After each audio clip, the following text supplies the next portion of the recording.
Welcome everyone to this FOGSI POGS International Virtual Conference hosted by Pune Obstetrics and Gynaecological Society.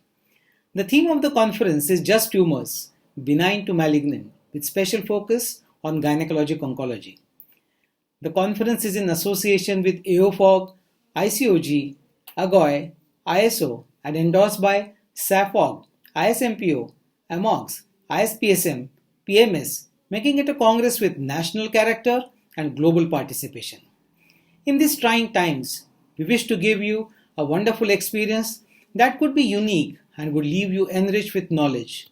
May it be keynote addresses by experts from all over the globe, their interactive exhibitions, or e-posters, we have it all. Enjoy an array of keynote addresses by the likes of Dr. Alpesh Gandhi, our FOGSI President, Dr. Kazunuri Ochiai, AOFOG President, Dr. Robert Coleman, IGCS President, Dr. James Bentley, IFCPC President, Dr. Sudeep Gupta, ISMPO President-elect, and Dr. Shankar Narayanan, a pioneer in preventive oncology. There are 4 workshops, 8 panel discussions, and numerous lectures in our conference, which will be conducted simultaneously in 5 virtual halls over 3 days. We have received an overwhelming response of over 5,000 delegates, 22 international faculty, 260 national faculty, 120 oral papers, and 225 e-posters. Team POGS 2020 has worked relentlessly to ensure that you enjoy this scientific bonanza in the comfort of your home. My special thanks to Dr. Alpesh Gandhi, our FOGSI President, and Dr. Jaideep Tank, Secretary General FOGSI, and the office bearers of FOGSI for giving us this opportunity. And finally, I would like to thank our academic partners Zydus, Sun, MCure, Zuventus, Corona, Periwinkle, and Acumentis Pharma, without whose support this would not have been possible. So come, enjoy this unique experience at this conference that is like every other and yet unlike any other. It has been a pleasure. Thank you.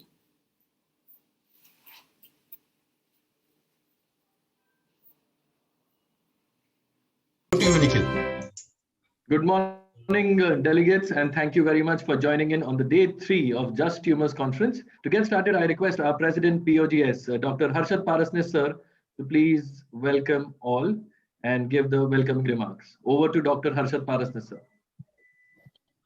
Welcome, everyone. On the third day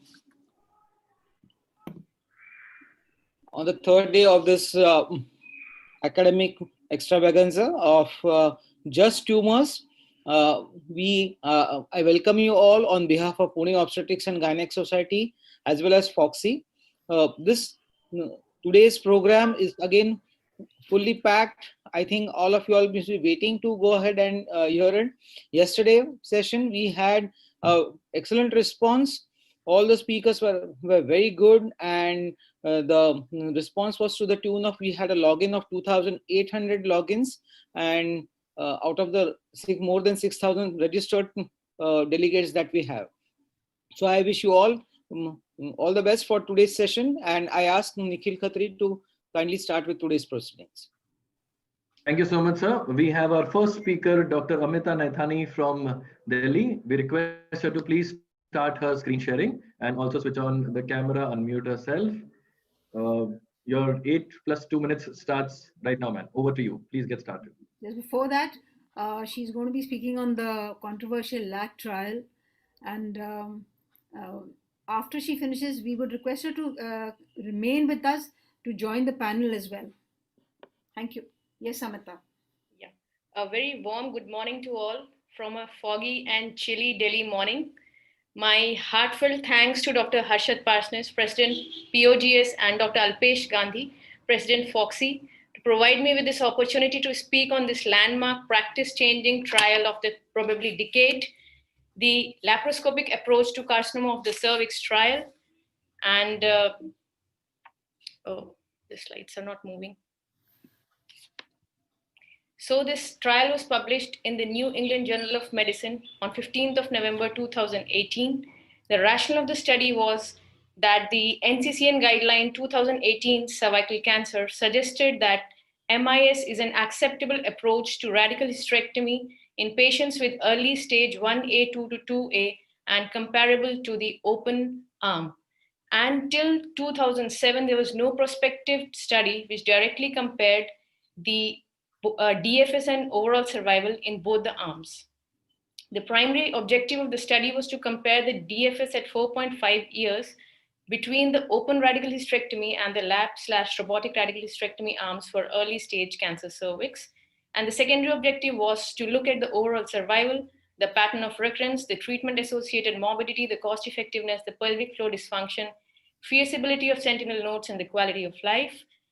And it was a phase 3 non-inferiority randomized controlled trial to look at the DFS rates between the standard care arm and the laparoscopic or the robotic radical hysterectomy in early stage cancer of the cervix, initiated in June of 2008 and terminated early in June of 2017, with 24 countries being the participants in the study, including the 33 tertiary gynecological cancer centers.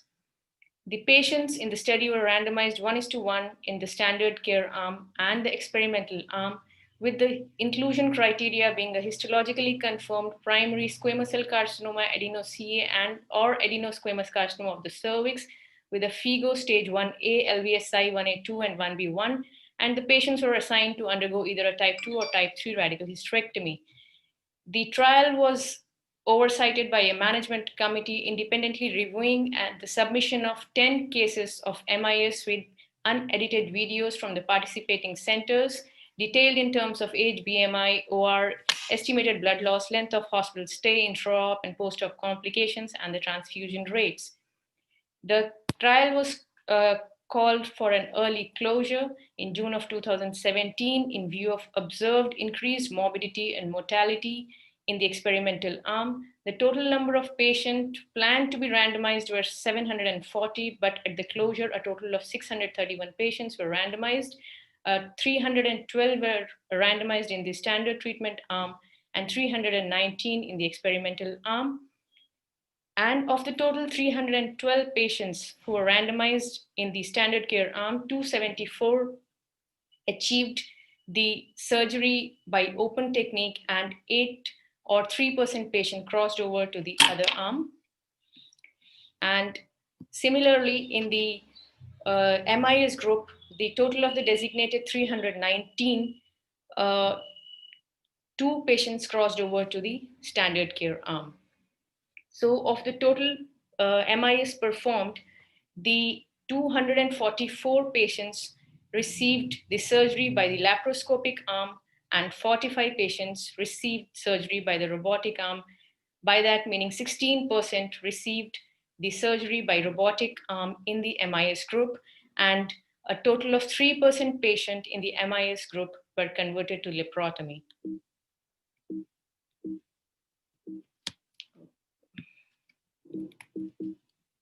Sorry, the slide is not moving. Ma'am, should we okay? Yeah, I think it is moved.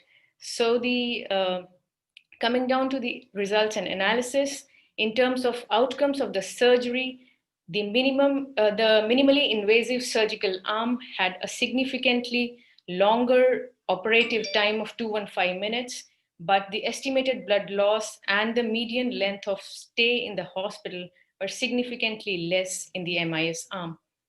Coming down to the comparisons of the intraoperative complications, the total number of complications observed in the MIS arm were 34, that is 12% altogether, and a blood transfusion rate of 5% was seen as compared to 2% in the MIS arm, and the nerve injuries associated and seen with the radical hysterectomies were seen more common in the MIS arm.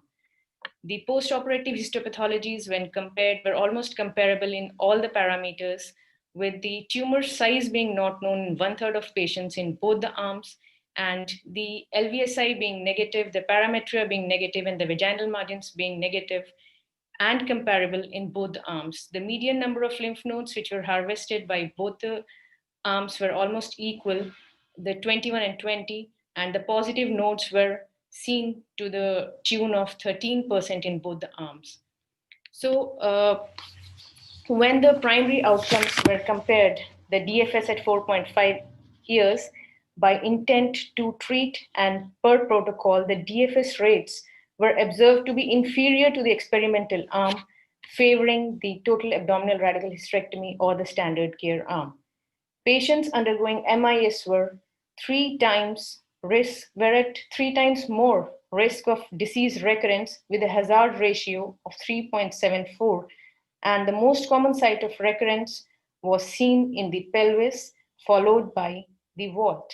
Similarly, the cumulative local recurrence rate was seen to be 4 times higher in the experimental arm, and the most significant observation of the study, the overall survival, was that the patient undergoing either total laparoscopic radical hysterectomy or the total robotic radical hysterectomy were 6 times more at risk of dying from the disease, and hence the study was terminated early. So it was a tremendously designed, large, international, multicentric, prospective, randomized surgical trial. The trial management committee members reviewed the patient's criteria and the videos to ensure the adequacy of surgeon's technique. An independent recurrence adjudication committee reviewed all recurrences to ensure that these were due to disease and verified the date and location of recurrence. But the limitation of the study was the early termination, done due to the observed increased mortality and morbidity in the experimental arm, the lack of a central pathology review, and the study was not adequately powered to evaluate the oncological outcomes in patients with low-risk cervical cancer. The unanswered questions at the end of the trial: should a single randomized controlled trial change the practice altogether? The DFS rates observed in the open arm in this study exceeded that even of the lowest risk cohorts reported in most of the prospective trials of the open radical hysterectomies. And are we comfortable in applying the LAC trial results to the practices in which MIS is entirely performed with robotic platform? So the learnings, patient selection criteria should be better defined for the minimally invasive surgical arm. Assessment of tumor size and local extent can be improved with addition of the modern preoperative imagings. And we must all evaluate the outcomes at our own institutions, and we should probably continue to offer MIS approach in properly selected patients based on our own outcomes, while at the same time fully discussing the results of the LAC trial with the patient. So, since India was one of the participating sites in the study, and since Rajiv Gandhi Cancer Institute and Research Center was the center from India, we had to continue the learnings from the study. So we started a retrospective controlled trial at our institute with the chief gynaecology and my mentor, Dr. Rupinder Seko, to study our survival outcomes in the robotic versus open radical hysterectomy done in early cancer cervix. And we are looking at the results soon, and we will be sharing our results later. Thank you. Thanks a lot for your patient hearing.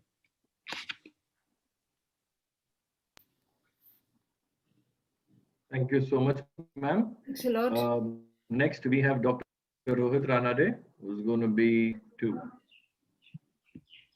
I request Dr. Rohit, sir, to please start his screen sharing. And I also request you to please unmute yourself.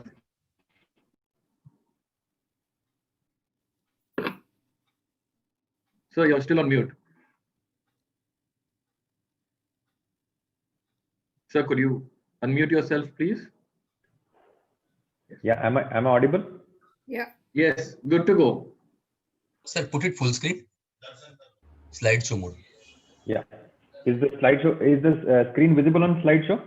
No, still not. Yeah, is it perfect? Good to go, sir. Yeah. Okay. Morning, everyone. At the outset, I thank Dr. Harshad Parasnis, the chairman of and the organizing secretary of this conference, and the entire members of the Pune Obstetric Gynec Society, as well as Dr. Rupinder Seko, the honorary secretary general of the Association of Gynec Oncologists, for this opportunity. I have to present two papers, the Solo 1 and the Solo 2 study. which mainly looked at the role of the PARP inhibitors in ovarian cancer. Now, this was the first paper. We'll start with Solo 1. Now, essentially, advanced CA ovary is still a disease which we have probably not understood. Surgery plus platinum-based chemotherapy is still the standard of care. And as we all know, in our practice, more than 70% of the patients will relapse in 3 years. And relapses are very, very difficult to salvage. That is something which we have seen in our practice. So also the other trials in the maintenance setting, which are mainly involving other targeted agents like bevacizumab, have just shown only a slight PFS benefit, but there has not been any survival benefit with bevacizumab. So as you know, the PARP inhibitors, they basically prevent the repair of the single-stranded DNA breaks. The double-stranded DNA break mechanism is already deficient in BRCA positive individuals, and so that's why we believe that the PARP inhibitors will act much better in patients who are BRCA positive. Now, this was a multicentric trial done in 15 countries, a phase 3 randomized control trial. This mainly looked at advanced CA ovary patients. They included high-grade serous and endometrioid. They also included fallopian tube and primary peritoneal cancers. Now, all these patients had good response after primary therapy. That they had finished their primary treatment, and there was no evidence of disease at the end of completion of surgery and primary platinum-based chemotherapy. Now, all these patients, they were tested for germline or somatic mutations, either a BRCA1 or a BRCA2 mutations. All the mutations were centrally confirmed either at myriad, and the somatic mutations were confirmed at Foundation 1. Now, it was a 2:1 randomization. The trial arm received the olaparib tablets. The dose was a 300 milligram twice daily. And the other arm received the placebo treatment. The placebo drugs were packed in a similar fashion as the olaparib, so that so as to not have bias. Now, treatment was continued either till disease progression, which was based on the criteria laid down by the investigators, or if the patient was disease-free for 2 years after starting olaparib, the treatment was discontinued. Now, the primary endpoint was a progression-free survival. The other secondary endpoints were the secondary PFS, then the overall survival, and the quality of life. So as a result of the randomization, there were about 260 patients in the olaparib arm and 130 patients in the placebo arm. Now, this is what the results look like. You can see about 260 patients in the trial arm and 131 in the control arm, which was placebo. All the other criteria were matched for number of previous platinum-based chemotherapy, the primary tumor, ECOG status. The two groups were equally matched for them. Now, the median follow-up in both the arms were around a good of 40 months. Now, they assessed something called as investigator-assessed PFS. So the rate of freedom from disease progression and death at 3 years in the olaparib was around 60% as compared to placebo, which was just 27%. The median PFS from the end of chemo was a good 14 months. And when a blind central review was done, even the risk from disease progression and death at 3 years was around 69% versus 35% in the placebo arm. The median PFS was around 36 months longer in the olaparib arm as compared to the placebo. So this is mainly the curve. So this is the PFS which were assessed by the investigators. You can see there is a difference between the olaparib group and the placebo group, which is substantially significant.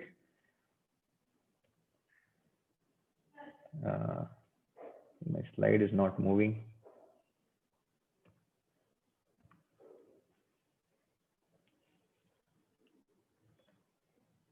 I think I have some problem. My slide is not moving ahead.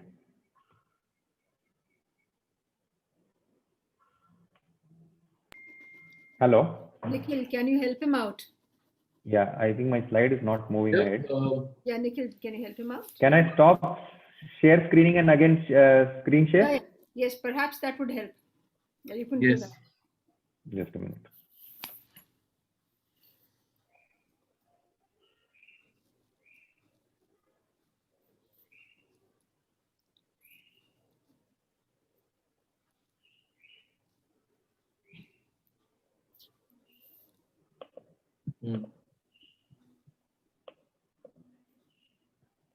I think I'll close the PowerPoint. Otherwise, you can continue like this if you are having an issue, no? Yeah, 1 minute.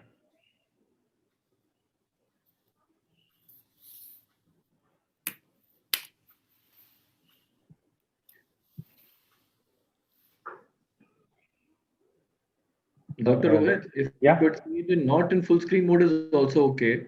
Yeah, So that's if you what I could, said. Even if No, you it's just are it's just unable that to, the slide is not moving ahead.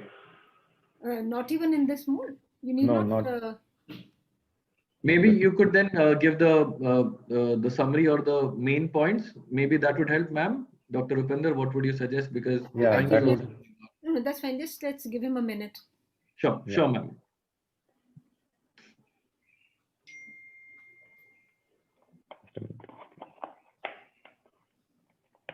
Just redo it, Rohit. Yeah, I'll just exit and then. Yeah. Exit and come back, and then you need not actually go on the full screen mode. Closing the PowerPoint. Ideally, in this cases, what we would suggest a complete switch off and a reboot of the system. But that will take a little bit of time. In that case, can we go to the next presentation, because I just have one trial. This is nearly done. Okay, yes. So I think then during the panel discussion, you can then let us know your findings. That would be a better. Oh no, I think Surupa, are you there? You're ready? Yes, she's there. Can I request Dr. Surupa ma'am to please start her screen sharing? Yeah, I will just switch off and then again rejoin. Yeah. You need to reboot the system. Redo, and then we'll complete your trial after Surupa. Yes. We'll do that. Nirav ध्यान रखना जैसे ही वापस आ जाते हैं Rohit sir उनको अंदर ले लेना ठीक है Sure. Thank you. Dr. Swarupa, could you please switch on your camera and unmute yourself, please? Thank you. And could you also start your slide sharing? Yes, we can see your slides. We can see your screen.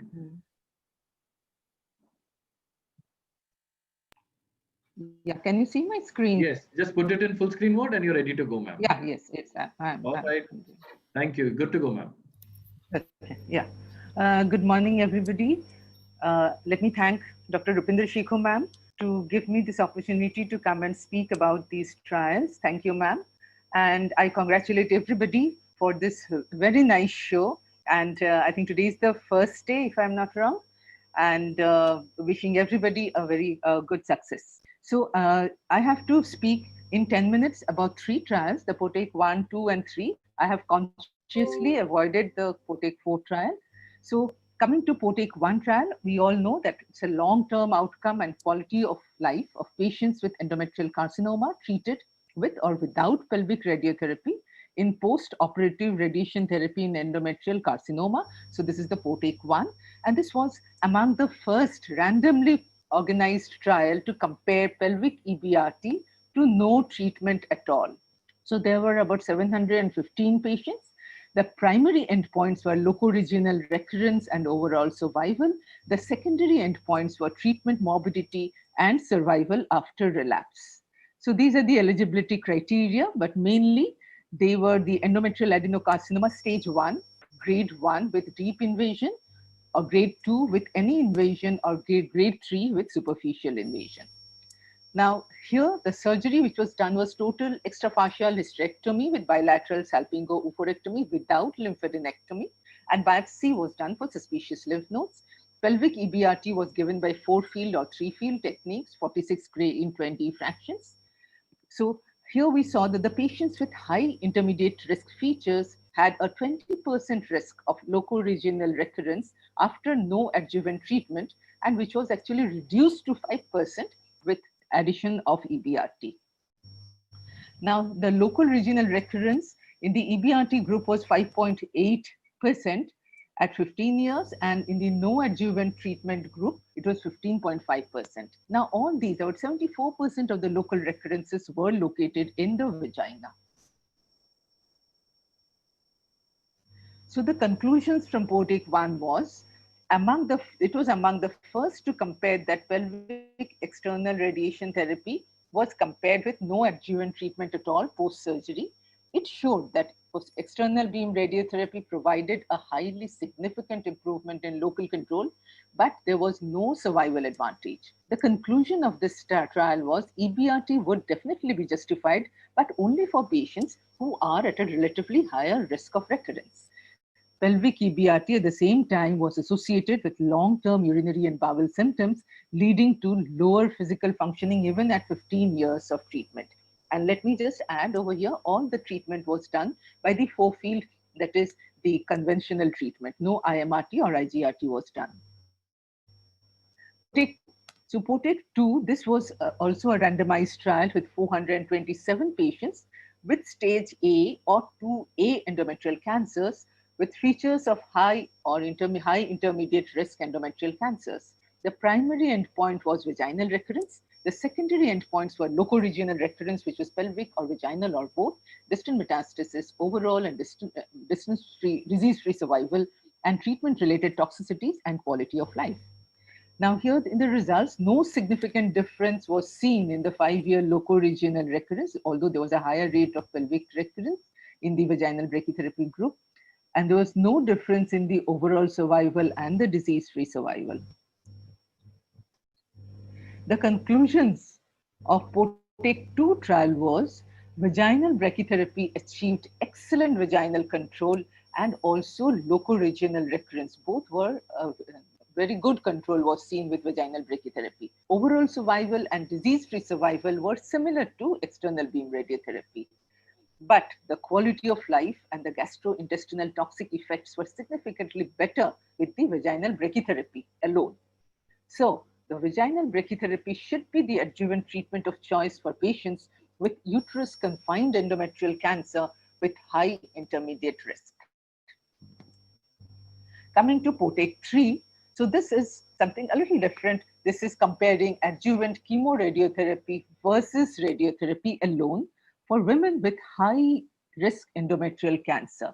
So this is a phase 3 international open label multi-center randomized trial, and 103 centers were involved. There were 686 patients of high risk endometrial cancer.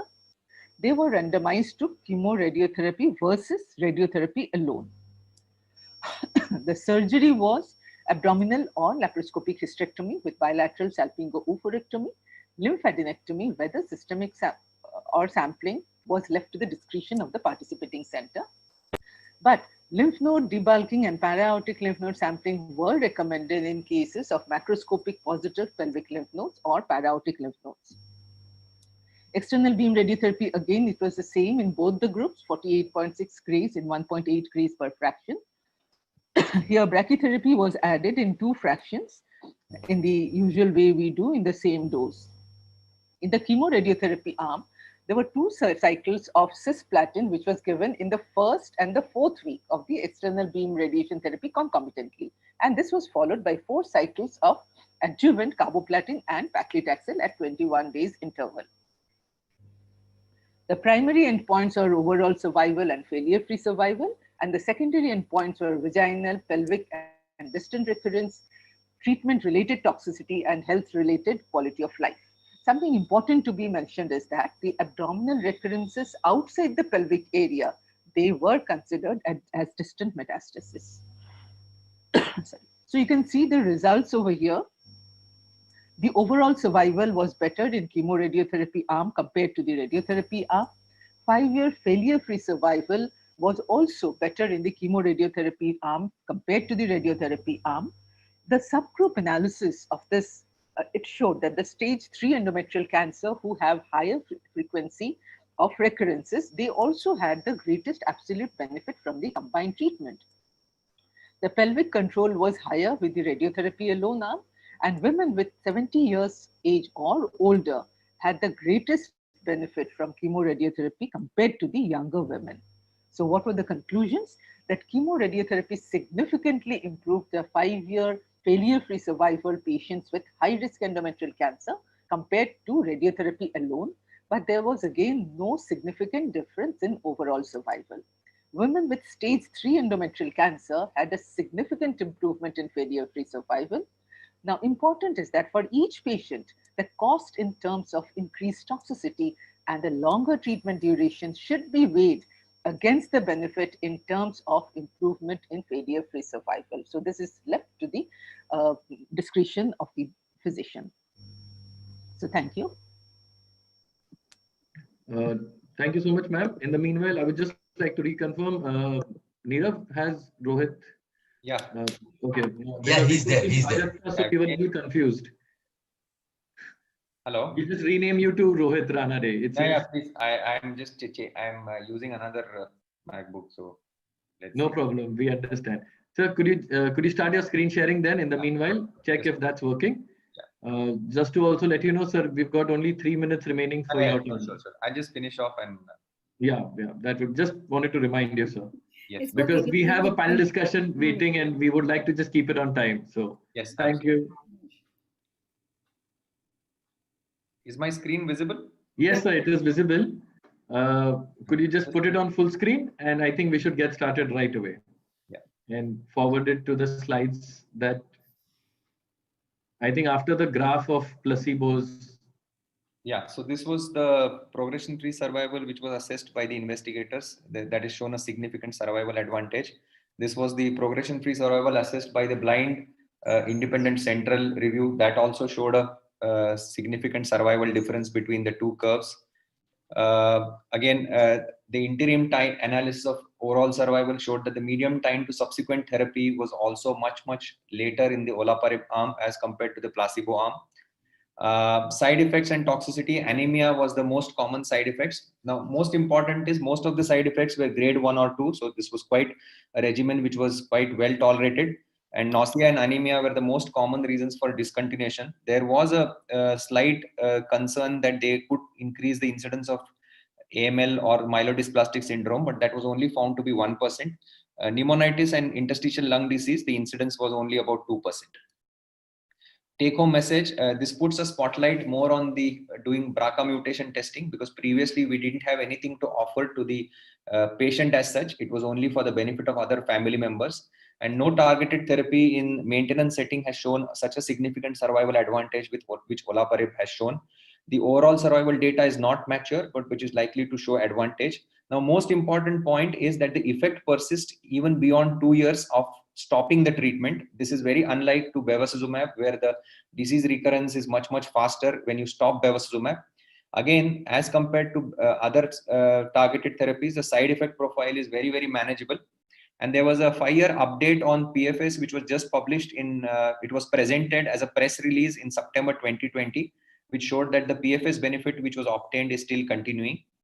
I start the next trial, this was actually published earlier. Now, this is the role of olaparib in the recurrent setting as a therapeutic therapy for the recurrent setting. Now, before that, most important, olaparib had a phase 2 trial known as the study 19, which olaparib was tested in the capsule form. You need to know the difference that all these two trials, olaparib is used in the tablet form. So instead of 16 capsules, consuming 16 capsules, the patient has to take only 4 tablets, so which is much better as far as the patient compliance is concerned. Again, one knows that the recurrences, the chemo-free interval gets shorter as the time progresses. This was again an international trial, randomized phase 3 RCT. All platinum-sensitive relapsed ovarian cancers were included. They had received previous 2 lines of platinum-based chemotherapy. Now, all these patients were similarly tested for BRCA1 and BRCA2 mutations at MyRad. Again, it was a 2:1 randomization with similar dose as that of SOLO-1, with a primary endpoint of PFS, and then there was also other endpoints which included quality of life and also time to subsequent therapy or death. This is just the patient criteria. The 2 groups were matched, and there were about 196 patients in the olaparib arm and about 99 patients in the placebo arm. Now, both the arms had a median follow-up of around 22 months. Now, the investigator assessed PFS. The olaparib had a 19 months progression-free survival as compared to placebo, which was just 5.5 months. And the 24 months progression-free survival was around 43% in olaparib as compared to 15% in the placebo. So these are, again, this is the investigator assessed progression-free survival. Both the curves, even the blinded central review, both of them had shown a significant advantage for olaparib. And the side effect profile again was the same. Anemia, nausea was the main side effect. Vomiting, abdominal pain, and diarrhea. Again, one important difference as compared to IV chemotherapies, there was no neutropenia or thrombocytopenia, which was significant in the olaparibam. Again, the incidence of AML or myelodysplastic syndromes was less than 2%. That was one concern which was not shown in the trial arm. The conclusions or the take-home message from this trial: there is a significant benefit with olaparib when it is used in the recurrent setting. Most important is that you are getting a benefit at a very, very acceptable side effect profile, which is very important in the recurrent setting. Again, as compared to the intravenous chemotherapy, this drug is available in the tablet form. Now, what this trial showed is the patient compliance is much, much better, because the patient just has to take 4 tablets, unlike the phase 2 trial where the patient had to take 16 capsules a day. Again, patients who had received previous bevacizumab, there was no alteration with the results, and that was the basis for the Paula trial. Now, most important time is that it lengthens the time between the 2 chemotherapeutic regimens, and it reduces the chemotherapy resistance. My personal take, since the trials, the results of Dextop are quite promising, one should look at combining the results of Dextop and Solo 2 if cost is not a factor. And there was just the overall survival data which was presented as an abstract in the ASCO 2020 virtual meeting. It showed that the overall survival, there was around 13 months advantage in the patients in the recurrent setting, which is quite significant. That's all. I'm done. Thank you. I'm sorry for the technical glitches. Thank you so much, Dr. Rohit. Now I request Dr. Rupinder ma'am, who's been the key factor to make sure everything comes together in this session. She's going to be the moderator. I'm quickly going to be asking the panelists to please switch on their cameras and get started. I request Dr. Neerja Bhatla to please switch on the camera and also put herself on mute. Dr. UD Bafna, thank you so much. He's already here, and he's Dr. Supriya Chopra and Dr. Vineet Talwar. Over to Dr. Rupinder Shekhon ma'am. You are the moderator, and your 25 minutes starts now. Thank you. Thank you so much for this opportunity. I thank Dr. Harshad Parsanis and his whole team for this fantastic extravaganza. And after that, a very big thank you to all my panelists for sparing their absolutely personal time. A Sunday morning is as personal a time as it gets. So having said that, I'm just sharing my screen. So we have seen in all these 3 landmark trials what is the ultimate conclusion. Now let us see how much we agree with all of that and how much we can actually extrapolate it to patients. So can you all see my screen? Yes, madam. Good to go. Yeah, good to go. Okay, fine. So here we have a 61-year-old postmenopausal lady who was evaluated for postmenopausal bleeding at our hospital. The cervical biopsy showed a moderately differentiated squamous cell carcinoma. She was PS1 and a heavy lady. Her BMI was 30.2 and she was hypertensive as well.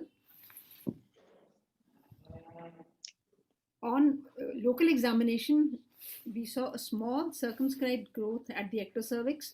The uterus was anteverted normal size. Bilateral para was soft. Bilateral fornices were free. The POLE and RM was also free.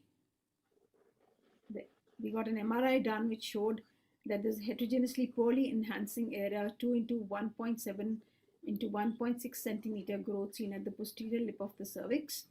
Fat planes maintained. Vaginal orifice is fine. Bilateral para fine. No evidence of any pelvic lymphadenopathy and no evidence of any disease in the rest of the abdomen, which was assessed by an ultrasound upper abdomen as well as a chest x-ray. So, Dr. Bafna, can I start with you?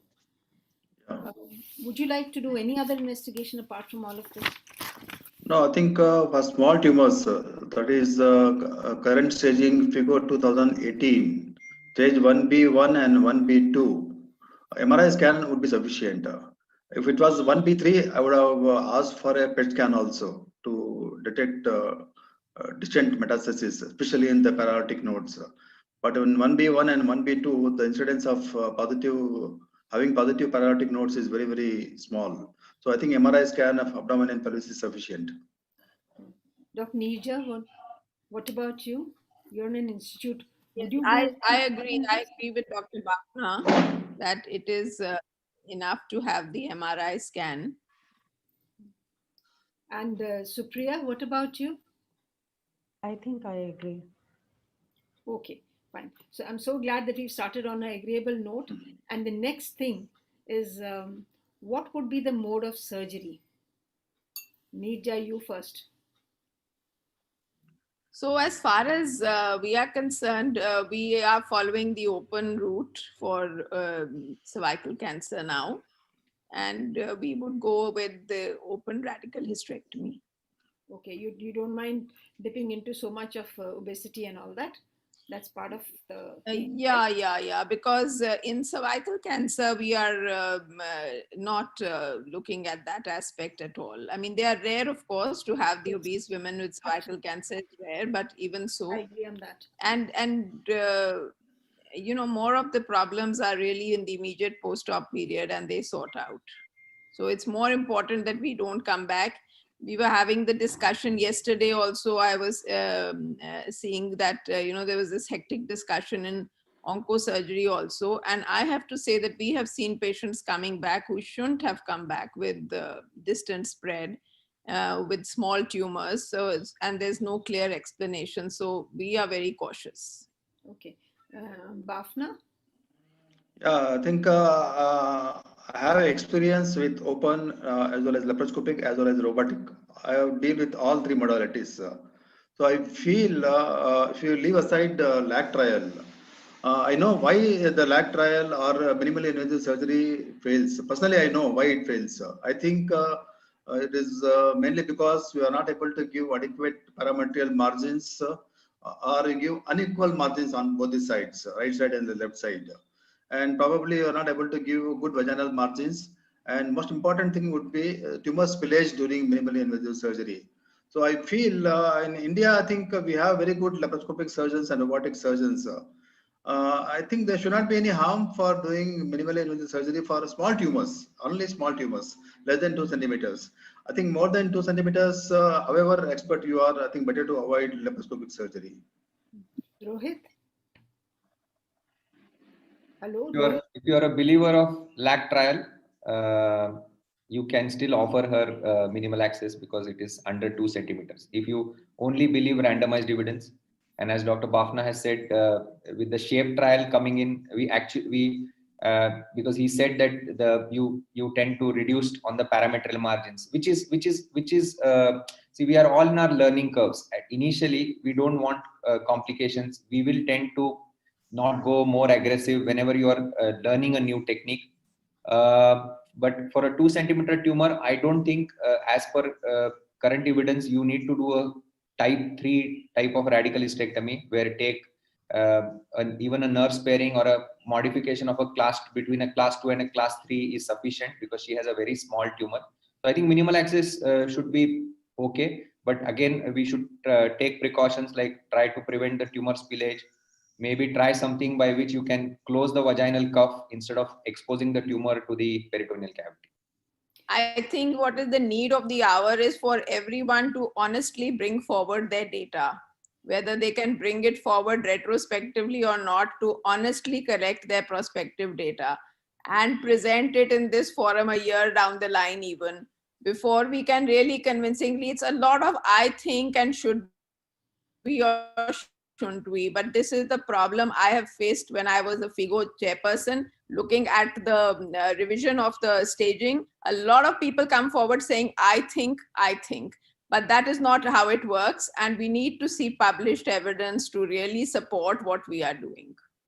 So see the pluses and minuses of the lag trial. I mean our own Indian, I'm saying. I agree with you. I agree with you on that, and that we too are trying to gather some of our data, some retrospective and some even prospective, because in very, very small tumors, which are of course rare in obese women, that combination comes very rarely.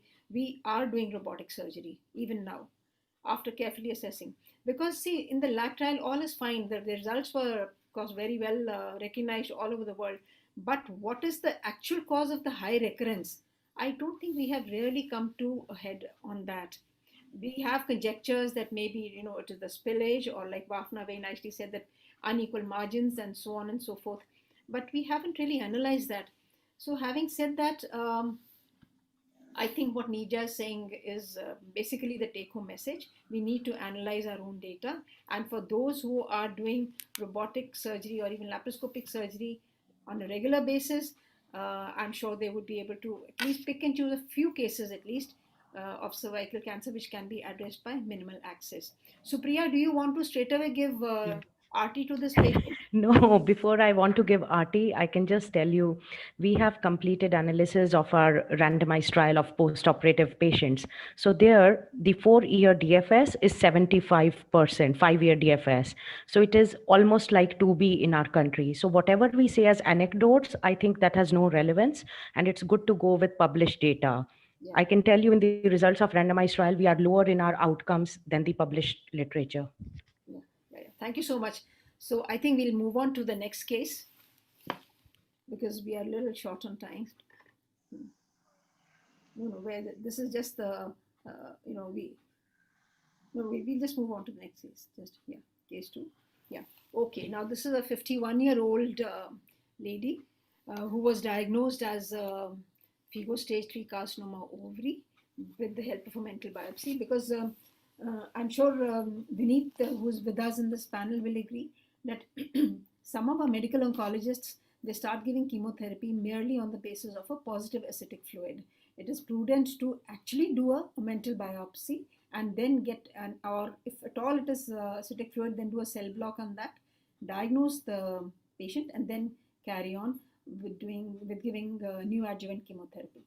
So to get back to the case, this patient was received 4 cycles of Taxol and Carboplat. Subsequently, we did interval debulking surgery for her, which was a THBSO, total mangectomy, bilateral pelvic lymph node dissection, as well as a HIPEC. We achieved a CC0. The histopathology was high-grade serous carcinoma, bilateral tubo-ovarian masses, and omental deposits. Just let me quickly add over here that as per the latest WHO pathological classification of FGTs, if there is involvement of the tubes, fallopian tubes, the cancer straight away gets labeled as a CA fallopian tube rather than ovary. Okay. So to get back to this patient received 2 cycles of adjuvant chemotherapy, and last was on 19/6/2020, this year. BRCA mutation was done, that was detected. 1 minute over here. So when do we actually do BRCA mutation for our patients? When do we send them for a BRCA mutation?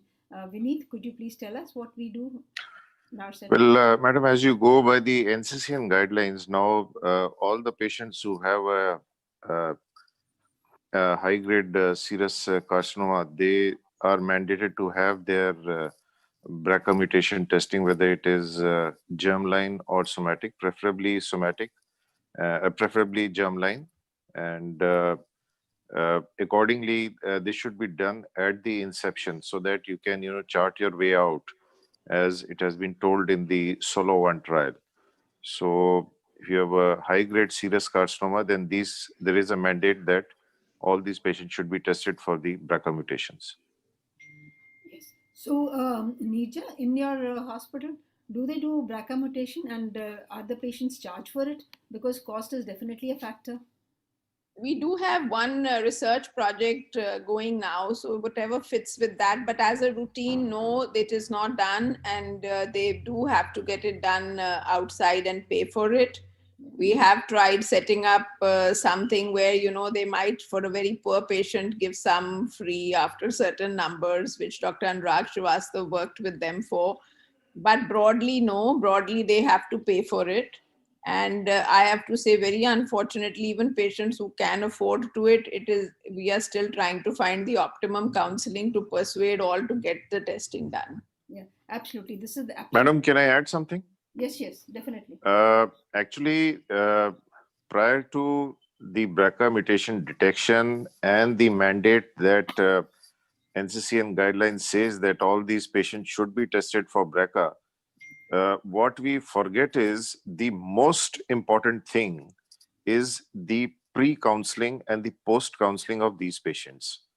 The pre-counseling is the most important in these patients, and I'll stress it again and again because it has very big ramifications at a later date for the patient, the index patient, and the other family members also. So that is a very, very important point, and it should be done ideally by a professional genetic counselor. If not, then all of us have to spare at least 25 to 30 minutes to explain the patient and, of course, at the later date, the family members who are at large as to how this affects the body and how, it goes on later on for the other family members as far as the later investigations are concerned and the follow-up and the risk associated for life for the nodal patient and the other family members who are there. So I feel that the pre-counseling is the most important before straight away going on to the BRCA mutation testing. And once the patient is convinced and the family is counseled, then only, the other things like logistics and the costs and everything should come into the foray. Very well said, Dr. Vineet. And I think what point Dr. Rohit had made earlier is also going to be very valid, that now we have something to offer to the patient herself. It may seem like a better deal for people. Yeah, absolutely. So that's very important. Getting a BRCA mutation done is extremely important, as we see now with all these newer drugs coming up. And one hopes that as time passes by, the cost will no longer be a factor. Bafna, are you also? How much does it cost in India to do a BRCA testing? I think in Bangalore, I think it costs around 20,000 rupees. It is done by a MedGenome lab. They got a standardized genetic lab, and they charge around 20,000 rupees in India, in Bangalore. Sometimes, sir, you get those discount coupons from, so you can charge between 9,000 and 50,000 or 9,000, 15,000. Actually, in RGCI, we are very, very fortunate. We are doing it in-house, and we are charging around 16 to 18,000, and sometimes we can squeeze the pathology department to do it for less also. Yes, quite right. And sometimes around 15, and then for the subsequent ones about 3,000. Yeah. And if you have to do a whole NGS panel, in fact, we can even do it for as less as 23,000. So I mean, again, could I add? Yes. Rupinder? It again depends on whether you are doing a somatic genetic testing or germline genetic testing. Absolutely. Somatic genetic testing is more expensive, I think, because in addition to BRCA 1 and 2, they also do HRD genetic testing also. That is more expensive. Can I add here something? Actually, if you see the gamut of mutations which are seen, the commonest is BRCA 1 and 2, and after that, the ATM is there, and then the HRD. So what we are doing is we are doing germline mutations first, and then if it is negative, we go to the somatic. And after that, it's all left to the finances and the further things. So generally, we are just doing the germline first, and then we do the somatic and then take a call. Because Solo 1 itself, it did not take HRD. It just took the BRCA 1 and BRCA 2 mutations, that to the germline and somatic. So that also there's a controversy. In fact, yesterday I was in a meeting with, we had Ignace Vergot was there.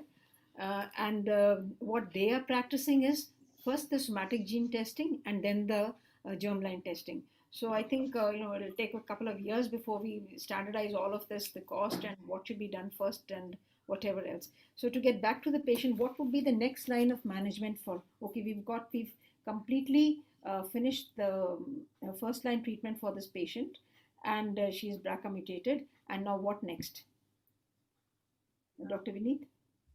Madam, this patient has the mutation there, so would be an ideal candidate for, as per the Solo 1 trial, for maintenance olaparib after the first line. And this should be, seen whether the patient is in CR or a very good PR or a partial response. All these patients can be taken up for olaparib, and after 2 years, if the patient continues to be in complete response, then this can be stopped. If the patient is not in complete response after 2 years, then these patients can be further given the benefit of olaparib and continue till patient has some unacceptable toxicity or some other issues which are related to the drug. So I think we should start this patient on olaparib maintenance. Okay, so this patient was started on olaparib maintenance. The dose, I'm sorry, is wrong. It is 300 milligram twice daily, and that was on the 17th July of this year. Of course, she was investigated before we started all of that. CA 125 was 32.9. Just I would like to make a comment here. Yeah, sure. Yeah, this patient has also received HIPEC treatment. Yeah, she has. I think we don't have much data for olaparib after HIPEC, but probably HIPEC also would not come in the way of olaparib response rates. But we don't have enough data for olaparib after HIPEC. So I'm not sure how the HIPEC is going to impact the olaparib, giving of olaparib, because that is by and large dependent only on the BRCA mutation and on whether we have been able to achieve a CC0. In fact, No, my point is whether it is going to add to HIPEC, or is it possible to avoid HIPEC altogether? The only sir, Actually, can I add? You don't know whether it is because of the olaparib or because of the HIPEC.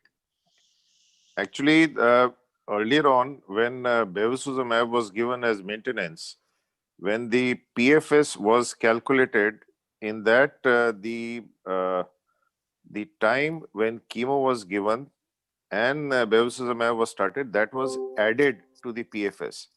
Whereas when olaparib maintenance was given, it was started after the chemotherapy was completed.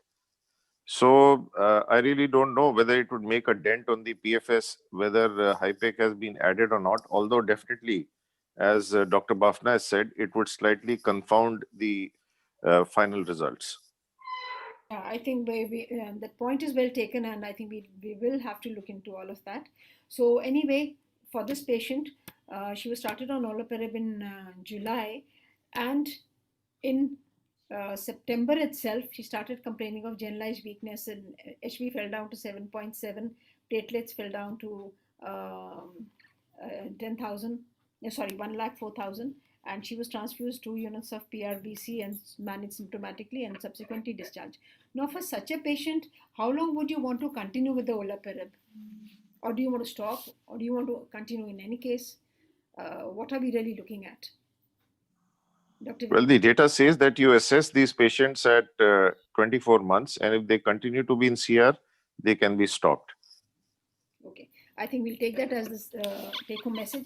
And because of shortage of time, I'll quickly present the third case because we need to have our inputs on radiation as well. So she's a 38-year-old patient who underwent hysteroscopy DNC outside a hospital and reported to us with the histopathology of a well to moderately differentiated adenocarcinoma of the endometrium.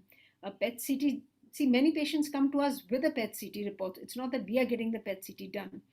The PET CT showed a metabolically active soft tissue lesion in the endometrium extending into the endocervix, metabolically active solid cystic masses seen in bilateral adnexa, SUV 10.7, and metabolically active pelvic lymph nodes with an SUV of 5. Patient underwent a primary CRS with bilateral pelvic lymph node dissection and a retroperitoneal lymph node dissection on 28th of November. The final histopathology showed an endometrial tumor of 8 into 5.6 into 4 centimeters. Myometrial invasion was more than 50%. Lower uterine segment involvement was present. Tumor involvement of cervix was present with stromal invasion. Lymphovascular space invasion was also positive. Bilateral adnexa, the ovary involved by similar tumor endometrioid carcinoma. 7 out of 7 lymph nodes, pelvic lymph nodes. On the left side, 4 were positive. On the right side, we had 1 pelvic lymph node that is positive. Out of 19 retroperitoneal lymph nodes dissected, 17 were positive. Momentum 2 was positive. Final diagnosis was endometrioid adenocarcinoma grade 2, IHC positive for CEA, MUC1, CK7, CK20 focal, and P16 in focal areas. was negative for PAX8, ERPR by Menton, SATB2, HER2, TTF. P53 wild type in glandular part and positive in the squamous part. MMR proficient. I think we'll get on to that later. So Priya, the patient is yours. What are you going to do? Or do you want to send it to Vineet? So this patient has risk of both local and distant spread in equal measures later on. So I think I would actually like to combine CTRT and give extended field radiation along with concurrent cisplatin, because that's the smartest way of giving most intense chemo along with radiation, because when you give 40 within 5 weeks, you reach 300. And then if the patient has enough marrow reserve, top it up with whatever patient can tolerate for systemic chemo. Okay, Surupa, would you agree with that? Hello, Surupa. She's gone mute, I think. She's gone mute. Okay, she's mute. Amita, whom did you send this patient to? To Vineet or Surupa? Amita, are you there? No, I think even Amita is mute. Doctor, I'm there. I'm there, ma'am. I'm there. So, whom did you send this patient to? Actually, we are yet to send the patient. She's COVID positive. So we are yet to decide to whom to send to, but probably would send to Dr. Vineet Talwar. First, we would send to Dr. Swarupa and then followed by Dr. Vineet Talwar. I mean, the radiation oncologist and the medical oncologist, both. Can I say something? Rupinder? First would be Dr. Swarupa. Okay. Yes, sir. Dr. Shashikant Lele, sir. Yeah. We have. Yes, sir. With the positive periodic nodes, we do not recommend any kind of extended radiation. Chemotherapy is the only thing that we do, and which is, if you give periodic radiation, it is very toxic because you radiate the entire mesentery and there are significant complications. And with the positive periodic nodes is basically a systemic disease, and we just offer them chemotherapy alone. And that's a trial from MSK that showed similar things too. So extended field is toxic with the conventional techniques that are used, but it is less toxic than systemic chemotherapy. That is number one. And second thing is that she is at equal risk. So what I'm saying is that the smartest way of giving systemic chemotherapy is to actually combine with radiation, because you give weekly and you reach 300 milligram per meter square in 5 weeks rather than over 12 weeks. Because otherwise you just give every 3 weekly that dose. So, and plus she's COVID positive now. So all the more reason. And we've just actually published our data of around 200 patients who've received treatment during COVID time. I think we've had just one mortality during that time. And most of the patients treated with extended field radiotherapy with concurrent chemo, we have not observed any excessive toxicity over and above if we would have. But COVID positive patients are different. So radiotherapy for sure she'll tolerate. And then later on, probably if she's COVID positive, chemo can come in later. Madam, can I ask a question?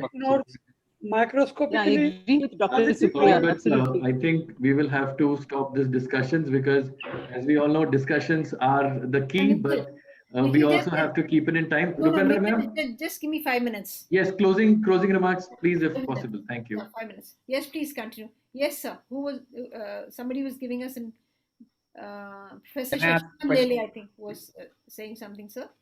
No, I just said that we feel that by giving extended field radiation, were these nodes removed or they were just microscopic positive on dissection? Oh, sir, they were removed. We did a complete retroperitoneal lymph node clearance. There was no vessels. We have removed 19 lymph nodes. Sir, head to toe, actually the benefit of radiation comes when nodes are positive. So I think even if nodes are removed, in all across all cancers, wherever radiotherapy has worked is when nodes are positive. Dr. Supriya? I think chemotherapy alone is also an option, I think, especially after the publication of GOG 258 trial, comparing CT-RT versus radiotherapy. I think chemotherapy, comparing chemotherapy alone versus chemotherapy and radiotherapy. So chemotherapy alone also is a good option, I think. Radiotherapy gives local control. It does not prevent distant disease any trial that has been done in the world so far has shown that radiation there is no improvement in the overall survival. Only local control is what you achieve with radiation. By giving paralytic radiation, you compromise bone marrow, and in US we do not give paralytic node radiation, uh, especially with positive periodic node. But that's in the NCCN guidelines, I thought. Extended field radiation. Yeah, If you look at the Can I add, madam? yeah, yes, of course. Yeah, this trial which was discussed by Dr. Sarupa, that is a very good trial. But then my only worry in this trial would be that although you have a good PFS, there is the overall survival is skeptical. And secondly, what Dr. Lele has said, that once the disease has gone into the para-aortic lymph nodes, now we are looking, we should focus more on the systemic circuit than the local circuit. Of course, both of them have to be given an equal weightage. Thirdly, this patient is a COVID patient, and now, subjecting the patient to a big radiation field, and then after that giving systemic therapy, I feel it will be a very tall order. So my take on this patient would be that we should give this patient chemotherapy. But I think we will have to conclude this session because we are already running 5 minutes behind schedule now. So I would like to take this opportunity to thank Dr. Rupinder Shekhar ma'am. Thank you so much. Yeah, just 30 seconds. Sarupa, you were saying something. I had called you in earlier, but you were muted. Yes, I think I was muted. Sorry. So I think we cannot avoid radiation in this patient. She's so young and para-aortic nodes are positive.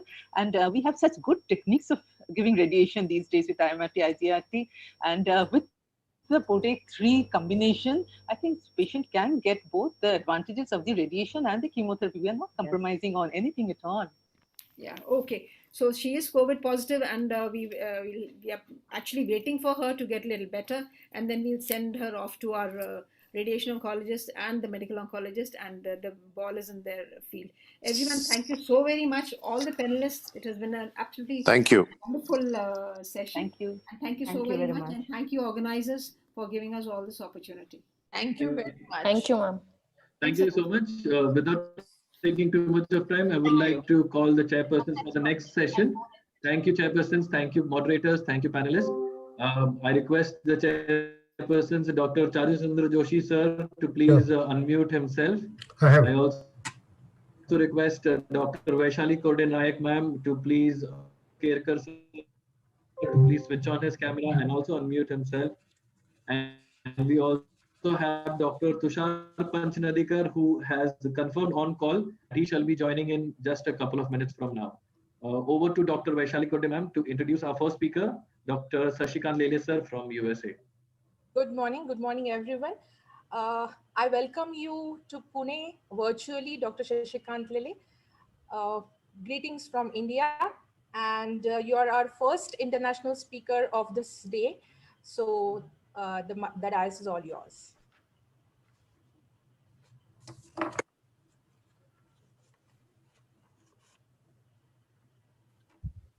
Dr. Sashikant Lele is from USA. He is Chief and Professor of Oncology in the Department of Gynaecology at Roswell Park Cancer Center. Yeah. Very good. Thank you, Dr. Lele, actually for joining in. I know it's a very odd time at your place. It must be nearing midnight now. Yeah, can you hear me? Yes, sir. Yes, sir. Okay. No, I think it's really creditable to you to put up this large meeting in these difficult times.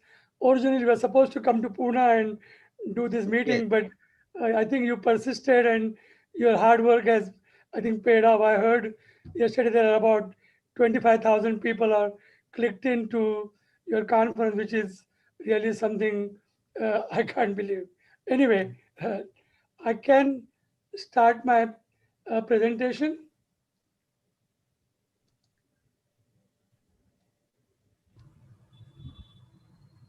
You can hear me, correct?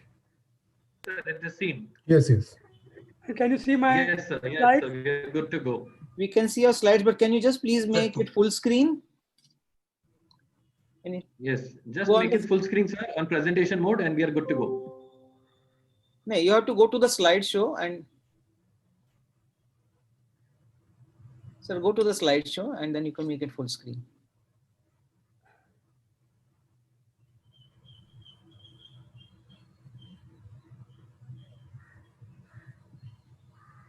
Okay, I think yeah.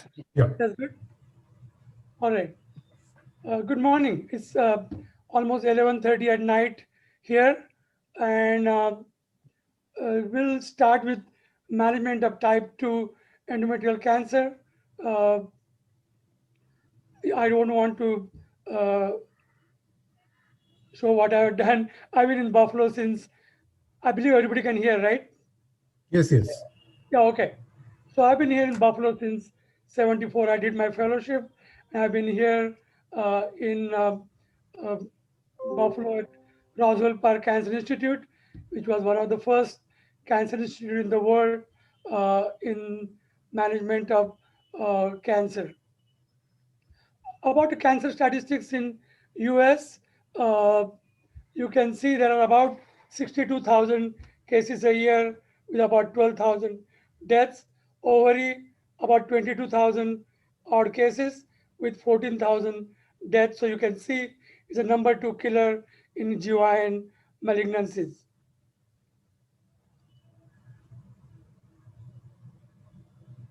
So now coming to the types of endometrial cancer, type 1 and type 2. The type 1 is the most common one, which is a endometrioid carcinoma, which is FIGO grade 1 and 2. And the type 2 has slew of things that we look at.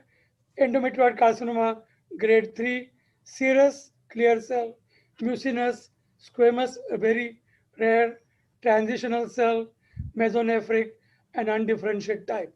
These are all the different varieties of that come into category of type 2. Type 1, as everybody knows, is 80% of endometrial carcinomas are type 1. Favorable prognosis, they're estrogen dependent and responsive, commonly preceded by intraepithelial neoplasia, atypical or complex endometrial hyperplasia. Anything from 12 to 30% patients will have some kind of hyperplasia, usually symptomatic, usually post-menopausal bleeding is a common symptom, and the more cases are caught at a much curable and early stage. I would say almost 80% people are stage 1 disease, and almost 95% people are cured in this country. Type 2 again account for 20%, but account for greater than 25% of deaths. These tumors are all high grade, they are poor prognosis, not directly associated with estrogen stimulation as in type 1, and a precursor lesion is rarely identified. Type 1 tumors are associated with mutations in PTEN, KRAS, and macrosatellite instability, whereas in type 2 tumors, they are most commonly found to have P53 mutations and HER2 new overexpression. That's how they differ in a DNA profile. HER2 new expression is overexpressed in 25% of ovarian cancers. There was a paper from Santini where he showed 8 of the 10 papillary serous carcinoma had a strong IHC staining on cell line 10-fold greater in intensity compared to ovary or breast lines, and chemo-resistant cells lines were highly sensitive to Herceptin. Type 2 again are more aggressive, proposed to develop from endometrial intraepithelial carcinoma, which is kind of a new term in this century, a malignant transformation from atrophic endometrium or a benign polyp secondary to mutation in P53. Recently, endometrial glandular dysplasia has been named as entity histologically bridging benign endometrium and the intraepithelial carcinoma, which is the precursor, and it may therefore be the precursor lesion of uterine serous carcinoma. As you know, the serous carcinomas, uh, rest of the uterus could be totally atrophic endometrium and a small polyp showing the serous tumor. Again, demographic increased incidence in African Americans in US. Also, one of the reasons there is a higher death rate in African Americans is because they are more type 2 cancers. Actually, we published that I was part of it in GOG 210, why certain people get or die from this cancer is the race was one of the factor, but again that was due to more patients having type 2 cancer. The positive correlation between increased parity and increased risk of type 2 endometrial cancer. Preoperative detection, about half the patients with and 25% of uterine clear cell patients.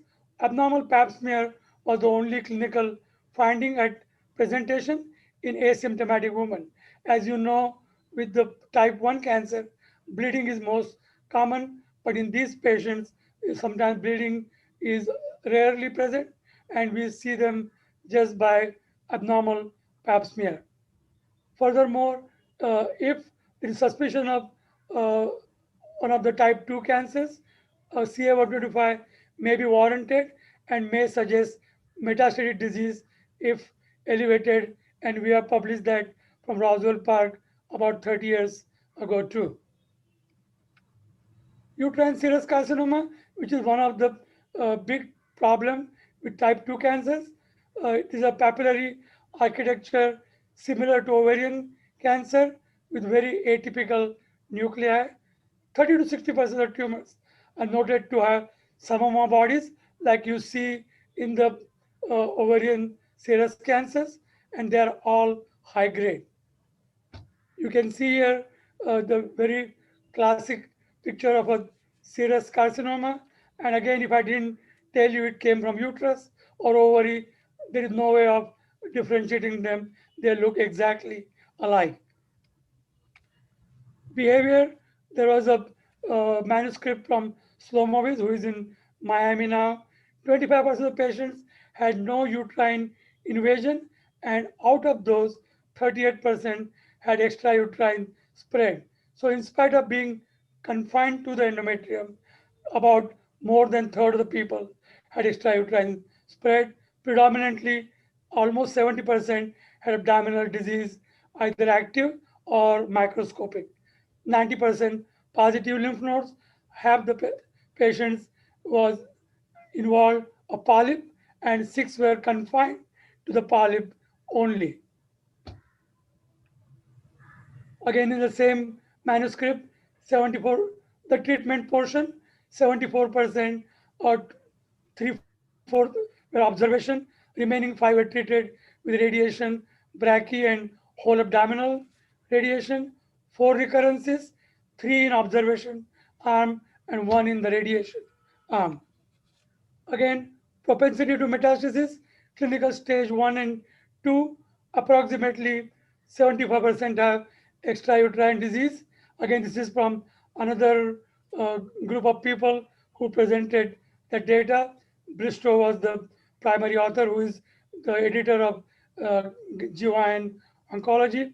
Mental disease, we have found pretty much in all the manuscripts that have come out that about 25% people will have mental disease in spite of tumor being confined to the polyp or endometrium.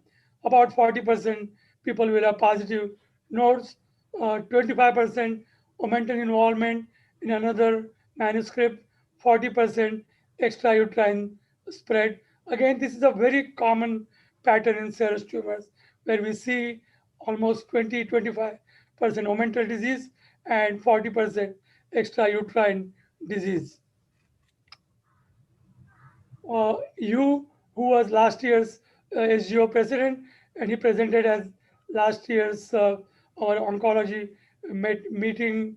Uh, he presented with 60 stage 1 patient from Alabama, and they saw 40 patients with observation. 7 had recurrences, 12 with adjuvant radiation, 4 with brachytherapy alone, 5 pelvic radiation, 3 brachytherapy, and 2 whole abdominal radiation, and 2 recurrences in the chest and upper abdomen.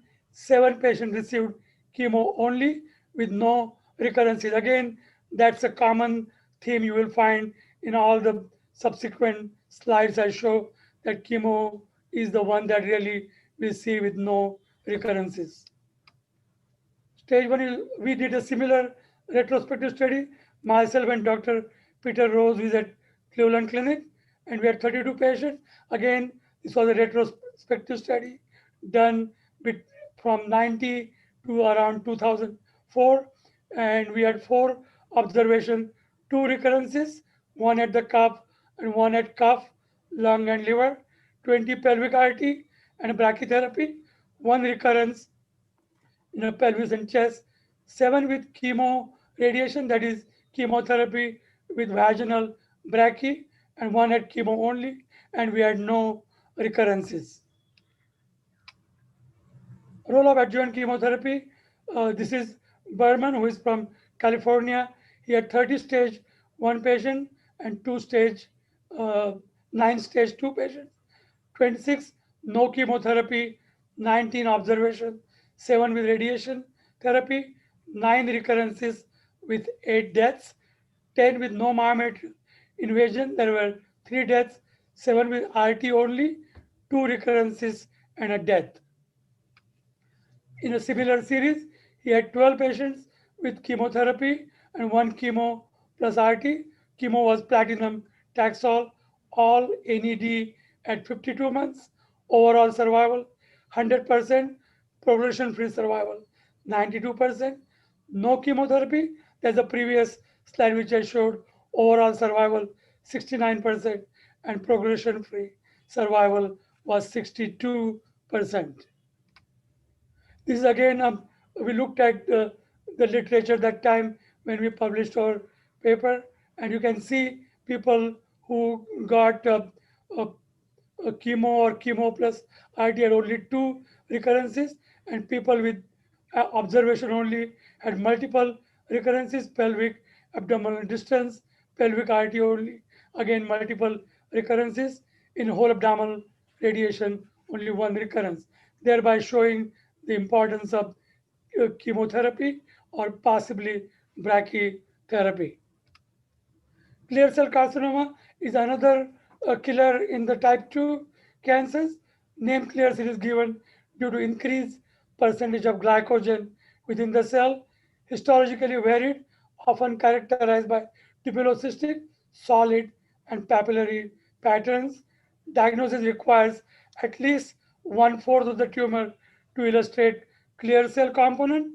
Clear cell endometrial adenocarcinomas are histologically similar to those arising from ovary, vagina, cervix, and also kidney.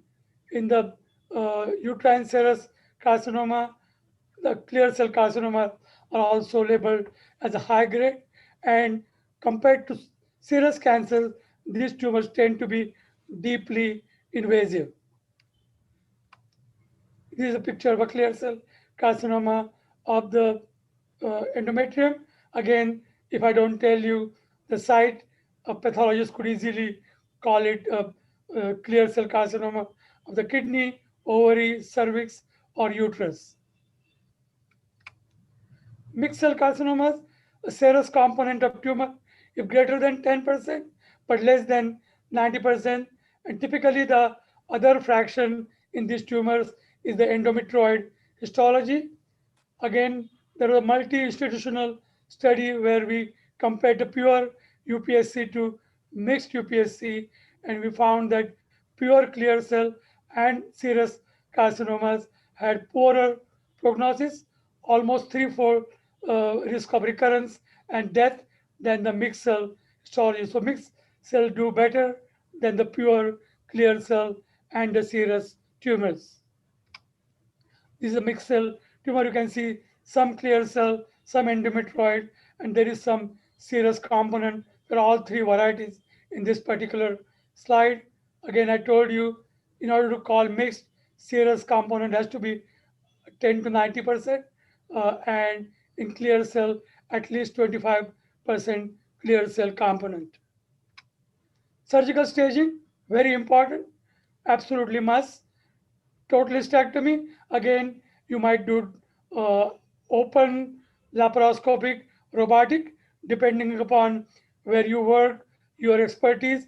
Again, there is no difference, whatever method you choose of surgery, TAH, BSO, omentectomy, pelvic and periodic node dissection, washings, again, optional with the new FIGO staging, resection of gross and visible disease if present. Staging for everyone in type 2, absolutely yes. It can tailor the post-operative treatment better with the full information. I think that's true with any gynecological or for that any cancer. The staging will help you to tailor your therapy, maybe chemo, radiation, or whatever. Robotic or laparoscopic surgery is less morbid, less complications, early discharges, and lymph node dissection is little easier with robotic surgery, at least in, I'm sure everybody's experience. And frozen section sometimes is not very accurate. Again, we do frozen section in all the patients, and the depth of invasion was correctly seen in 67%, whereas 28% or more than a quarter cases, there was an upstaging of cancer. So sometimes based on uh, frozen section, you can't decide on staging as we do in type 1 cancers. If it is grade 1 and 2 or superficial, we don't do nodes. But in type 2, everybody, we do the full staging. Operative management in the recent Gynaecology Oncology Group Lab 2 study, there are over 2,600 women. Again, we showed that laparoscopic and robotic, there was no robotic component in this study. It was done in early 2000, and 94% of women treated laparoscopically went home in 1 to 2 days. Actually, nowadays we send them home same night or at the most next morning. And 52% of women treated with conventional open surgery obviously spend a lot more time. So it is less morbid, easy on the patient, easy discharge, and less complications. So obviously, robotic or laparoscopic surgery is the treatment of choice for management. Surgical cytoreduction, again, patients who have metastatic disease. Uh, there are about 672 patients studied in 14 different manuscripts, and you can see overall survival rates uh, were complete in cytoreduction, 30 to 51%, and in optimal cytoreduction, that is, some people took it as less than 1 centimeter, some people took it as less than 2 centimeter, and the survival was 15 to 50%. So this is in advanced stage uterine papillary serous cancer. Have the patient optimally cytoreduced, not R0, but probably R1. 26 months versus 9 month survival for optimal debulking versus suboptimal. Roll-up chemotherapy, 17.1 versus 9.5 months for chemotherapy group, and 29 versus 14.4 advantage for platinum Taxol, which is the current treatment, versus a PAC or platinum cytoxan and adriamycin. Again, carbotaxol, platinum Taxol was superior in the advanced disease, and optimal cytoreduction was only predictor of outcome with multivariate analysis. Again, if there is a gross cervical involvement, of course, we do the biopsy and confirm it, or MRI may be useful in occult disease. Also, it will tell you if it has gone outside the service. So if confirmed, is it echoing? Are you hearing echoes? Yes, sir, it is slight a bit echoing. Now it is not. It's going to be perfect. Yeah, perfect, sir. That's good. And yes, sir, that's good. And just a reminder, sir, we've got 2 more minutes left. Thank you. You can go ahead, sir. I'm coming to. I will go soon. I might need 5 minutes, but okay, I'll go faster. So again, radical hysterectomy has been associated with improved local control and survival compared to just a simple hysterectomy or hysterectomy followed by radiation, 94%, 79%. Randomized phase 3 trial for stage 3 disease. Again, it was compared whole abdominal radiation to adriamycin and cisplatin. And what we found was people who got chemotherapy, progression-free survival was 50%, and overall survival 60%, and in the whole abdominal radiation 38% and 43%. Again, we have pretty much abandoned whole abdominal radiation for any ovarian cancer and definitely for PAP-serous. Again, GOG 209 for advanced disease, we compared carboplatin and cisplatin to Doxil, cisplatin, and Taxol. And what we found was in the interim analysis, the progression-free survival with Taxol, Adria Platinum was 14, so they were equal. But what we found was Taxol carbo is not inferior to this toxic 3-agent therapy in terms of PFS and OS, and overall the toxicity favored Taxol carbo. So we stopped the study and took out that arm, and Taxol carbo became the standard of care. Sandwich therapy, this is again giving chemo radiation to PAP-serous tumors. And you can see here, this was published from the Duke, and you can see 45 patients with chemotherapy followed by radiation, the further chemotherapy. That means this is a sandwich therapy. 3 cycles of chemo, radiation, 3 cycles of chemo. 18 radiation followed by chemo, 46 chemo followed by radiation, and you saw that the sandwich therapy, the 3-year survival was 88% compared to radiation followed by chemotherapy 54%, and chemo followed by radiation 57%, thereby showing improved survival in the sandwich therapy arm. In summary, type 2 endometrial cancer has poor prognosis and need to be treated aggressively. Surgical staging, whichever way you prefer, open, laparoscopic, robotic, hysterectomy, BSO, lymphadenectomy, and omentectomy, important. And stage 1, our place we give sandwich therapy with chemo, 3 courses, brachytherapy in stage 1 and 2 disease, and chemotherapy followed by radiation for the best outcomes. Optimal cytoreductive surgery followed by chemotherapy, carbotaxol in metastatic disease. Again, if possible, do optimal cytoreduction, or if not possible, at least less than 1 centimeter. That's where you're going to get better results. Herceptin in advanced or recurrent disease who are positive for HER2 new, and again, now with the current thinking, molecular and genomic testing in recurrent disease for consideration of immunotherapy, which we pretty much do on all the recurrent patients. Again, thank you for your attention, and greetings from Buffalo and Niagara Falls. Thank you. Thank you so much, sir. Chairpersons, any remarks? And then can we move to our next speaker? I think we should go to the next speaker. Sure. So thank you, sir. Thank you, Lele, sir, for your excellent presentation. And we are really indebted to you for joining us for this prestigious event organized by POGS. My pleasure. Thank you, sir. Our next speaker is Dr. T. Subramanieshwar Rao. is a chief surgical oncologist and robotic surgeon, Indo-American Hospital, Hyderabad. We welcome Dr. Rao, and we request Dr. Rao to please start his screen sharing and also unmute himself.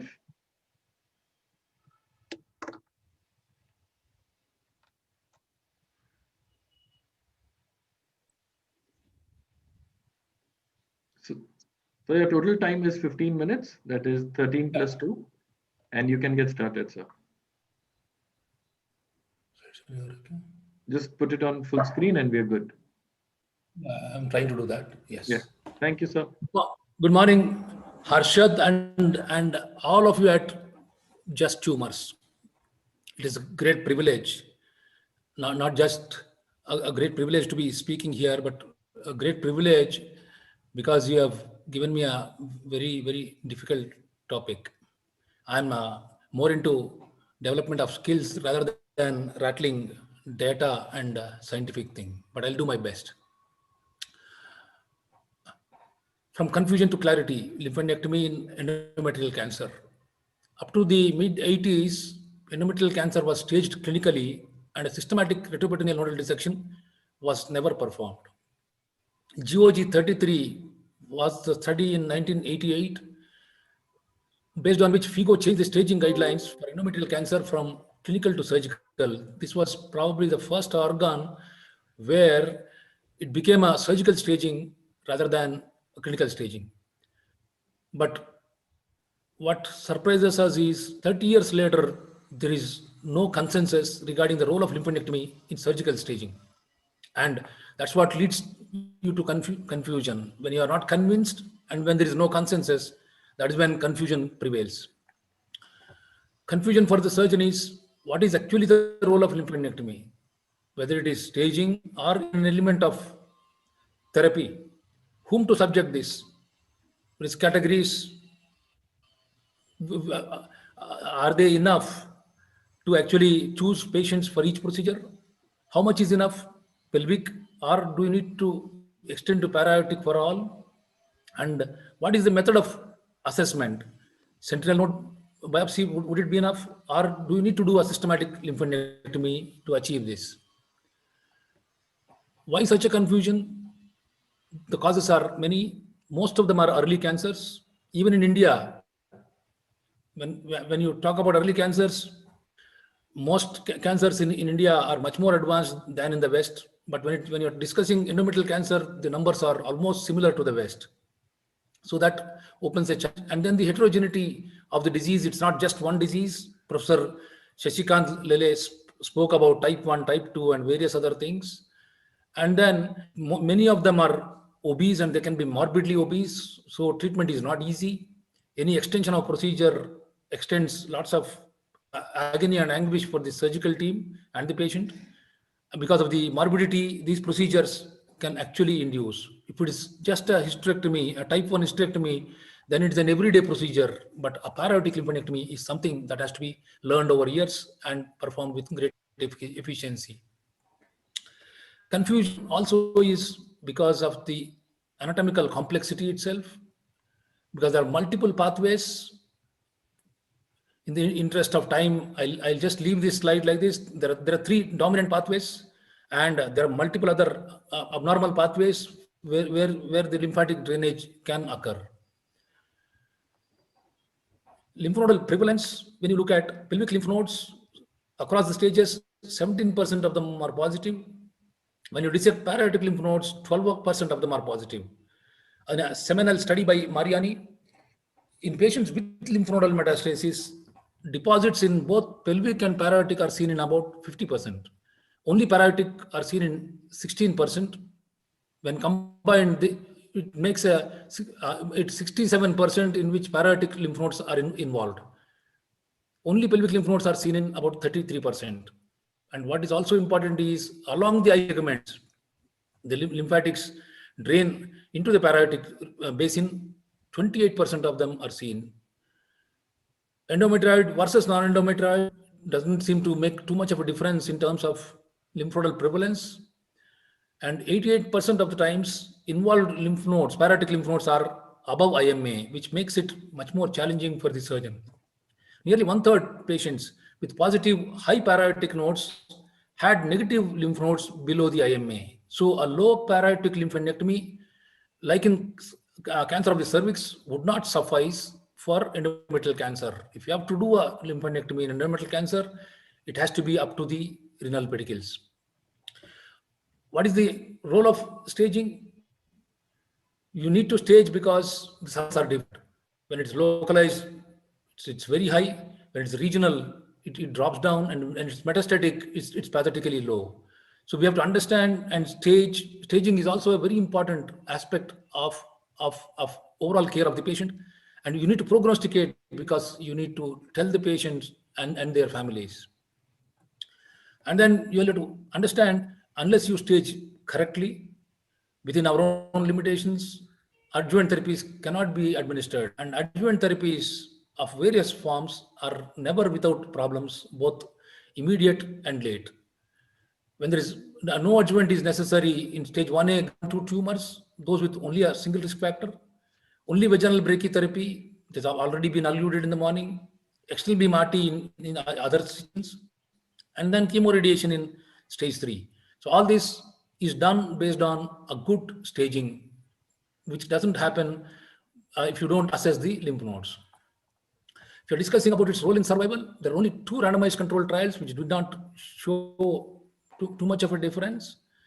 May not be the best conducted trials, but that is the only robust evidence. All other studies were retrospective.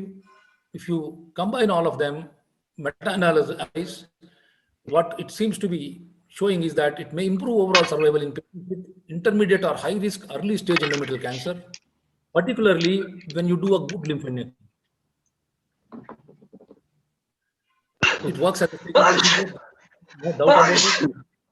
It prognosticates patients, and it might have a therapeutic role, although there is insufficient data to this. Available data points towards an improved survival in intermediate and high risk groups. So what to do now? What actually to do?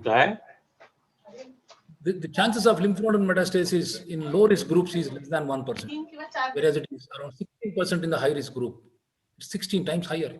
So you need to risk stratify. The Mayo Clinic's risk stratification, which all of know. Whom do we operate upon? Low risk group, there may not be any need for lymph node dissection because it is 1%. Or if you are a center where central node has got standardized already, I think central node biopsy is not a bad option. Low intermediate risk, pelvic lymph node also comes in here. So if you have a central node, that standardizes it much more than anything else. High intermediate risk, you need to do some form of lymphadenectomy. It could be guided by central lymph node biopsy, or you could directly proceed to a systematic lymphadenectomy. When you're discussing high risk, stage 2 or 3, systematic lymphadenectomy scores over everything else. What you could do is use a navigation surgery, the same sentinel technique, to guide lymph node dissection so that all the lymph nodes that would potentially be involved can be removed. How much is enough? Central node can be just a pelvic exploration. It can be a pelvic plus para-aortic exploration. It can be a systematic pelvic lymph node dissection and then frozen section. It could be systematic pelvic plus para-aortic lymph node dissection, or what is coming up is ICG guided systematic lymph node dissection. We've acquired this system 2 years back, and what is important is to explore all the areas. Once you've injected it, it's always important to see the entire para-aortic basin so that you actually remove all this. If you have a facility of frozen section and it is in frozen section much more than the facility, send them across. And then if you have other factors which are forcing you to do a lymphadenectomy, just go ahead with lymphadenectomy. If you're doing a pelvic lymphadenectomy, complete it and send it for frozen section, and then only decide about para-aortic lymphadenectomy, because that is the most difficult part of these procedures.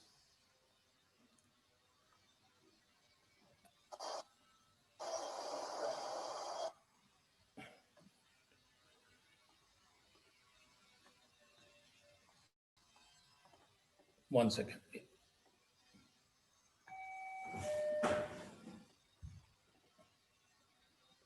ICG assisted lymphadenectomy that we were talking about,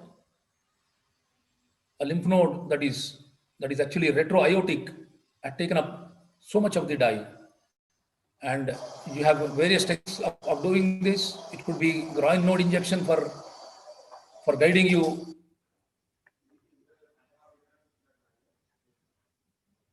And then what we keep seeing while we are doing this is multiple aberrant pathways. You can actually see that there are two nodes on either side, medial to the obliterated umbilical. You are actually surprised that those were nodes. I was really worried while we were dissecting this that we would get into the bladder. Bladder is just there. That is the obliterated umbilical. So something that was medial to the umbilical is something that we have never actually seen and never actually imagined that a node can light up here. It was there on both the sides. Was this ventrosuspension because of the cesarean section response for this? I didn't know, but a node here and a node here, and the right one actually was positive.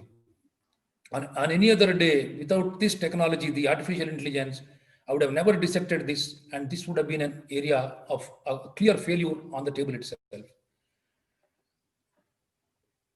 Evidences, the FIRES trial sensitivity seems to be 97.2% with a negative predictive value of 99.3. Cervical injection of ICG, central node is done, and then completion pelvic or para-aortic lymphadenectomy is done. Para-aortic lymphadenectomy was done in few centers only. It was a multi-center study. Film trial has shown that ICG is superior to blue dye. The study was started as a non-inferior study, but it has clearly shown superiority over the blue dye. The Centaur trial that we talk about, the injection sites are cervical, fundal, subserosal, hysteroscopic peritumoral injection. We have tried the first two, we don't do the third one.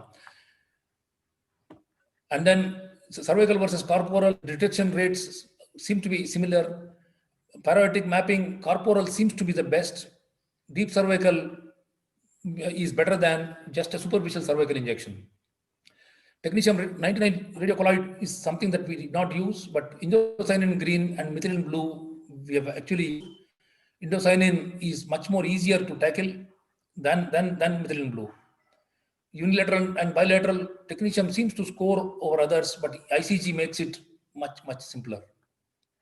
Centaur study, central lymph node biopsy versus lymphadenectomy, 156 patients, 27 out of 156 patients were lymph node positive.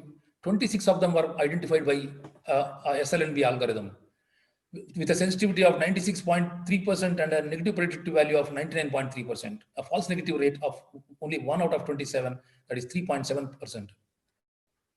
14 of the 27 identified only the central node, which included micrometastasis and isolated tumor cells. 10 identified both central node and the lymph node dissection was positive. 3 out of 27 were seen only on completion lymph node dissection. 2 had only unilateral mapping on a central node. 1 bilateral mapping, false negative central node. Centi-endo, stage 1 and 2 endometrial cancer patients, SLNB had a sensitivity of 84%. Ultrastaging of the node may be even more sensitive than a full lymphadenectomy, with lymph nodes evaluated by conventional pathology. We still do not know the clinical importance of isolated tumor cells discovered in a lymph node that is negative by traditional histological analysis. Looking at the oncological outcomes, when you have a positive pelvic lymph node, central node seems to actually score over everything else. When you have positive para-aortic lymph nodes, there should be no difference whether you do a sentinel node guided or not. To conclude, pelvis hosts the uterus, the ovaries, but not all their lymphatics. Risk stratifying patients is the first step after diagnosing endometrial cancer. Nodal assessment in endometrial cancer is essential for surgical staging, prognostication, tailor the adjuvant therapies, and possibly may give some therapeutic advantage.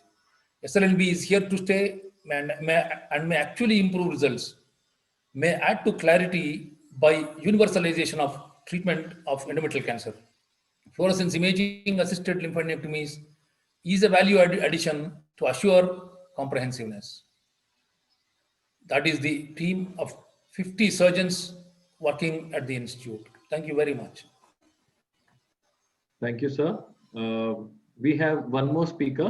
With the permissions of the chairperson, can we invite next speaker, sir? Yes, all right. Thank you. Our next speaker is Dr. Yogesh Kulkarni from Mumbai. He's a consultant gynecologist and an oncology specialist and a robotic surgeon from Mumbai. I request Dr. Yogesh Kulkarni, sir, to please start his screen sharing. Yeah. Again, just a reminder, we have 15 minutes, 13 plus 2, and you can get started once we Just are a in moment. slideshow. Is my screen visible now? Yes, sir, it is. It is. Just Just put a it in moment. full screen. Yeah, I'll put it full screen. Yes. Yeah. Thanks, everybody. Thanks, Dr. Harshad, for giving me this opportunity. Over next 10 minutes, I'll be speaking about the role of robotic surgery in endometrial cancer. I think we all know that surgery is the primary treatment of endometrial cancer, and majority of these patients are either obese, diabetic, and have multiple other comorbidities. And the role of MIS becomes vital because you keep on operating on these women with an open surgery. I'm very sure your residents will curse you for doing dressings for 2 or 3 weeks. And we do have a prospective and a randomized data that suggests that the minimal access surgery is as good in terms of overall survival for as compared to open surgery. We have two techniques, in minimal access surgery. Either you can go a laparoscopy and laparoscopic assisted, or you can go by a robotic assisted surgery. And this was the lab 2 study, which clearly states that the overall survival in both the arms is equal. The rate of recurrences are same, and the risk of port site metastasis was less than 1%. So I think for all practical purposes, as of today, we can consider that minimal access surgery is good for endometrial cancer. But the problem is, you have many surgeons with basic laparoscopic skills, and advanced laparoscopic skills are available for very few skilled advanced laparoscopic surgeons are there. And at the end of the day, I think, once we decide that MIS is the best treatment, I don't think any surgical procedure should be at the mercy of individual brilliance. And that's where you need a technology that can bridge the gap between skills and delivery of minimal access surgery in endometrial cancer. And that's where we have to consider other options. And why do we require other options? Because if you see the lab 2 study, the risk of conversion, 1 out of 4 patients was converted to open surgery, and the risk was very high when the patient's BMI was 40. And the most important study, or most important thing that I observed, is that the follow-up study, the worst quality of life at the end of 6 months post-surgery was in patients who were designated for laparoscopy and had to undergo laparotomy for some or the other reason. And I think there is a time, for a newer technology to bridge the gap. And I think, the robotic assisted laparoscopy is, as of today, can, shows a promise in terms of bridging that gap. We do not think it should be a competition to conventional laparoscopy. I think those who are great at it can continue doing laparoscopy. Those who are not, I think we should look at it as an evolution of MIS, where more and more people, can perform MIS in endometrial cancers. Where I see value of robotic surgery, because I am a surgeon who has converted straight away from open to robotic assisted, is that you have a faster learning curve. You have a much easier transition from open surgery. The anatomical dissections, because of the flexibility of the arms, is much easier. You have reproducible steps. It's easier to train your juniors. And as of today, this is first time there has been a computer interface between the surgeon and the patient. And what this results is that you get equivalent outcomes. You have acceptable morbidity. You have lesser conversion rate.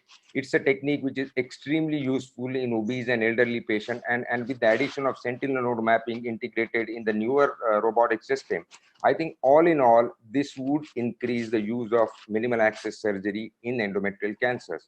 So I am going to share, there is hold of data, which is available, which says that it is as good as conventional laparoscopy. What I'm going to share over next 4 or 5 slides is our experience of robotic surgery in endometrial cancer. We have done 326 patients who underwent a robotic assisted endometrial cancer surgery. 63% of them had some or the other medical comorbidities in terms of hypertension, diabetes, ISD, and about 30% of the patient had a previous abdominal surgery. This is the breakdown of surgeries. We have done 326 cases.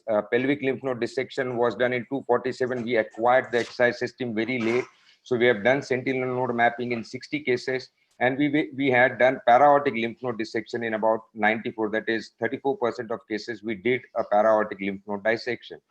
I think I have slightly different views in terms of, I think there are speakers who used to say that a single docking is sufficient. I don't think if you want to do a complete para-aortic lymph node dissection, you can do it with a single docking. So our policy over the years is that we do hysterectomy, pelvic node dissection and inframesenteric node dissection with the robot docking towards pelvis, and the supramesenteric para-aortic dissection, we turn around the robot and direct it towards the upper abdomen.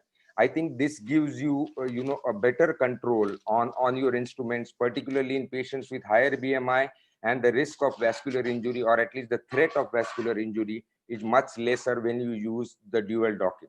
And this is our method. We put the primary port about 3 or 4 centimeters above the umbilicus. The assistant port is on the right side, and we just, when we are docking towards the upper abdomen, we just put the port 3 or 4 centimeters infraumbilically, keeping the rest of the ports exactly in the same position. So that's how we have been able to do.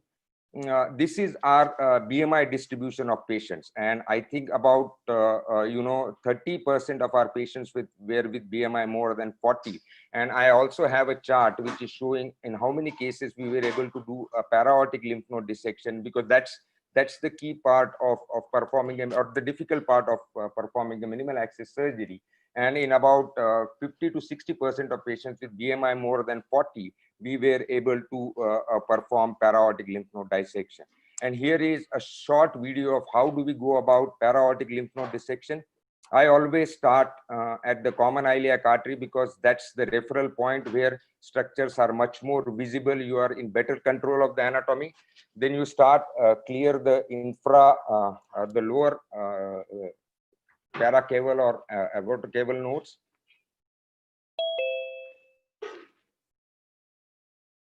The key is to keep the right ureter. Then you move across, clear the nodes along the bifurcation of the iliac arteries and the left common iliac vein. Then you move on the left side, identify the left ureter. Then I go cranially just to identify the inferior mesenteric artery, because that becomes the proximal end of my dissection. And then we clear all the para-aortic nodes which are infra-mesenteric. I think the sauce helps you in terms of identifying the structures, very clearly. You just have to clear everything above the sauce. Then you go cranially, and then you clear the inframesenteric aortocaval nodes.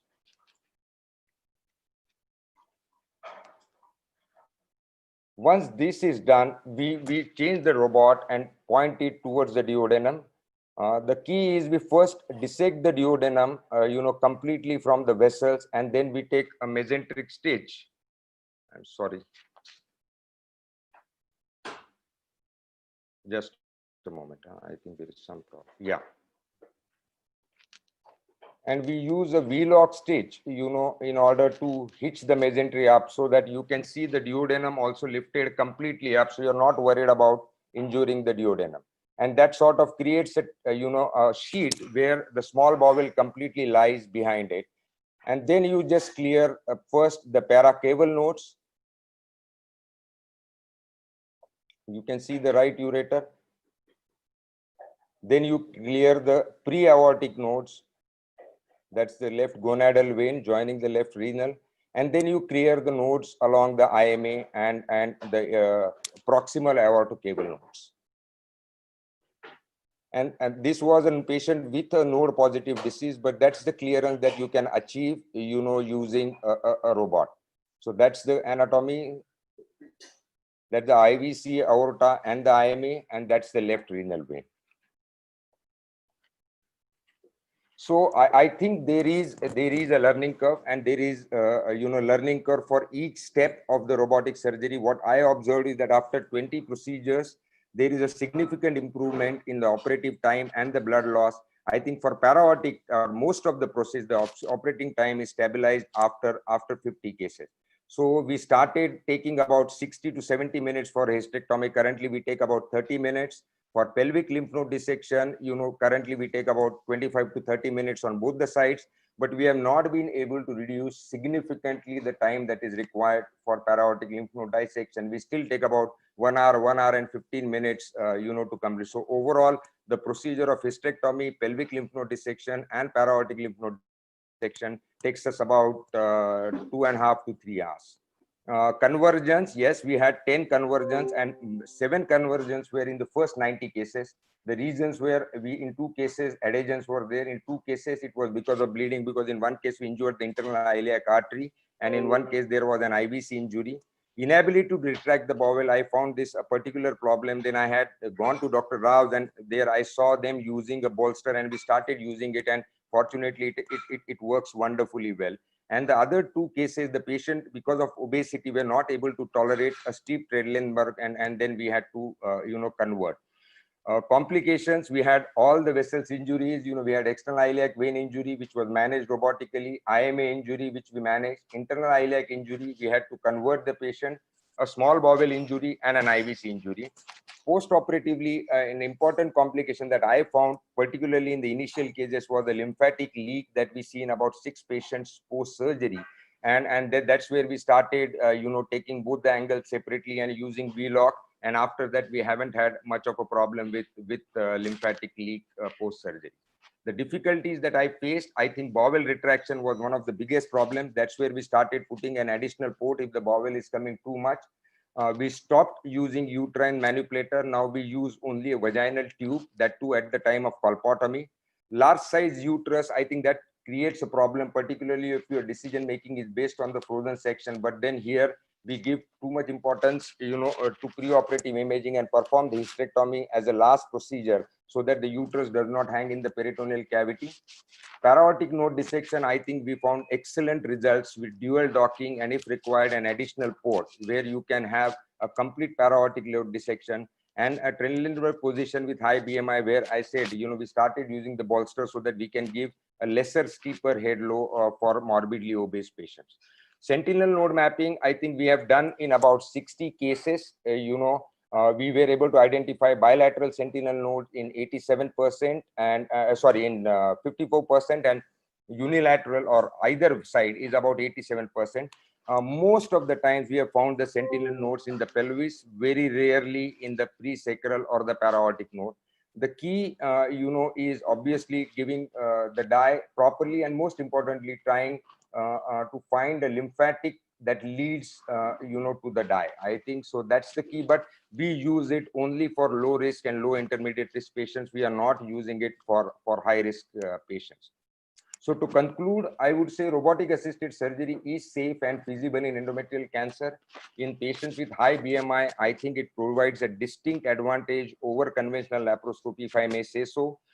Sentinel node mapping with fluorescent imaging, I think, again, it's an attractive, impressive thing, but we still don't have a survival data in patients who have undergone only sentinel node mapping. Learning curve for pelvic hysterectomy, pelvic lymphadenectomy is about 30 to 40 cases. For para-aortic lymph node dissection, I think for you to stabilize your time, it would take you about 35 to 40 cases. Dual docking, I think if you have, whether you have an XI robot or a SI robot, I think dual docking is a more controlled way of removing supramesenteric para-aortic nodes. This is our team. I think they have been working great with all of us. I think we have had this was the party we had when we had the second robot. I think it's a technique which is promising. And if you are not good at laparoscopic surgery, I think it's a boom for you. Thank you. Thank you so much, sir. From previous learnings, we understand the chairpersons have given us a go-ahead to keep it in time and also invite our next speaker, the last speaker for this session, Dr. Umesh Mahanshetty from Mumbai. And I request Dr. Umesh sir to please start his slide sharing. He is a consultant, Department of Radiology Oncology in Mumbai. Is there any question answer, or it is done? Because I'm going to leave if there is no question answer period. At the end of this session, if you have time, we can have. Okay, I'll hang on then. Was it 12:30 at night here? Sir, my suggestion would be, as we are already running 3 minutes behind schedule, and we really don't like to keep you away from your sleep. First of all, on behalf of POGS, sir, haath jod ke thank you so much for coming in, and we love you from our full heart, sir. I agree. I think everybody will agree with that, sir. Thank you so much. Great meeting. Enjoyed seeing everybody, and good luck and good night. Thank you, sir. Thank you. Thank you. So with permission from chair, shall I start my talk? Please do, sir. Please do. So at the outset, I would like to thank FOGSI and POGS, and in particular, Dr. Harshad Parasnis, to give me this opportunity to talk on a brief overview of adjuvant radiotherapy, adjuvant therapy in endometrial cancers and update. And I have no financial disclosures. Just I wanted to make a remark that I'm happy to see a lot of my friends in this group, and probably we all are having withdrawal syndrome of meeting each other in conferences. So thanks to Harshad Parasnis that he has made this possible to meet our friends online. And second news is that I have relocated from Tata Hospital Mumbai to Visakhapatnam, and I'm heading the institution, which is a unit of Tata Memorial Center, and it's called Homi Baba Cancer Hospital. To set the ball rolling for adjuvant therapy, this is a busy slide, but suffice to say that Dr. Subramanian said that surgical-pathological staging with the cooperation from a surgeon and a pathologist is very vital for defining the adjuvant therapy in endometrial cancers. And adjuvant therapy for endometrial cancers have been utilized in the past, radiation therapy being an established treatment modality, whereas chemotherapy and chemoradiation has been attempted in recent past for a couple of years now. My talk is based on evidence-based, and these are various guidelines, consensus, as well as recommendations, which have been published many times. But what is a recent one is the ESMO, ESGO, and ESTRO consensus conference, which is based on level of evidences and grade of recommendations. And I would strongly suggest many of you to go through this article in detail. Coming to my topic, the basis for adjuvant therapy is mainly on the new risk group stratification, which has been a consensus between ESMO, ESGO, and ESTRO. And if you see the history, ESMO had their own risk stratification, POTEC had their own risk stratification, GOG had their own risk stratification. So this is more or less a consensus where they have classified into low risk, which is stage 1A, grade 1, grade 2 LVSI negative, intermediate risk, stage 1B, grade 1, grade 2 LVSI negative, high intermediate risk, which comprises of two groups, that is 1A, grade 3, and the second group is 1AB, grade 1, grade 2 LVSI positive. And the other group is high risk group, which is 1B, grade 3 onwards, stage 2, stage 3 endometrioid with no residual disease, and any type 2 histology patient is classified as high risk. And the more advanced disease is classified as stage 3 residual disease, R2 resections, and metastatic being stage 4B. Based on this, there have been recommendations for various risks.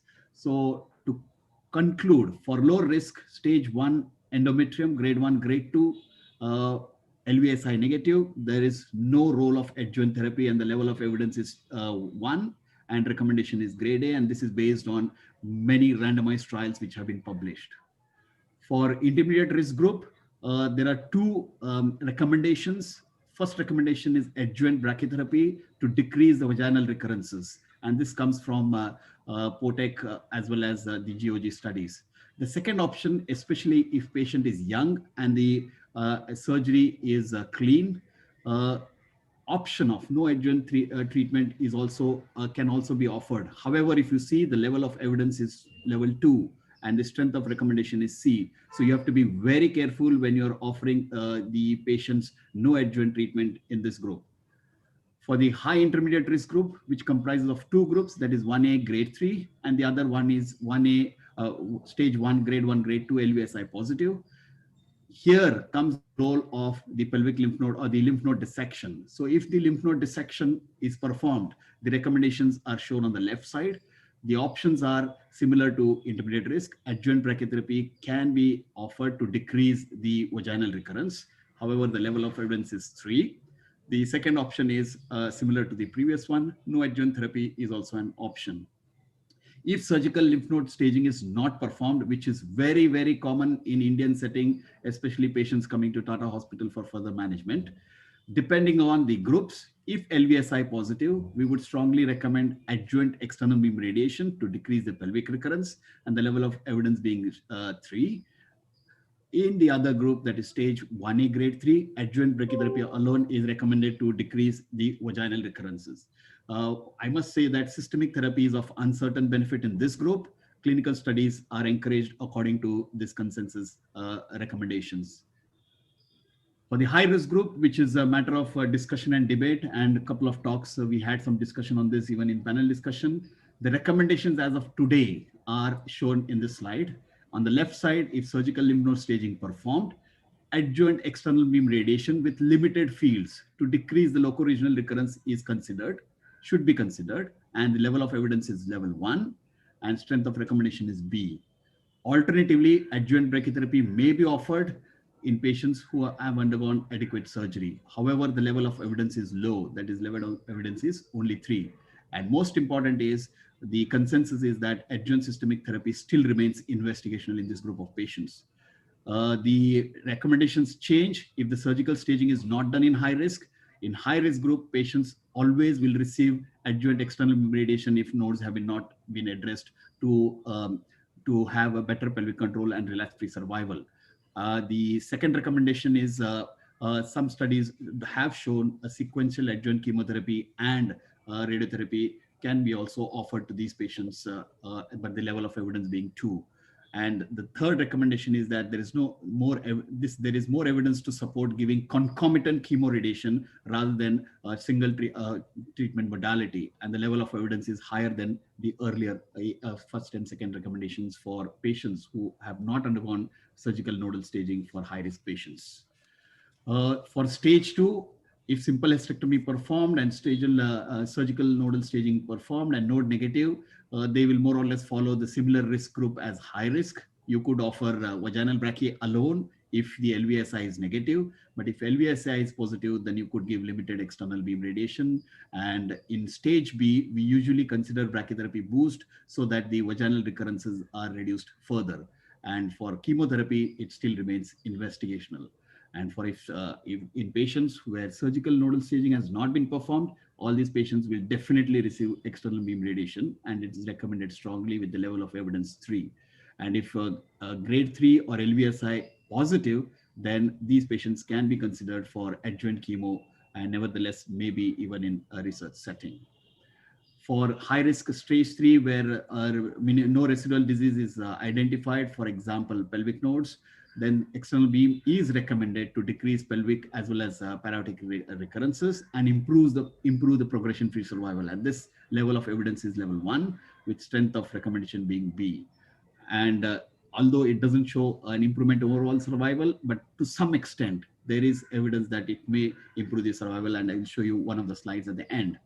For type 2 histology, the upper panel shows the adjuvant treatment for serous and clear cell. I think Dr. Lele mentioned it in detail. However, there is still, since these are very rare tumors, the evidence is not robust. So whenever there is no evidence, robust evidence, then you always encourage clinical trials in such settings. And you can offer external beam or brachytherapy depending on the type of surgery for serous and clear cell. Nevertheless, in clear cell, it appears that in stage 1, and adjuvant external beam or brachytherapy is a treatment option for stage 1 clear cell carcinoma. For other histologies, that is carcinosarcoma and undifferentiated, usually we go for a combination of external beam or chemotherapy alone. From our series, this is a table which shows experience from our hospital. On the left is the published series of 1998 to 2004, roughly around 200 patients in each series. And the current series we analyzed last year. And what we have shown is that encouraging results are also found from this part of the world. And if you see the upper panel, which is published from our series, the outcome is more or less in the range of 85 to 95% for various risk groups. And if you see the lower panel, this is the current series, which is yet to be published and will be sent soon for publication. The outcome is definitely 90% and above, irrespective of the risk group. A couple of trials on a recent studies update. This is a trial GOG 249. I will not go into the details, but these This was a trial for stage 1-2 high intermediate risk factors, as well as high risk type 2 histologies. And what they randomized was pelvic radiation versus vaginal brachy followed by adjuvant chemotherapy. And they recruited 600 odd patients with primary endpoint progression-free survival. Most of the patients underwent lymph node dissection, and roughly around 20% of the patients had type 2 histology. And what they showed was the recurrence-free survival or the overall survival. There was no difference whether patients received the investigational arm of vaginal brachytherapy followed by adjuvant chemo. And you can see that in the bottom panel, the acute toxicities more than or equal to grade 3 were significantly higher in patients who received adjuvant chemotherapy after vaginal brachy, 64% versus 11%. Whereas there was no major difference in late toxicities for these patients. So what can be, sorry, there is some disturbance. Yeah.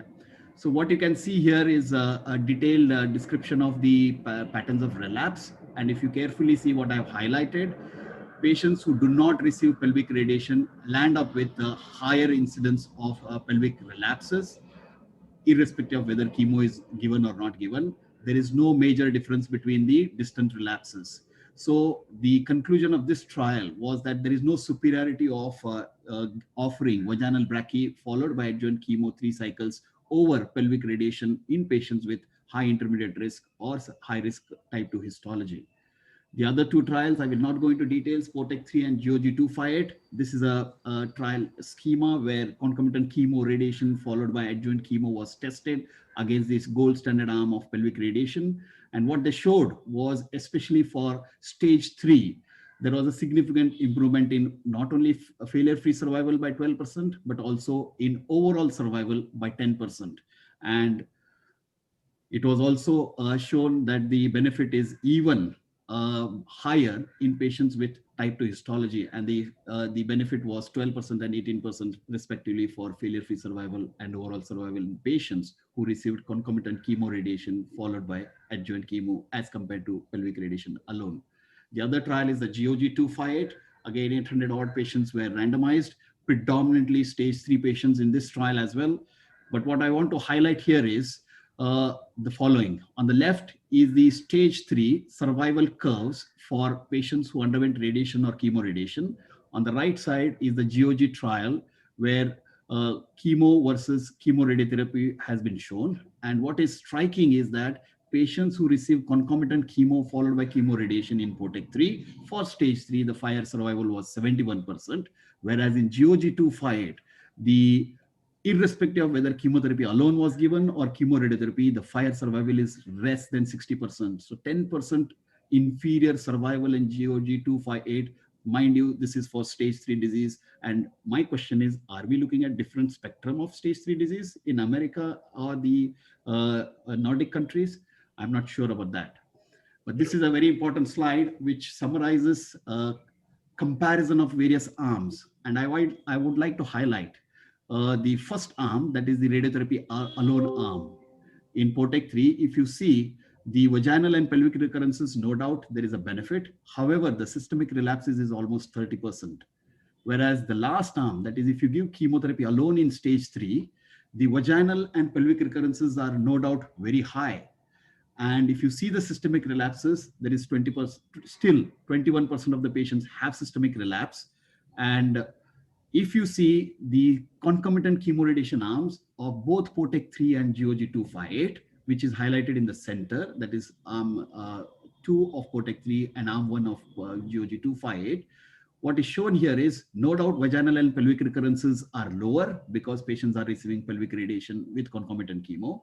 If you clearly see the systemic relapses in POTEC3 was 22% and systemic relapses in GOG258 was 27%. Of note is the high incidence of grade 3, grade 4 toxicities irrespective of radiation. When you give chemotherapy, the toxicity levels are really high. And this is of a concern for medical oncologists and radiation oncologists. Short of time, if you could summarize in the next 30 seconds. Yeah. Thank you. Another 2 minutes, I will finish it. Yeah. So if you see, my summary is that if you offer radiation, you land up with reduction in local and loco-regional relapses by 14%. When you add chemotherapy to it, you would gain a modest systemic relapse reduction by 6%. So I would personally feel that all the patients with stage 3 should undergo concomitant chemoradiation followed by adjuvant chemo, something similar to POTEC3. This is a summary of various recommendations which I mentioned. However, the future lies in the molecular classification, and I will not go into the details of this. Definitely, the molecular classification have potential in triaging patients who would benefit from adjuvant therapy. And this is an ongoing POTEC 4A trial where patients based on molecular classification have been offered various treatment modalities, and we would like to wait for the long-term results of this. However, the clinical implementation still remains to be answered, and we need to wait many more studies on this aspect. So this talk is a reference from the review article which we have published after a VICON 2019 in Indian Journal of Gynaecology Oncology, and I thank you for the patient hearing. Nikhil, on behalf of all the chairpersons, my fellow chairpersons, I wish to thank every faculty for their excellent presentation and the organizers for organizing such a wonderful session on endometrium. Thank you so much. Thank you all the organizers. Thank you so much, ma'am. Thank you. Yeah, Thank you very much. I'd like to thank all the speakers and the chairperson for chairing this session, especially Dr. Shashikant Lele, Dr. Rao, Dr. Yogesh Kulkarni, and Dr. Umesh Mahan Shetty. I think very clear-cut and crisp messages have gone to our delegates. Thank you very much. Thank you. In a sense, we've got a surprise for everybody, especially the attendees who are looking at us live. We have a live quiz, and we're going to be giving out amazing prizes to the ones who are going to answer the right questions fastest. So be quick and be correct. All you have to do is you have to click on the live quiz icon, which is placed on the right hand side, to give your answer. Can we have the first question, which is going to be displayed on the screen? The people who are present on the Zoom meeting will not be able to participate because you guys are the experts, but this is for the attendees. This is can we have the next question, please, Neera? Yes, we got another question which is coming in. This is the second question. You need to again answer in the next 10 seconds. 10, 9, 8, 7, 6, 5, 4, 3. Next question, please, Neera. Again, 15 seconds to answer this. The reason why we're not giving more time is so that the ones who are really knowledgeable, for them, it is just a matter of seconds. The moment you read the question, you're able to know the answer. You don't even need to look at the options. Next question, please, Neera.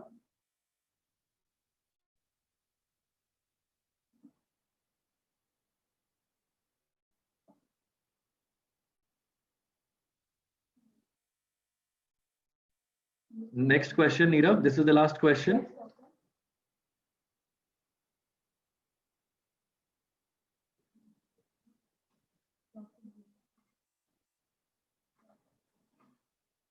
All right, thank you. Now we're going to move to the next session.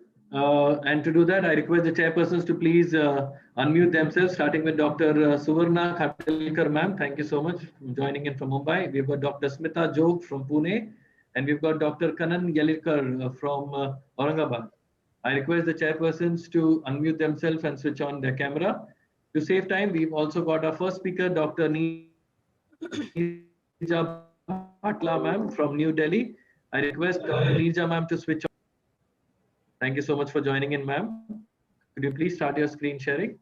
With the permissions from the chairpersons, can I request Dr. Neerja, ma'am, to get started? Yeah, sure. Only one comment I would like to make. It will be a thrilling experience to listen this topic from Dr. Neerja herself, because she was a part of the team who did these changes. So welcome, Neerja, madam. Thank you very much for being here. Can I make a comment also? Just one comment before she shares the screen. I think before I talk about the topic or any comment regarding the talk, I want to congratulate Harshad Parasnis and the entire Pune team and Dr. Alpesh Gandhi for having such a fabulous program. My full compliments and real appreciations to the entire managing committee. And the program is really of high scientific content, and he has managed to get all the stalwarts of their respective field and gynae oncology. So congratulations for a great program. I think over to Dr. Neerja. She, I think, is known to most of us. So you may please go ahead with your talk, Dr. Neerja. Thank you very much, Dr. Suvarna. Thank you. Can I share my screen? Yeah, ma'am, you have already shared the screen. You can start with the PPT, ma'am. Okay, okay. Can you see this now? Still not, ma'am. Oh. One moment, let me start again.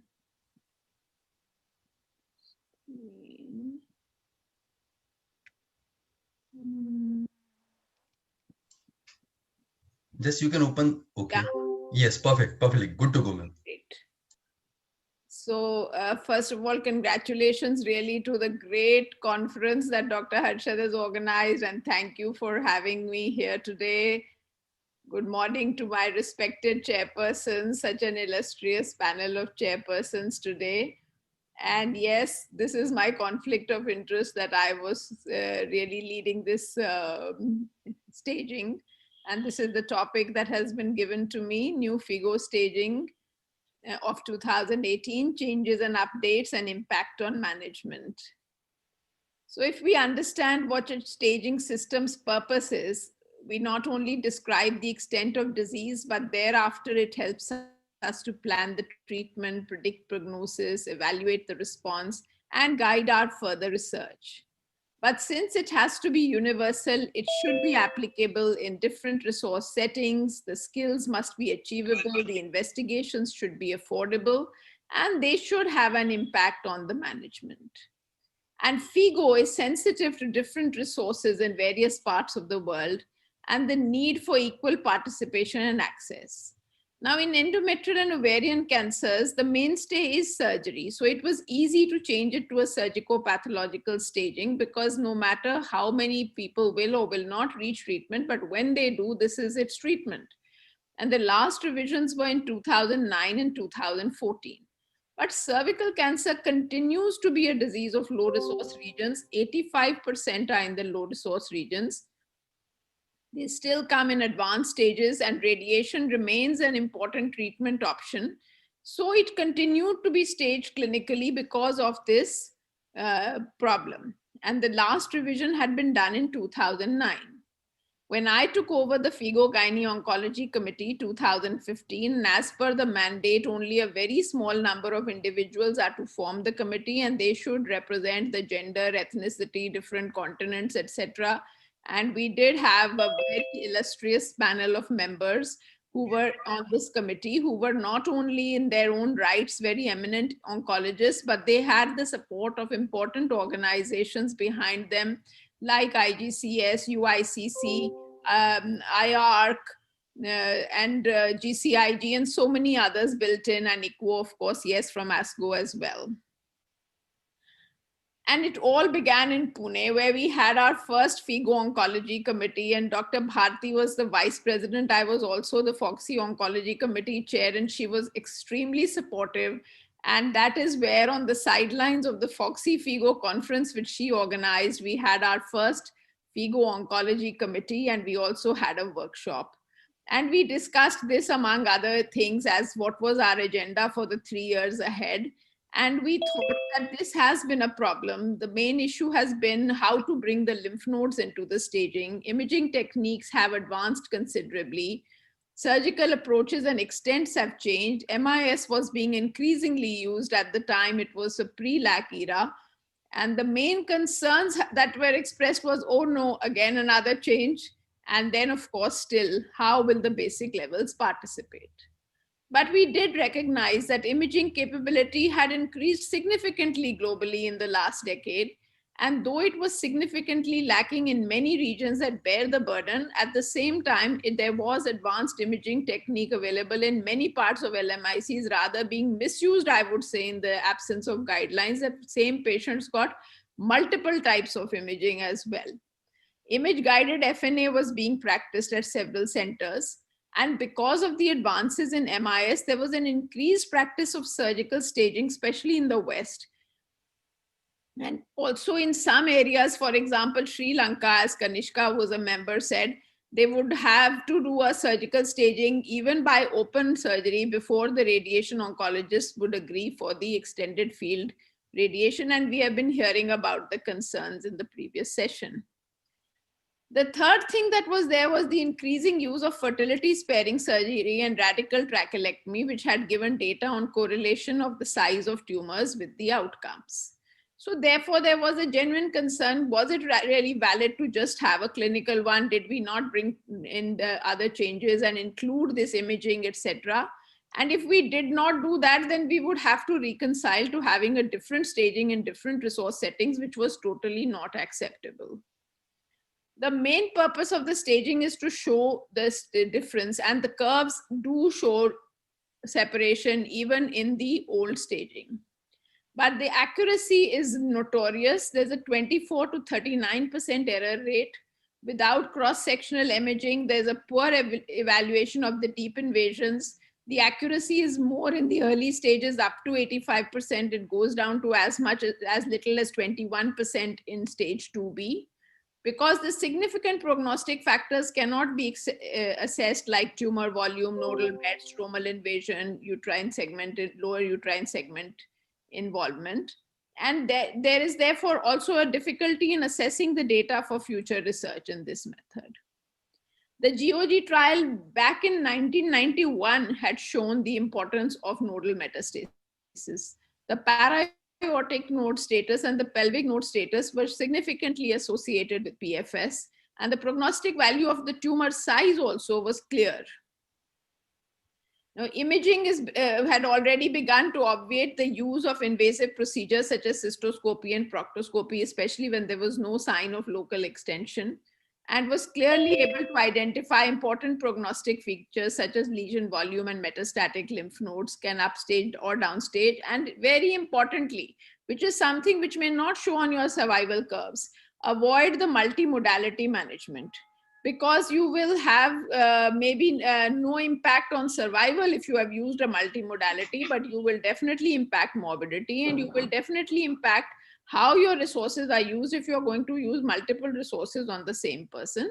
And definitely also the side effects will be fewer when you don't do it. The efficacy may be impacted.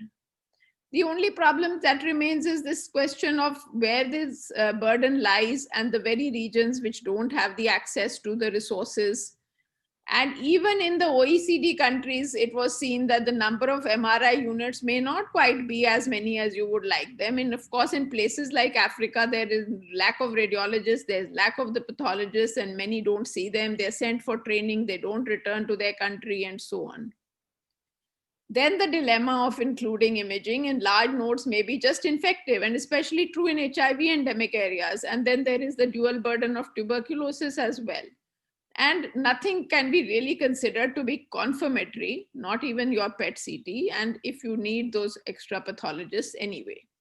Anyway, thereafter, we went through a long down process where we made the proposal, discussed on email, on calls, reviewed by the major gynae oncology societies, which are termed the sister societies by FIGO.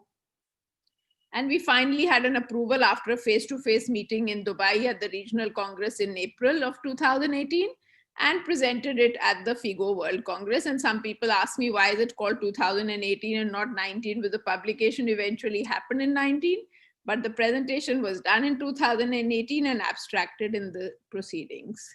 So these are the two most important. And then I mentioned here the corrigendum. The corrigendum had to be brought about because despite buy-in from these societies initially, when it was finally published, AJCC and UICC found that there were significant concerns in a few points, which was mainly the cutoff of the lesion, which I think I can confess was inadvertently changed, as well as the main thing about including of the micrometastasis. So these are the two documents which have the staging and the corrigendin. The sister societies, the UICC, AJCC, ASGO, ESGO, ICCR, IGCS, IS Gynae Pathologies, and SGO are conventionally associated with FIGO in all staging revisions. But we did bring in the regional societies, which I thought were important because of the burden of disease being in these areas. And we did have the AGOI participation, Indonesian Society, South African Society, FLASOG from Latin America, and of course RCOG and etc. And some of the research networks like CCR and GCIG through Jonathan Berwick. And we had in-depth discussions on the sidelines of various societies as well, which were kindly organized by these people. And we came out with this revision, which was now applicable to all the resource levels with the option of using clinical, imaging, or pathological, whichever is there. But exactly this is the order. Clinical is superseded by imaging, imaging is superseded by pathological. At the same time, the clinician has the choice to decide whether to let the imaging supersede the finding or not. An additional cutoff at 2 centimeters was placed in stage 1B, making it B1, B2, and B3. But any lymph node positive moved to stage 3C regardless of the tumor size. Now, this is also there that we added the notations of R or P to designate which of these we were using, and essentially allowed the use of imaging and pathology to change the measurements of the size of the tumor and removed all the previous recommendations for routine investigations. So in stage 1A, the lateral spread was removed because of any lack of evidence that it has a bearing on the outcomes and an additional measurement requirement. I am not going to dwell upon this really in the interest of time, except to remind you that in the corrigendum, it is not more than equal to, it is more than 2, it is more than 4. This is the final corrected version. This is the data which informed the 1B 1 and 2 cutoff, which was various series. These are some of them I'm mentioning here, which showed that the risk factor of the recurrence, which occurred, only 10% of the patients had lesions more than 2 centimeters, but they represented 50% of the recurrence. So this was the typical data from most of the trachelectomy studies. The low risk of parametrial spread in small stage 1 cervical cancer tumors, which showed the correlations. So there was very good level 1, level 2 evidence informing the cutoffs. The LVSI, as before, does not change the stage. The extension to the uterine corpus does not change this stage. But interestingly, now a review by Kailash Narayan has showed that a lot of the patients who have uterine corpus involvement do have lymph node involvement as well. So there is a surrogate and much scope to look at more details later. In stage 2, essentially no real changes are there, except that you can use the imaging, but MRI and all the imaging evaluation of para and upper vagina is less clear. MRI may be a little bit better, but there are false negatives and positives, especially when there's infection, larger tumor size, stretching of upper vagina by the growth. So limitations are there. And this being the main one, if there is involvement of the nodes, it's 3C. If it is pelvic nodes, it's C1. If it's paraortic, it is C2. And therefore, as we discussed yesterday in oncosurgery, there is merit if you have pelvic lymph node involvement to go up and see if there is paraortic or not, at least up to the IMA for cervix. This is excellent level 1 evidence informing these changes. And there is really not much evidence to show one technique superior over the other in various studies. And therefore, there is no clear guidance at this time from FIGO as to which method has to be used. Though PET or PET-CT has been shown generally to have a higher diagnostic performance than CT or MRI for detecting the metastatic lymph nodes. But these techniques should not be allowed to delay the treatment. The non-availability of a technique should not be a reason to delay treatment.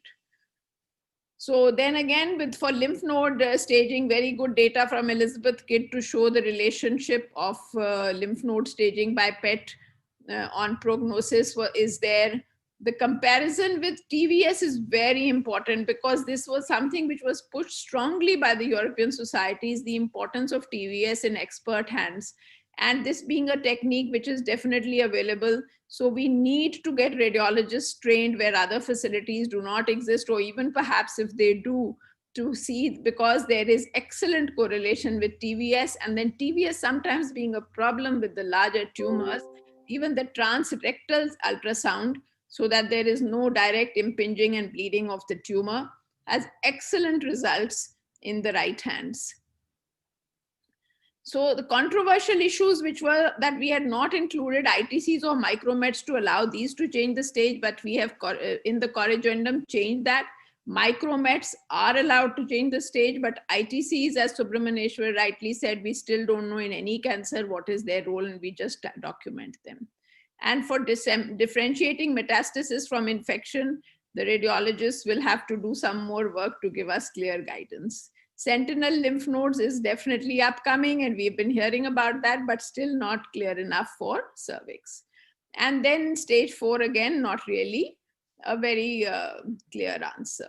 So this I have already mentioned most of all of this, but yes, one thing I could mention, that the best available technology should be used for assessment, and the lowest appropriate stage should be assigned. So in doubt, please assign the lower stage and just record and report what you are using.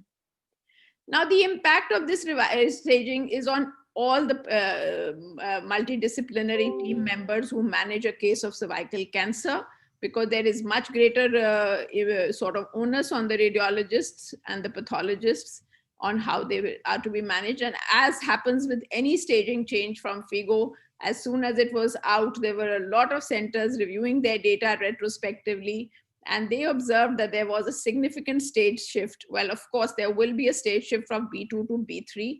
To me, that is not a true stage shift, but the more important is the staging change to 3C.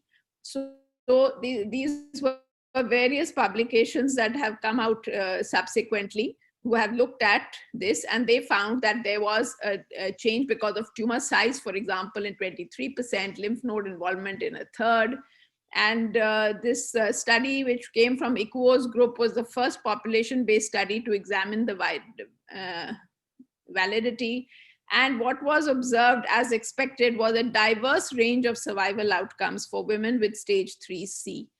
In stage 3, if you look at 1B, 1B1, 1B2, 1B3, you can see the clear differentiation in the 5-year survivals. And as I said, this is the test of the staging, so to speak. 1B2 had a 2-fold increase over 1B1, and 1B3 had a 4-fold increase in cancer mortality. And the cause-specific survival in stage 1B3 was significantly associated with decreased CSS compared to stage 1B2. Now in stage 3C1, there was an independently associated with improved cause-specific survival compared to stage 3A or 3B disease. Now this was a little bit relatively unexpected, you might say. Now, stage 3C further they found was a heterogeneous group where there were local tumor factors in addition to nodal status clearly impacting, because if they looked at them with respect to the tumor size, it was clear that if the tumor size was bigger, it was definitely going to impact the survival. Just the lymph nodes alone were not so important. And the similar data was looked at from other centers as well. So in conclusion, we find that the 2018 staging adds immense flexibility to the staging and permits its use in all types of resource conditions, while placing considerable onus on the clinician to assign the appropriate stage in the team members. But we need to ensure our future publication of systematic data with respect to these concerns to assess the validity of the changes and inform the future revisions.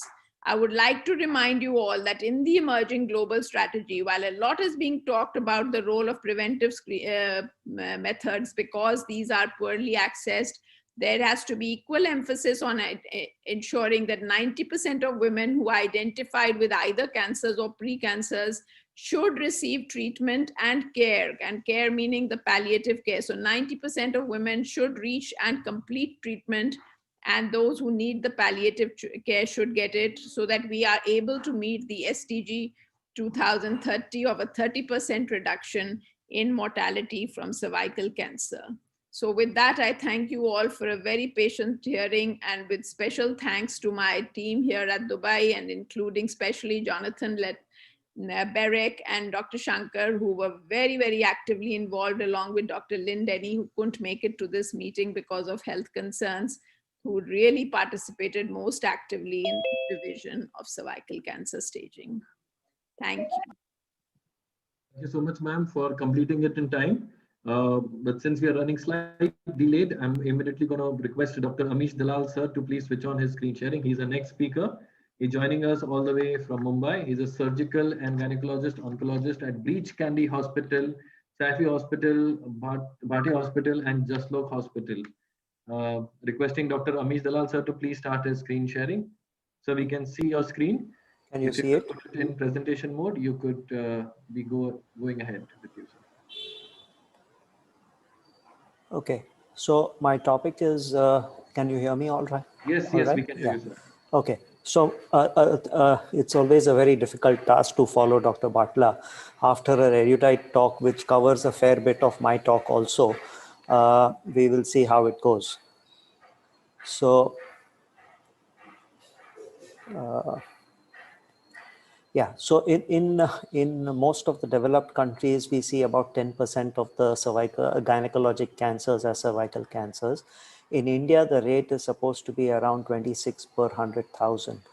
Majority of these are a lot of the, there's of course a higher percentage incidence in the rural population as compared to some of the urban population. In our country, we also see cervical cancers at a younger age compared to the West. About 1/3 of the cancers will be in patients who are above 65. Now with the screening methods, the pap smears, HPV screening, we are likely to see earlier stages, and therefore surgical management is pretty important.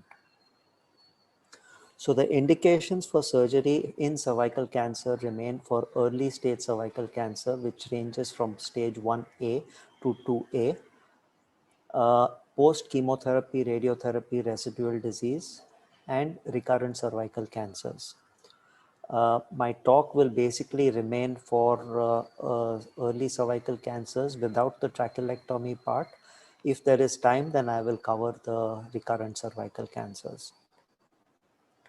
So the evaluation, as Dr. Batla very rightly said, is basically a clinical evaluation where we do a per speculum, per vaginal, per rectal examination, a bimanual evaluation, if required, an evaluation under anesthesia. CT scan and MRI, though useful, but they are not very sensitive and specific for assessing locoregional spread, especially the pelvic nodes. And therefore, it works as an adjunct, but not necessarily the main investigation to evaluate the surgical or operability. Surgical evaluation of the regional spread, we will discuss a little later, already partly mentioned by Dr. Batla. So this is the staging system for cervical cancer, which we have already been, Dr. Batla has already alluded to in great detail. But you can see that the FIGO stage basically still remains as a clinical staging method. There is no additional role of imaging modalities or nodal status in the clinical setup, which is adding to the surgical staging. The nodal status is usually the post-surgical status. So in pre-therapy imaging, the nodal assessment by imaging, either by PET scan or by surgical removal, is the question. In the West, a lot of the places, they practice surgical removal for all stages, and then they decide whether to proceed with a radical hysterectomy or proceed with a concurrent chemotherapy with radiation. So there is a GOG study which did not require surgical removal prior to chemotherapy and radiotherapy. They compared this group of patients with the patients from the GOG 120 study. In this, they found that the survival of patients not having surgical removal was poorer in stage 3 and 4 as compared to those who had had surgical staging of the lymph nodes.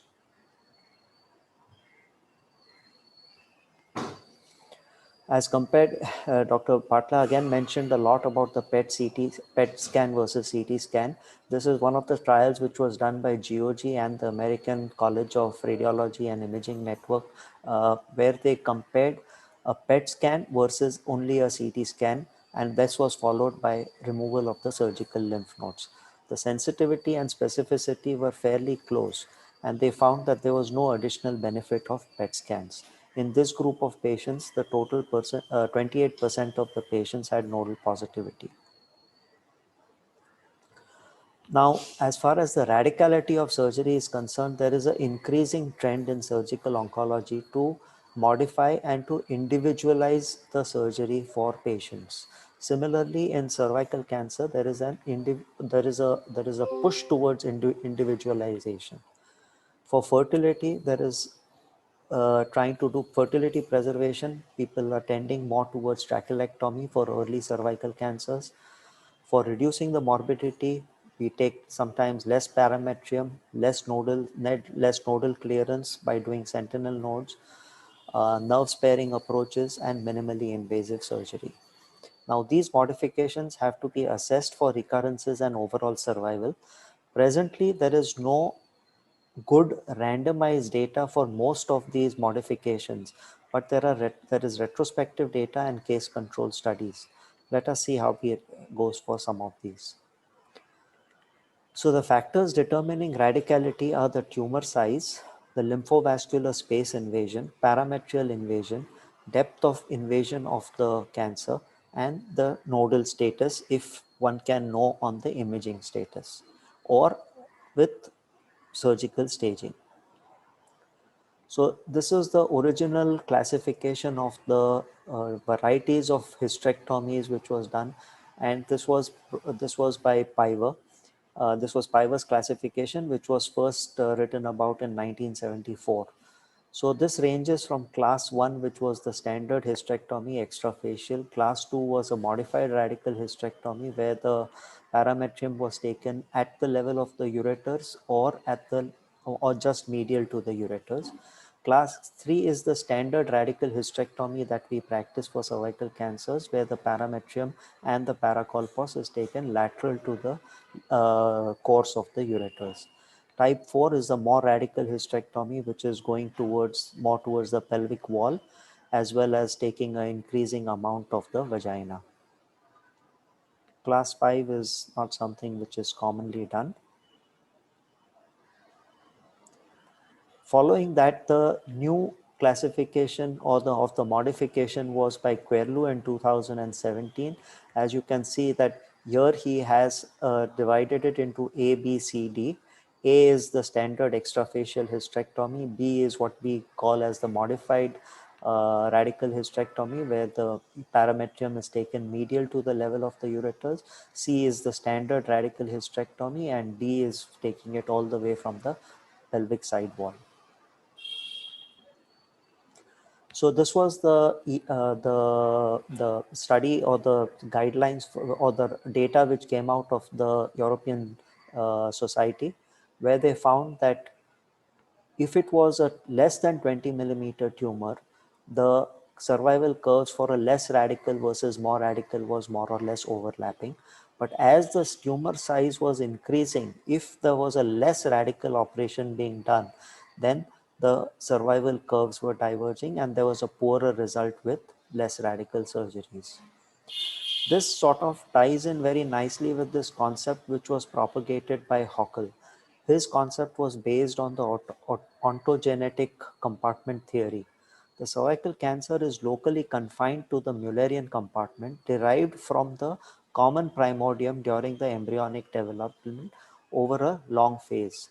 The tumor progression is isotropic, that is in one direction within the compartment, and is suppressed at the compartment borders by the bladder and the rectum. Thus, resection of the tumor-bearing compartment at its intact borders irrespective of the margin width, results in good local control without radiation therapy. So this was his line diagram to suggest it. This was the cervical cancer. This was the lateral borders. And if there was microscopic invasion or some invasion of the medial parametrium, if the radicality was from the lateral to that, even if this microscopic invasion was till the middle of the parametrium, but if you could get a margin to the lateralmost parametrium, then the need for radiation was not there. The Hockel's group only had suggested that the parametrium and the cardinal ligament consists of fatty tissue and some lymphatic and lymph nodal tissue. There is direct invasion of this is not very frequent, but lymphovascular and invasion is seen. Nodes from here drain into the presacral, deep and superficial common iliac regions up to the aortic bifurcation. So if nodal dissection is done in all these areas, the need again for loco-regional treatment reduces. This concept was put into practice by a Korean study where they took 101 patients and they followed it, and they showed that the disease-free survival and overall survival was upwards of 90% without the use of adjuvant radiation in the high-risk group. A total of 14 loco-regional recurrences were seen, and this is as compared to what would be expected to be about 30 to 35% in patients who are in the high-risk group without radiation therapy. So this was the pelvic recurrence, the clearance that they were talking about. This area would be the deep cervical lymph nodes, and along the common cervical, along the common iliac nodes here would be the superficial superficial pelvic node, iliac nodes. So the methods for doing a radical hysterectomy have remained more or less standard. The Zerny's approach, which is a muscle cutting approach, in which case it is little difficult to reach high up into the common iliacs or up to the lower paraortics. And therefore, the commonest way in which surgery is done is with a vertical midline incision. There are some modifications now with laparoscopic assisted radical hysterectomy, laparoscopic radical hysterectomy, and the Schautas, which was a pure vaginal radical hysterectomy. As far as I know, I don't think many people are doing Schautas now. A little bit about minimally invasive surgery, because this has been the flavor of the last 2 years. In all the initial studies related to minimally invasive surgery showed an equivalence in oncologic and clinical outcomes. However, the first randomized controlled study was the LACC study, where they had 631 patients, and the study had to be closed prematurely because of the overwhelming results seen in the interval check, where they found that the progression-free interval, there was a difference of more than 10%, and the overall survival at 3 years, there was a difference of almost 6%. Even though there was no major difference in the short and long-term morbidities. Following the MIS study from LACC study, there was a large national cancer database study, which was again a retrospective study, where again there was a significant difference between the 4-year mortality between the MIS group and the overall and the open group. The Sears database, which had a study from 2000 to 2010, the data which showed that from 2006, when minimally invasive surgery was introduced, it coincided with a decline in the 4-year survival rates. There was approximately 0.8% decline per year. A population-based study by Melamed also confirmed that the overall survival at 4 years for a minimally invasive group was worse as compared to the open. Now, there's some controversy on how to deal with 1B2 disease, which is usually a bulky disease, 4 to 6 centimeter size, whether to do surgery or whether to do chemoradiotherapy. The rationale for no surgery is that it is likely to require adjuvant treatment, and therefore when you combine surgery with chemoradiation post-surgery, there is an increased morbidity. The rationale for no chemoradiotherapy is that very large bulky tumors with a higher node positivity are likely to have the chemoradiation is likely to be less effective. There was a Cochrane review for this in 2018. There was no clear consensus as there was no randomized studies assessing these. The retrospective data favored surgery over for lower risk of progression and death. A word about nerve sparing radical hysterectomy. There was a meta-analysis from 2014. They accepted it is acceptable in early cervical cancers with low volume disease. It reduces pelvic dysfunction and it reduces post-operative morbidity. However, these results are preliminary and a small number of controlled trials only. None of this data is randomized. If I have time, I will continue with exentrations, organizers. Only 2 more minutes. If you Okay. could give the concluding remarks, that would be really helpful, sir. Okay. So there is an increasing, this table is just to show that there is an increasing risk of pelvic failure with increasing stage. The anatomic sites of recurrences can be central or pelvic wall or distant. The only patients who come up for the recurrent surgery for recurrence is those with the central recurrences. Those with lateral recurrences are not supposed to be for surgery because there's no benefit of long-term survival. Of course, there is some small role for palliative exentrations, but that is in patients who are in extremely well-preserved condition. Varieties of exentrations will be anterior, posterior, or total exentrations. Most of these patients nowadays with good quality of post-operative care, exentration surgery is much less morbid than what it used to be maybe 20 or 30 years back. So the indications in a primary setting would be, if at all, for a 4A with a fistula already formed, either vesicovaginal fistula or a rectovaginal fistula. But most of the times it will be for a central recurrence from a cervical cancer post chemotherapy and radiation. Few contraindications. These are reconstructions which are required following depending on the kind of exentration which is done. So although the morbidity for these can be high, most of this is it's minor grade 1 or grade 2 complications. Very few of them really tend to be grade 3 or grade 4 complications. And the mortality rate nowadays would be less than 5%. Thank you very much. Thank you very much, sir. Chairpersons, would you like to give the closing remarks and then we could start with the plenary session?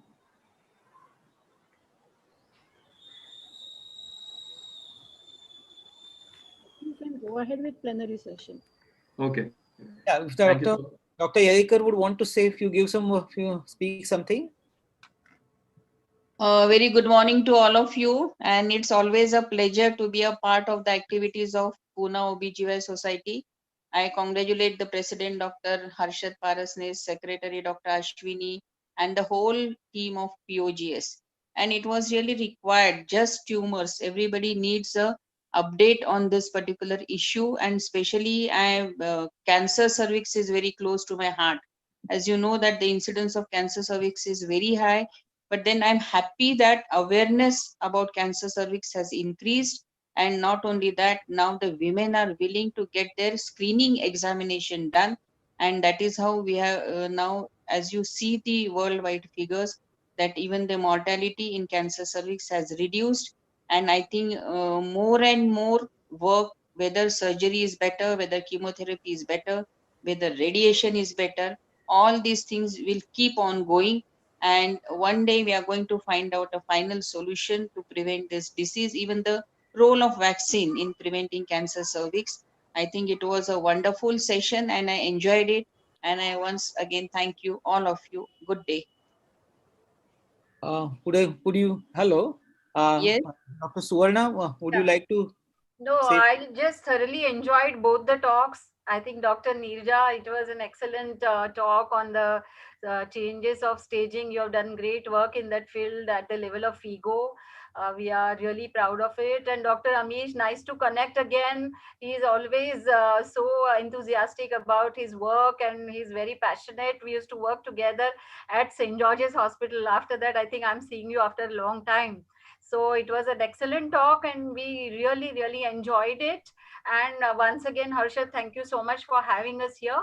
And it's a great, program that you have put up. It's not just each and every person is very much into it and they're doing a great job. They are into gynaecology with great passion, and we can see all your passion in the putting up this show. So congratulations once again, and it's nice to be with Dr. Kanan and Dr. Smita Jog as co-chairpersons. Thank you so much for having us here. Thank you. I think it has been great to have so many stalwarts speaking at the same time on the same forum. Actually, that was the intent of this whole exercise of having this conference, where all those stakeholders who normally it does happen that it's only the gynae oncologists who have the conference, the surgical oncologist or the medical oncologist. So today at this forum, the idea was to bring all of them under one roof, under one umbrella, and actually have a very good exchange of views and ideas. So that is what it's all about. Thank you. Thank you, Nirija. Thank you, Amish. Thank you very much. Dr. Harshad has been the FOGSI Oncology Committee chairperson a couple of times before me, and it's really nice that he has brought it to this level. Thank you. I think it's now time we move to the plenary session. To keep it in time, I invite our chairperson, starting with Dr. Harshad Parasnis sir, who's the president POGS. We've got Dr. Nandita Palshetkar ma'am joining in all the way from Mumbai. We've also got Dr. Mandakini Meg from Mumbai and Dr. Kiran Kurtakoti sir from Pune. We have our first speaker at the plenary session. We've got Dr. Sudeep Gupta, who is a director at ACTREC, professor of medical oncology at Tata Memorial Hospital, Mumbai. I request Dr. Sudeep Gupta sir to please switch on his screen sharing.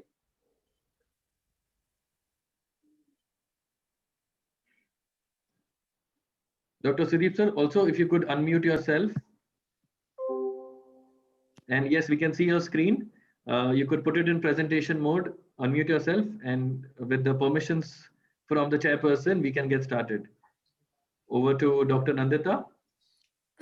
Thank you, Nikhil. I think we are really looking forward. This whole conference, as the 2 days have been really academic feast, and we are waiting to hear Dr. Sudeep Gupta speaking. So I shall not waste any more time. And Dr. Sudeep, please go ahead. Thank you very much, Dr. Palshetkar. Can you hear me? Yes, we can. It's very clear, and we can see your slides also. Yeah. Thank you, Dr. Actually, thank you, Dr. Gupta, for actually accepting our invitation and speaking today to us. We always would like to hear the medical oncologist's view, especially on this subject, which was always thought to be as a subject which is to be dealt by. Cervical cancer was a topic that was always there with the gynecologist and only with the radiologist. So welcome, sir. The stage is all yours. Thank you very much, Dr. Parasnis. Before I begin, I would like to thank you for your invitation to attend this very nice conference. And thank you, yes, for letting in medical oncologists in the cervix cancer domain. So my remit in the next 30 minutes is to talk about, sorry, can you see my screen? Absolutely, sir. Good to go. Yeah. Hello? Yes, yes. Yes. Yeah. So my remit in the next about 25 minutes is to talk about cervix cancer, a continuing challenge, and those are my disclosures. And let's begin with a case. This was a young woman with no comorbidities who came to us in 2011, and as you can see, she had a bulky carcinoma of the cervix, which was squamous carcinoma. And we gave her neoadjuvant chemotherapy 3 cycles followed by radical abdominal hysterectomy. And the surgical specimen showed a residual poorly differentiated cancer with an ulcerative lesion of about 1.5 centimeters, and all the nodes were negative. And as you can see, about 15 months later, she came back to us with symptomatic lung metastasis. And this case nicely exemplifies the challenge that we face in continuing to treat patients with cervix cancer. So fortunately, the incidence of cervix cancer has been declining in almost all parts of the world for a variety of reasons, some of which are not very well understood. And this has also been the case in India, as you can see from these curves. But the fact remains that both the incidence and mortality from cervix cancer continues to be high in many parts of the world, especially the underprivileged parts of the world. This recent data nicely illustrates this fact. You can see that in almost 90 countries of the world, cervix cancer is the most incident or the second most incident cancer, which exemplifies the continuing challenge from this disease. Unfortunately, in much of the same parts of the world, the resources to treat this cancer are highly deficient. You can see here the number of radiotherapy machines per 100,000 or per million population, and these are deficient in the very same parts of the world where the incidence is high. In terms of molecular and genomic features of this cancer, we are beginning to unravel its biology. This is the recent report from the Cancer Genome Atlas Network, and this was performed in both adenocarcinomas and squamous carcinomas of the cervix. And as you can see here, there are a number of mutations that are known in other cancers which also happen in cervix cancer, but there are a number of novel mutations that are listed below. And there are also copy number alterations in terms of copy number gains and copy number losses.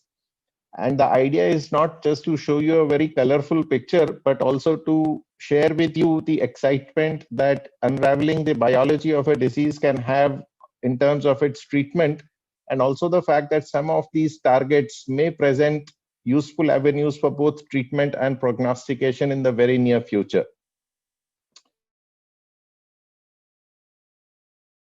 So there are a number of issues only discussed earlier, so I will not spend much time on them, but let me begin with staging. Dr. Bhatla has already presented a very nice overview of how staging evolved and what was done in terms of the most recent update to the staging.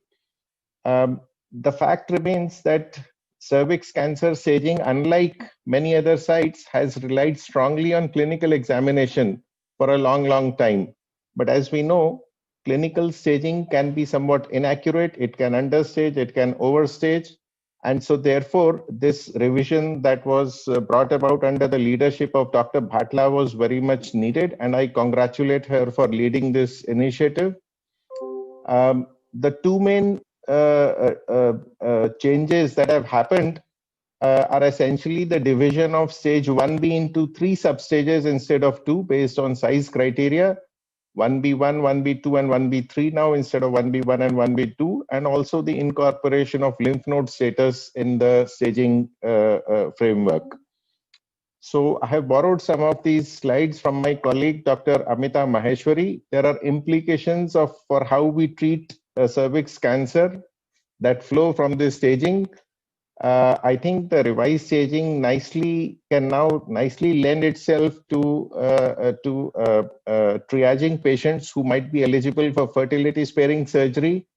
Also, as I will shortly share with you, the revised staging can also lend itself to dividing patients who may or may not be offered minimally invasive surgery. One of the important changes has been the incorporation of the lymph node stage as stage 3C, 3C1, and 3C2. And again, it has long been appreciated that lymph nodes have a prognostic impact, but it was never considered as part of the staging. Now I think patients can be nicely triaged and into treatment with concurrent chemoradiation versus surgery despite having locally operable disease if they have stage 3C disease. So Dr. Bhatla nicely pointed out that several retrospective analyses have tried to validate the new staging system. This is a study that was led by my colleague, Dr. Supriya Chopra from Tata Memorial Center. And as you can see, the study more or less validated the prognostic impact of nodal positivity in that the nodal positive cancers have a worse outcome compared to node negative cancers. But what we also showed in our analysis was that tumor volume in terms of tumor size continues to have a prognostic impact within the nodal positive patients. So unlike, for example, breast cancer or some other cancers, actually in cervix cancer, it might be the case that nodal positivity does not trump tumor size as a prognostic factor, and that a combination of tumor size and nodal status in a kind of a TNM staging might be a more accurate way of classification than the current clean division by size within stage 2 and nodal status within stage 3. There are implications for radiologists. I think the radiologists will have a much greater role now. They will need to precisely measure the tumor, including the local spread, and also look at the lymph nodes. And this will also, of course, bring in issues of radiological staging of tumors. And as we know, MRI is perhaps the best available modality for looking at the primary tumor itself and its infiltration into the surrounding organs and the surrounding structures. But it is also the case that perhaps PET-CT or CT scan are better for evaluation of the lymph node metastasis.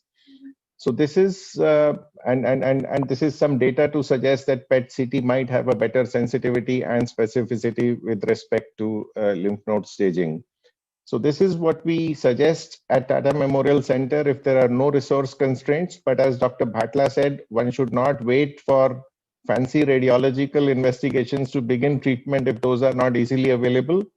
So we suggest that in clinically operable patients up to stage 1B2, perhaps an MR of the pelvis with screening of the abdomen might be an appropriate radiological evaluation, while in locally advanced disease, either a PET-CT plus a CCT of the abdomen and pelvis or a PET-CT plus MR might be the more appropriate way of evaluating these patients. One of the most important implications of the revised staging will be for epidemiologists, and those of us who synthesize data from various parts of the world will have one hell of a time trying to synthesize and combine the data from regions that have disparate ways of staging cervix cancer. And as somebody pointed out, I think Dr. Bhatla did, there will be a stage shift, and this is in statistical parlance, this is formally known as a Will Rogers phenomenon. And so therefore, when we compare the old stage 3 to the new stage 3, when we compare the old stage 2 to the new stage 2, we will have to grapple with the effects of the Will Rogers phenomenon. There are implications for pathologists. I think micrometastases have also been included in stage 3C, and that might be part of the reason why tumor size is still seeming to trump nodal status in terms of its prognostic implications. But there will be increasing use of sentinel lymph node technique in cervix cancer. It has happened in many other cancers, and it will happen in cervix cancer because of a variety of reasons, including some benefits in terms of morbidity and more precise staging. But the pathologists will have to look at the lymph nodes more carefully. They will also have to deal at some point of time with issues of ultra staging and use of immunohistochemistry on the lymph nodes. I don't propose to go into the details of sentinel lymph node. That is not within my remit. But let me just say that the false negative rates from whatever studies we have has been an acceptable about 8 to 15%. And it can be considered in patients with early stage disease who are being subjected to surgery, but is still not the standard of care. I think Dr. Amish Dalal mentioned the issue of the type of hysterectomy, minimally invasive or open surgery. And this is such an important issue that I thought this bears repetition by me as well. And the Pandora's box, so to speak, was opened by this randomized trial, the LAC trial, which was presented by Pedro Ramirez, and I was there in the hall in that SEO meeting when he first presented the results of this study. And of course, all of us know that the study shows that cancer-related outcomes in terms of both disease-free and overall survival and recurrence rates are much better with open surgery compared with minimally invasive surgery. And moreover, there is no benefit of minimally invasive surgery in terms of quality of life or even morbidity. This could be the result of one randomized trial, could be a statistical fluke, you might say, but this has now been supported by population-based studies from a number of countries. This is data from the US, this is data from Canada, this is data from UK, this is data from Europe, and all of those population-based analysis suggest that open surgery results in better cancer-related outcomes compared with minimally invasive surgery.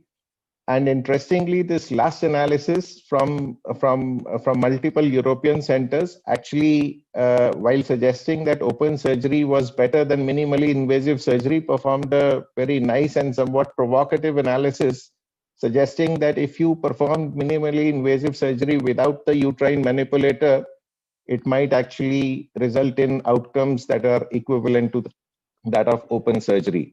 Be that as it may, and this is only hypothesis generating, my take on this issue is that multiple sources of evidence suggest detriment with minimally invasive surgery in terms of survival, and the standard surgical approach must be open surgery until we have evidence to the contrary.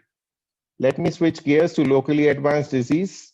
For a number of years, as a result of about 6 trials that were presented and published 20 years ago, concomitant platinum-based chemotherapy has been the standard of care.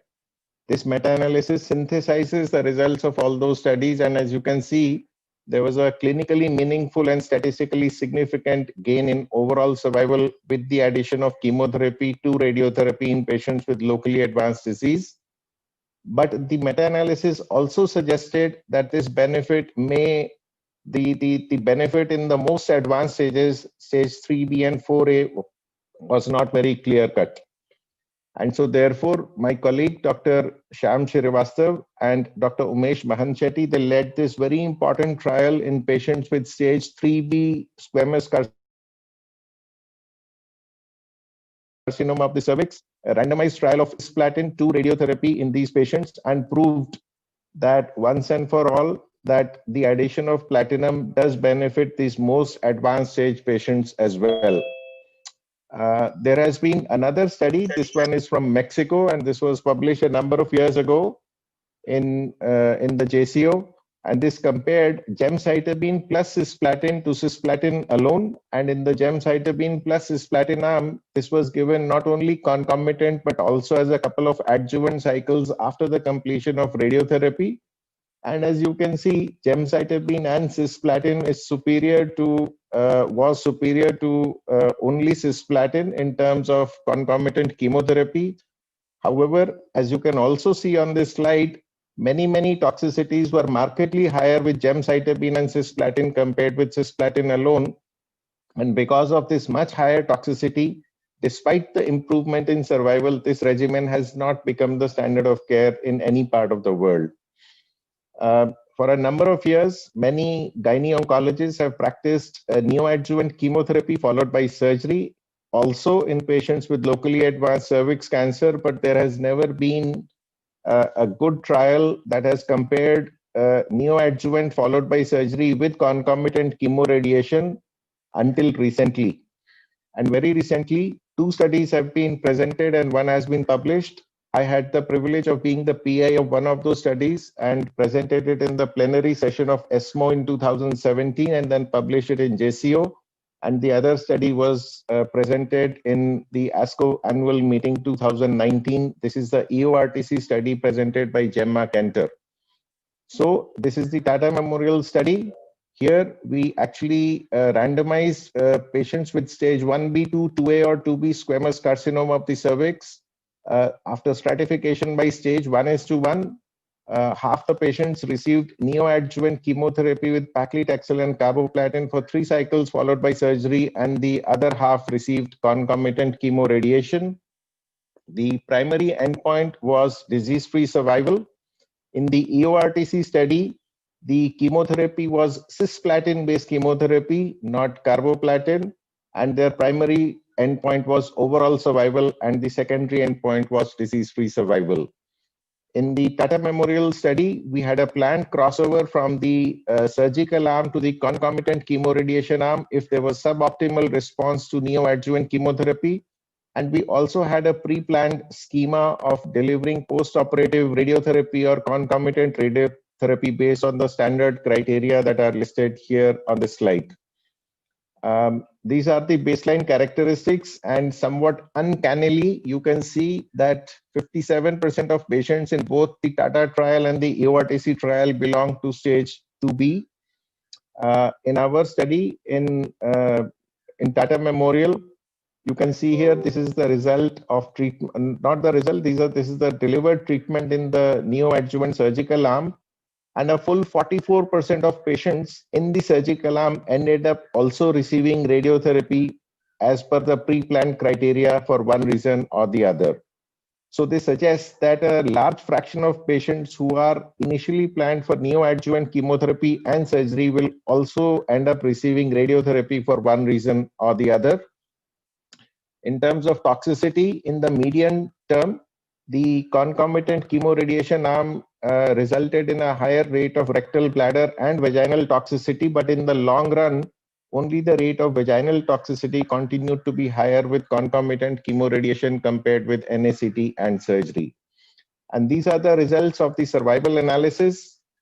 In our study in Tata Memorial, there was a 7% improvement in disease-free survival with concomitant chemoradiation compared with neoadjuvant chemotherapy and surgery, and this was statistically significant. In the EORTC study, there was a 9% improvement in disease-free survival with concomitant chemoradiation, and this was also statistically significant. So both the results of both the studies are concordant for disease-free survival, both showing that concomitant chemoradiation is better than neoadjuvant chemotherapy and surgery. In terms of overall survival, there was no significant difference in the Tata Memorial study between the two arms. There was also no statistically significant difference in overall survival in the EORTC study, but there was a numerically 4% detriment with neoadjuvant chemotherapy and surgery compared with concomitant chemoradiation. And we found that the main detriment of neoadjuvant chemotherapy and surgery was in patients with stage 2B disease. So what are the possible reasons why the neoadjuvant chemotherapy and surgery resulted in a detriment? There could be various reasons, and these are only hypotheses and conjectures. I think we delayed radiotherapy in many patients who were first randomized to neoadjuvant chemotherapy and surgery, thereby compromising their outcomes. And also, I think that chemotherapy is not nearly as effective in cervix cancer as we thought it would be. This is another study that was published last year, which again showed that neoadjuvant chemotherapy is detrimental when it is combined with concomitant chemoradiotherapy compared with concomitant chemoradiotherapy alone. And again, this is yet another piece of evidence that neoadjuvant chemotherapy may not be a good idea in cervix cancer. So I will summarize all these studies. I think concomitant chemoradiation with weekly cisplatin results in much better outcome, at least in terms of disease-free survival, compared with neoadjuvant chemotherapy and surgery. And I think we should not practice neoadjuvant chemotherapy and surgery routinely, even in areas where radiotherapy infrastructure is lacking, because many patients will anyways end up requiring radiotherapy, even if they are offered neoadjuvant and surgery initially. And I think such patients should be referred. I also think that the ceiling has been achieved with what can be achieved with chemotherapy. I wrote this editorial in the context of another randomized trial that was published in JGO last year, and I invite some of you to read this editorial if you are interested. There have been advances in radiotherapy which have made it more effective and less toxic for patients with locally advanced cervix cancer. The main advancements have been in terms of compressing the duration of treatment to about 7 to 8 weeks to deliver radiation to the nodal basins. And I think the revised staging with incorporation of lymph nodes will give a boost to this practice, and also in being able to deliver more precision radiotherapy to the actual tumor and saving the surrounding organs. And this is the schema of the Embrace study, which actually incorporates all these three principles. I will share the results of this very important randomized trial led by my colleague, Dr. Supriya Chopra from the Department of Radiation Oncology. She compared in a randomized phase 3 trial post-operative adjuvant radiotherapy using the 3D conformal technique with the IMRT, and the endpoint was to reduce late bowel toxicity. We know that young women will survive, but they may develop bladder and bowel toxicities many years later.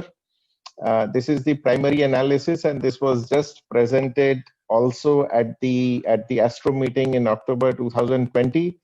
And as you can see here, the intensity modulated radiotherapy resulted in a much lower percentage of late bowel toxicity, serious bowel toxicity compared to 3D CRT.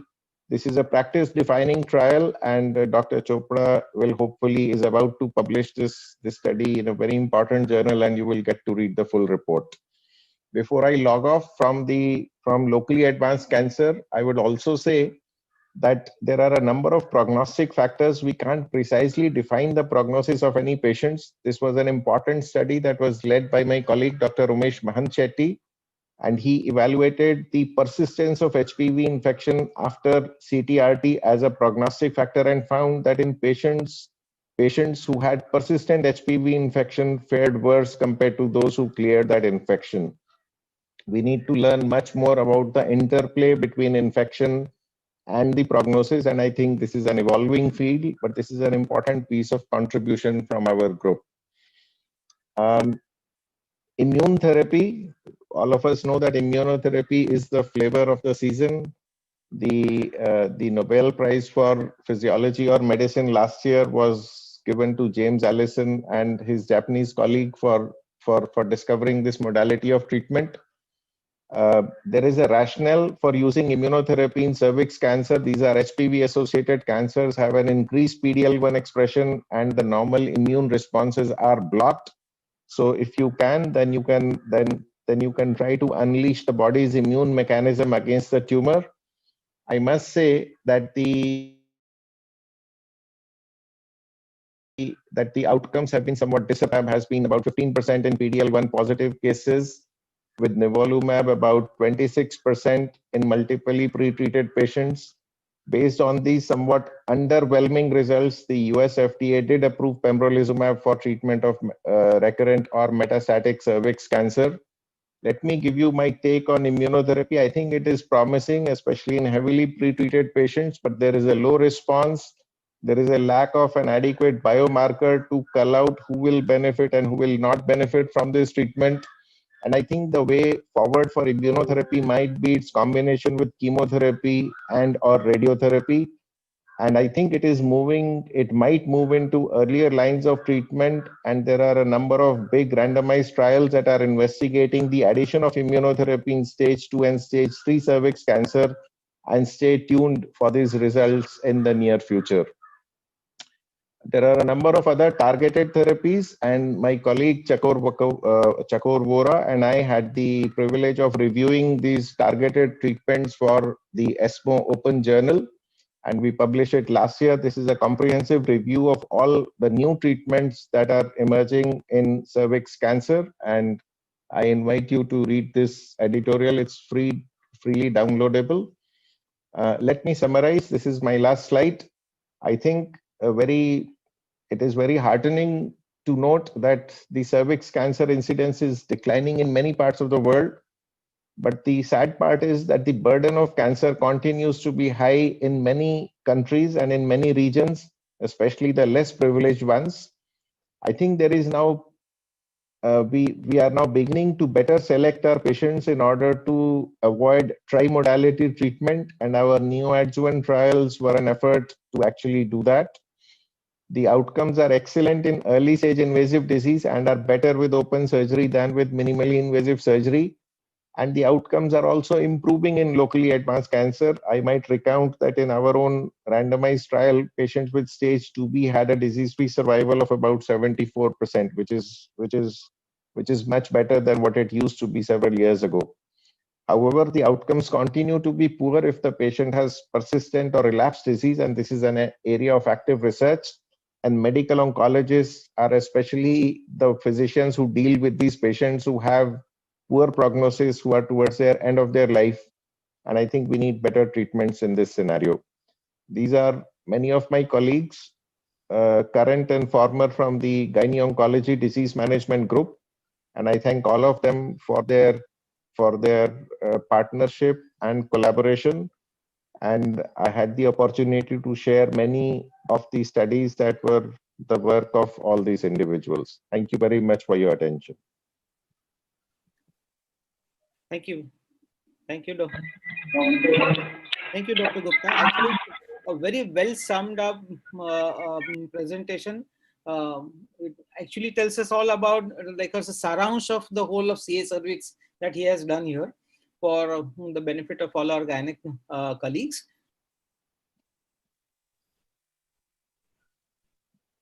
Hello. Yeah. With your permission, can I invite our next speaker? Yes, please. We have our next plenary speaker. We've got Dr. Rangaswamy Shankara Narayanan, who is the Senior Scientific Advisor, RTI International India. I kindly request Dr. Rangaswamy sir to please switch on his screen sharing and we could get started. Before he starts again, Nikhil, I need to put in 2 words about him, that he's the senior visiting scientist of WHO IARC, and he's a former special advisor on cancer control for WHO and IARC, and the former head of early detection and prevention section of the WHO IARC Lyon. I think more important than that, no meeting is complete. No meeting where there is preventive oncology is there is complete without the presence of Dr. Shankar Narayanan, either with his talk, or most of the references that we gave today is the work of Dr. Shankar Narayanan. So that speaks volumes about his work and his presence. So it gives me great pleasure to invite him to be part of this deliberation. And welcome, sir. You may start your presentation. Thank you very much, Dr. Harshad Parasnis and Dr. Nikhil. Thank you for your kind words. It really touches me. And thank you again for inviting me to present this topic. Some of you might be bored because you might have heard me on this topic in one of the previous sessions. But obesity is becoming a major worldwide problem, which is less understood and less prioritized, and where the solutions are lying outside the medical field. There are a lot of governance issues which are very important in the prevention of obesity, and that way in the prevention of obesity-related illness, which is becoming a major problem worldwide nowadays. Globally, obesity and overweight are increasing. Actually, more than obesity, overweight is a very dangerous phenomenon. In fact, that is the one which affects a large number of people.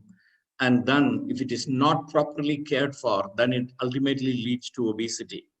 So if you see the frequencies within the frequency of overweight is much more higher than obesity. And that is one of the things we need to understand and act upon, because we need to act upon while there is overweight problem rather than there is obesity, because obesity is something which is very difficult to reverse or to control. And in fact, you see this, there is a lot of disproportions here. Obesity and overweight predominantly affects women. It's much more than among men and children, especially because of the overnutrition of children nowadays. And then there are urban-rural differences, and there are differences in terms of education and socioeconomic status. So there are so many determinants of obesity. If you take the global statistics, the worldwide obesity has increased at least 3 times since 1975. Now we estimate there are 2 billion adults above the age of 18 years who are either overweight or obese. And about 600 million are frankly obese, either with a class 1 or class 2 obesity. And what is disturbing is almost 40 million children under the age of 5 are overweight and obese. And obesity increases as the age advances, as you see here. Over 340 million children and adolescents within the age group 5 to 15 are overweight or obese. And then among, as I already said, 40% of the adults above the age of 18 years are overweight and 13% are obese. So actually the body weight problem now accounts for almost 50% of the adults globally. And if you see the trends in obesity, there is no part of the world where obesity and overweight is declining. Everywhere it is increasing. And if you see here, very, very interesting comparison. What you see in the lowest portion is South Korea, which is traditionally very lean people. And even there, the obesity is, the trends are increasing trends. And on the top of the graph, you see the United States, where obesity is a very major problem, followed by Britain. And what is interesting is to see among the European countries, France has one of the lowest frequency of obesity, and you can directly relate to this in the quantum of calories that people eat, fatty diet people eat, and the sort of sedentary lifestyles that people lead all across the world. Fortunately, I wish it remains so. Among the worldwide obesity trends, India is still on the lower side because of a predominant rural population which engages in quite an intense physical activity as compared to urban population. So the trends, the increasing trends in obesity and overweight in India is much lesser compared to the other countries in Latin America or in Asia.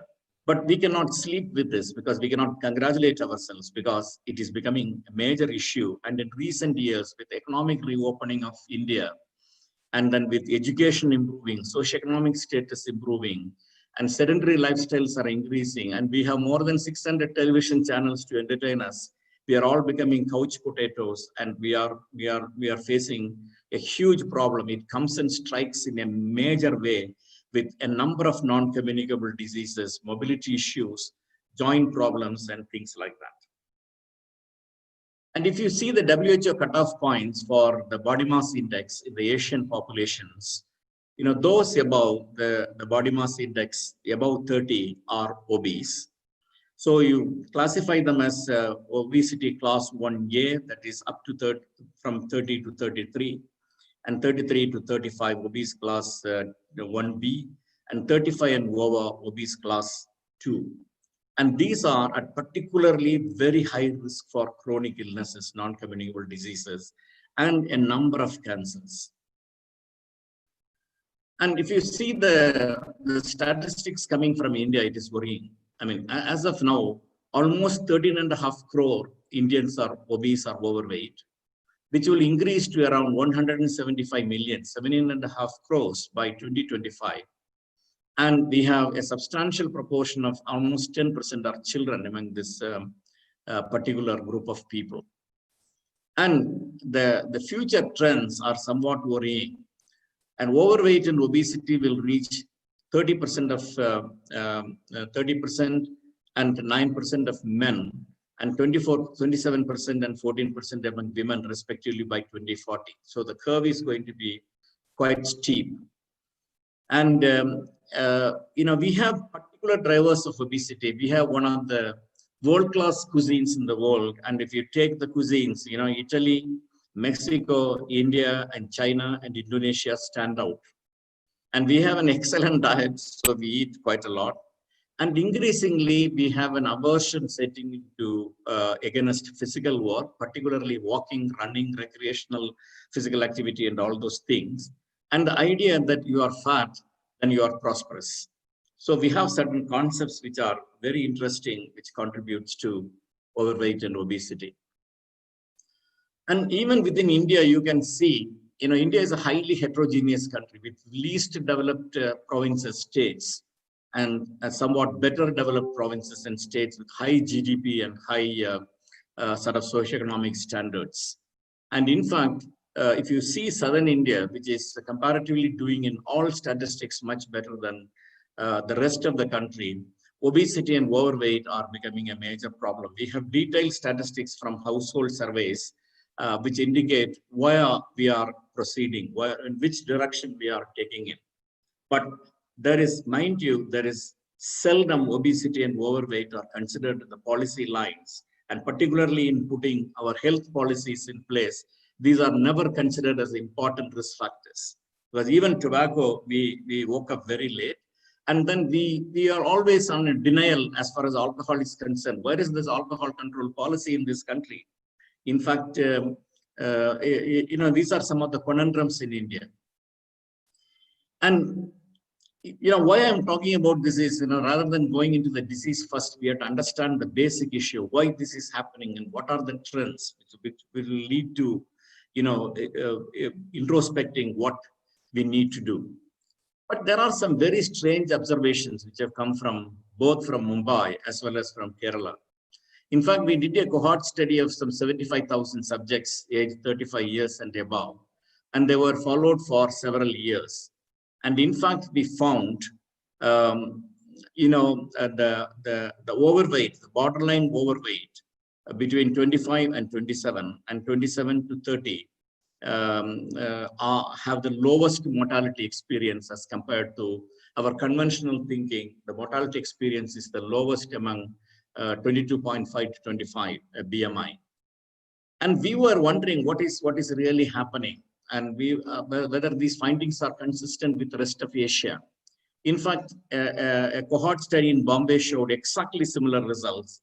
In South Korea and Japan showed similar results, and a pooled analysis showed similar results. And we concluded probably if you want to have a very strict BMI between 22.5 and 25, you are on a dietary regime, and probably one is lacking micronutrients. Whereas this borderline overweight between 25 and 27, you are not in a very, very strict diet. And maybe there are better compensation for micronutrients and things like that. But in fact, we really do not know, but this is an observation. And so now coming to the determinants of obesity, this is an area where our understanding has to substantially improve, even though there are very important leads. An unhealthy and dietary lifestyle patterns with the nutritional transition, particularly the nutritional transition which is happening in developing countries like India towards more westernization of diet, the food supply patterns, and lack of fresh fruits on daily servings on the table, and increasing availability of the junk foods with more TV watching and things like that, and overall physical activity. I'll come to the built environment, which is a major determinant of overweight and obesity, and the gender inequality, the health and economic policies of the government. You know, the pricing policies of the government are very important. And if you see the built environment, this is a very important. You know, we lack an efficient public transportation system, sidewalks which promote people to walk for their work, for their recreation, for their occupation, and things like that. We lack the use of land for parks and public spaces where people can walk around. And walking in this country is very dangerous because, you know, there is no sidewalk and people can be knocked and mortality could be quite high. In fact, accident is a major thing in this country. And the lifestyle discourages physical activity. And there are a lot of neighborhoods without any sidewalks. And now we are getting used to tall buildings with escalators and elevators and whatnot. So physical activity is coming down dramatically. And the commercial environment is again, low cost junk food is available everywhere. Many schools have vending machines. People go with pocket money and get fast food from the fast food outlets. And heavy promotion of activities and products that discourage physical activity and sedentary forms of home entertainment.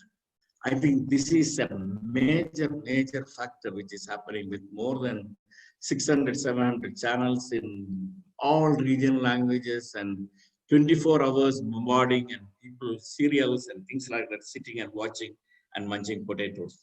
And you look here, this is from a very important study in the United States from 3 studies. It is the potato chips, potato fries, processed meats, which are and sugar sweetened beverages and unprocessed red meats. They top the main factors which substantially increase the risk for overweight and obesity.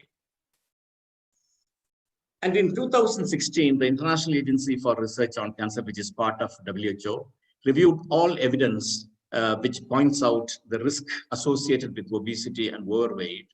And they included the cancers which we have shown here are overweight and obesity related. And some of them are associated with a huge burden across the world. For example, breast cancer and the body of uterus, endometrial cancer. And if you concentrate on women, and what you see here is the endometrial cancer top list with essential risk and a risk in excess of 30-35%. And in the case of men, esophageal adenocarcinoma, thyroid, colorectal cancer, and liver cancer.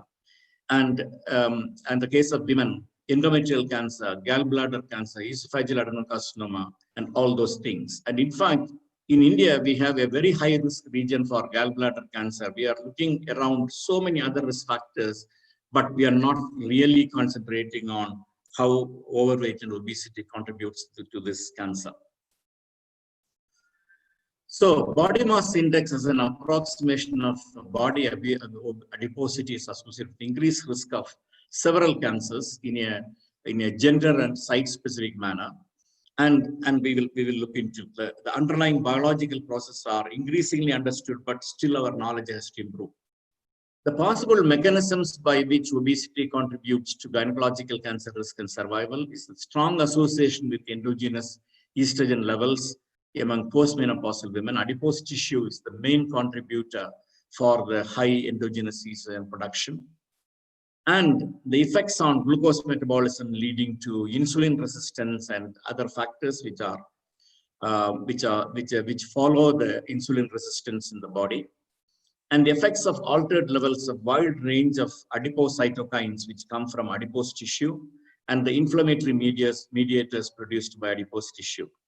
Basically, as we understand, chronic inflammation is the fundamental mechanism of many cancers. And this obesity and overweight contribute to this particular phenomenon. And if you see here, the insulin resistance contribute to increasing insulin growth factor and decreasing binding protein. And estrogen production increases. Adipokines contribute to increased levels of leptin, TNF, and IL-6. And all this leads to chronic inflammation and cancer. And if you take postmenopausal breast cancer, overweight and obesity, and a conservative estimate accounts for 15%. They are associated with estrogen receptor and progesterone receptor positive cancers. And there is no association with either taking hormone replacement therapy or not. And there is no association between overweight and obesity and non-ER positive or non-ER positive breast cancers. And as I already said, adipose tissue is the major contributor.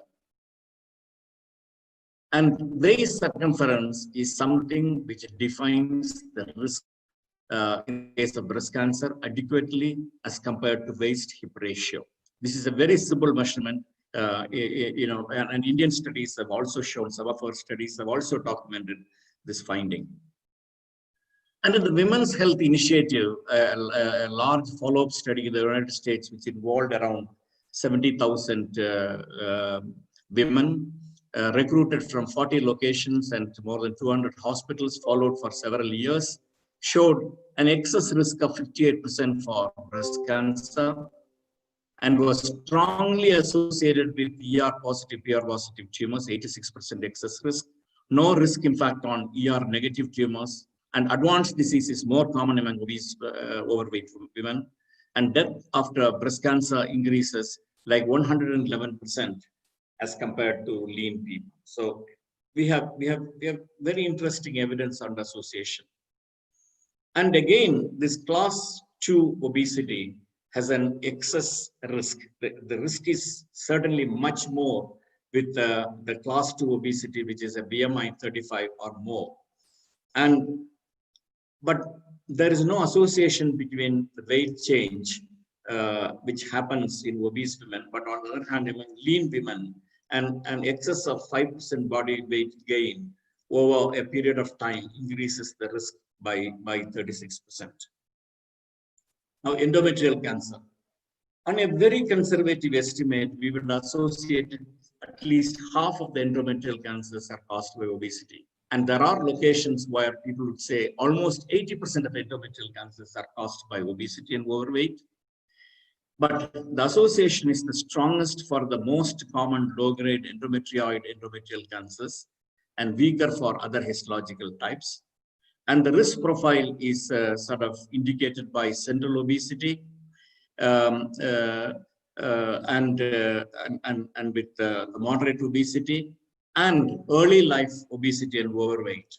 I mean, this is something which is increasingly being recognized both for postmenopausal breast cancer and endometrial cancer. And in the case of ovarian cancer also, initially we were thinking the results are not conclusive, but we have now conclusive evidence. There is higher BMI is associated with the risk of non-high-grade serous cancers, a 30% excess risk. But it is not associated with the more common and the most aggressive high-grade serous tumors of the ovary. So this evidence comes from a pooled analysis of a large number of studies. And high consumption of total and saturated and trans fats increases the risk of ovarian cancer, and different histological types have different susceptibility to diet. In the case of cervix, we have a definite evidence that it is the human papillomaviral infection which causes cervical cancer. Persistent HPV is the basic risk factor as indicated by a high-grade squamous precancerous lesion transforming into cervix cancer. So there are studies which come with results, differing results. Some studies indicate overweight and obesity are associated with cervix cancer, but some not. But on the other hand, you know, if you do a proper adjustment for human papillomaviral infection, I think that is the single central most important risk factor, causative factor for carcinoma cervix. And one of the ways, despite all the controversies going in this country, one of the most important intervention is HPV vaccination for cervical cancer, followed by screening at an appropriate age, like above the age of 30 years.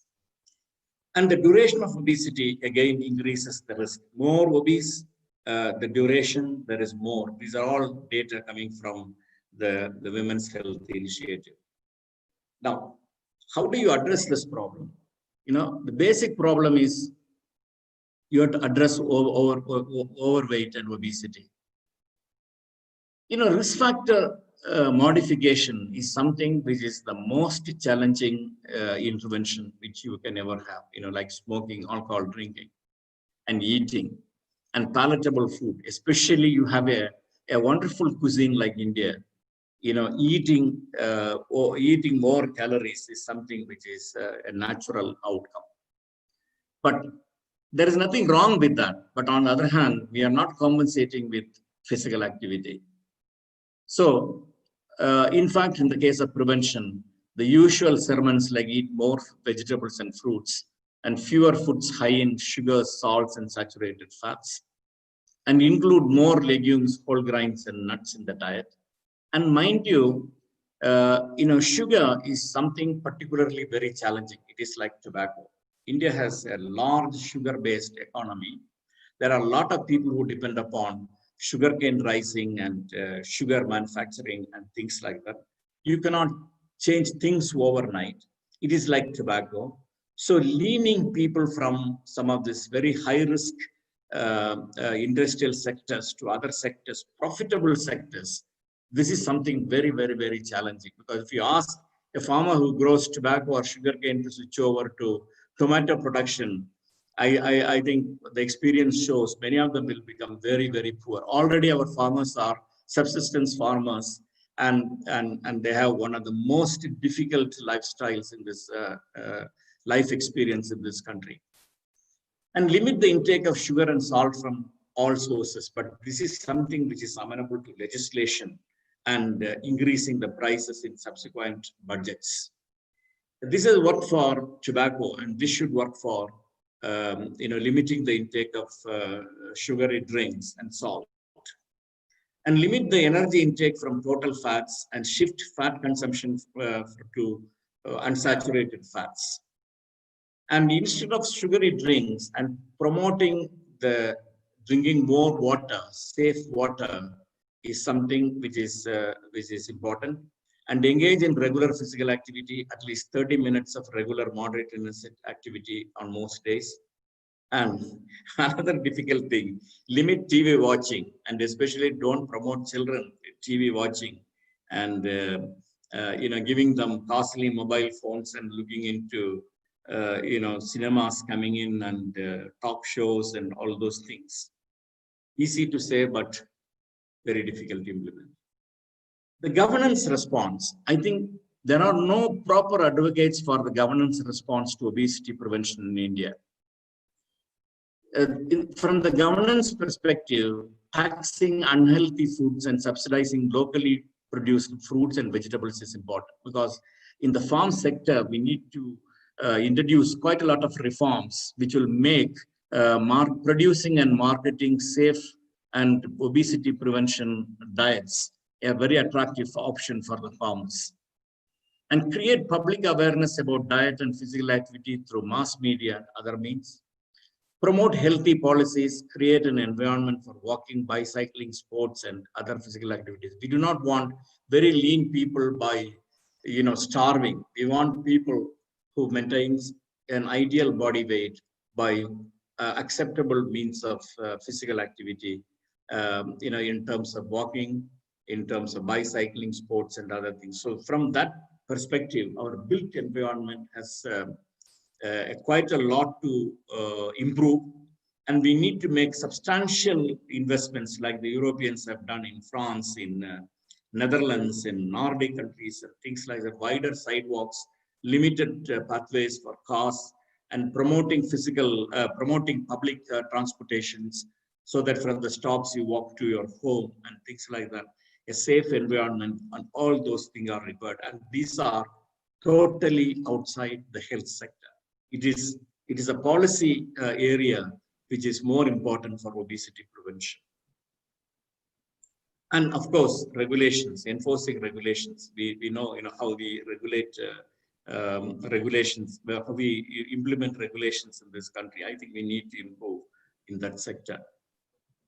And the progress has been very patchy, because food industry is highly successful at lobbying, and we do not have any lobbying for obesity prevention. And unfortunately, we lack an advocacy group for obesity prevention. These are like service camps. There are no advocates. And government policy space is becoming far more restricted with foreign investment treaties, because this is another challenging area.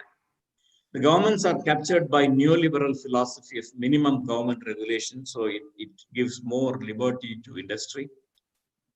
And then even if you start an activity in advocacy, there's a chill effect of entering a long dogfight with industry.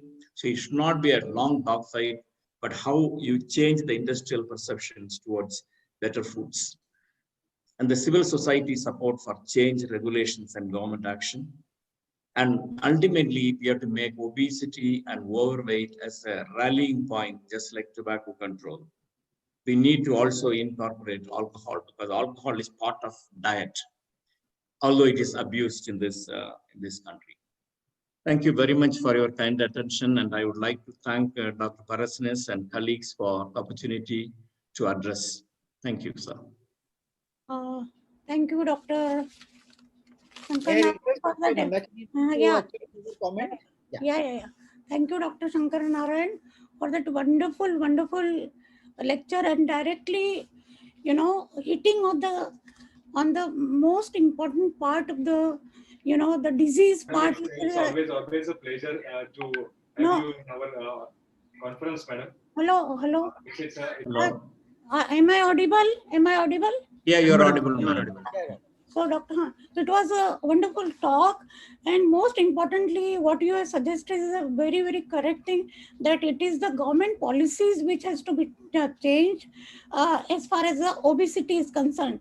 As we are all aware that we are the diabetes capital of the world almost, and with this obesity, which has got direct correlation with the so many cancers, ovarian cancer, endometrial cancer, breast cancer, so many cancer, direct correlation, and around 340 million children and the 40 million children in the rural area are suffering from the obesity.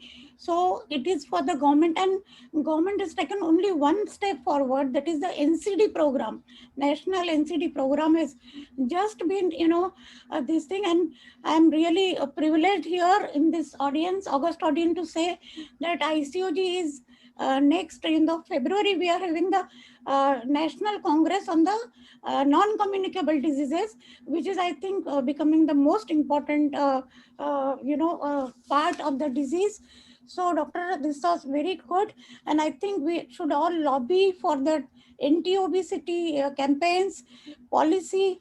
I was very impressed when we went to all of us in Norway, Copenhagen, sidewalks, cycling, all the cycles are free. So many things are there. We always wonder why it is not in India. Why when we go abroad, then only we want to go walk, be in the park, and feel so much, relaxed, and we want to do that activity. But in India, sidewalks, you just can't walk on the side roads, and there are many, restrictions. So I think with this concluding remarks, thank you, Doctor, for bringing it to the forefront of the more of a government policies, our own methodology of preventing obesity at our own level also. And I think it was excellent talk, and I think we should all look forward for this government policies and obesity in preventing the cancer. Thank you very much. Thank you, Dr. May. Thank you, madam. Thank you, madam. Dr. Nandita, would you want to speak a word or two? Dr. Nandita Palshetkar? She's not there. If she's not there, then I think, thank you, Dr. Shankar Narayan. Thank you, sir. As has been, as was expected, you've given a wonderful talk. And I think it's a eye opener for a lot of people to know about the linkage between obesity and malignancy. So I hand over you back to Nikhil and ask him to start for the next session. Thank you, sir. Thank you, sir. Thank you. Thank you very Dr. much. Sudhir Gupta also. Thank you very much, sir. Thank you so much. I would now like to call the chairperson. Thank you, Dr. Parasnis. Thank you very much. We have Dr. Bhaskar Pal joining us from Kolkata. We've got Dr. Kishore Pandit from Pune and Dr. Prakash Kothavdewale from Pune. We also have our first speaker, Dr. Sailesh Puntambekar sir, who's joined in. And I request Dr. Sailesh sir to also unmute himself and start his screen sharing. He's a director and consultant laparoscopy oncosurgeon at Galaxy Care Multi-Speciality Hospital in Pune. Dr. Pal sir, will you introduce Dr. Puntambekar? Yeah, actually, I will. Dr. Puntambekar actually doesn't need any introduction in a way that Bhaskar will agree with me. No, but I think it is customary to introduce the speaker. But I think the whole India is proud of Shailesh because he's put India on the world map, and with his pioneering work in laparoscopy in gynaecology, especially very nicely he calls it the Pune technique, and also for the first laparoscopic uterine transplant, and now we know that we have had pregnancies out of them. Puntam, Shailesh is a pioneer, is a visionary, apart from being a prolific endoscopist. Over to you, Shailesh. Good afternoon, everybody. Thank you, Bhaskar, for such kind words, and thank you, Harshad, and the entire POGS for giving me this opportunity. Nikhil, can you stop sharing your slide so that I can share my slide, please?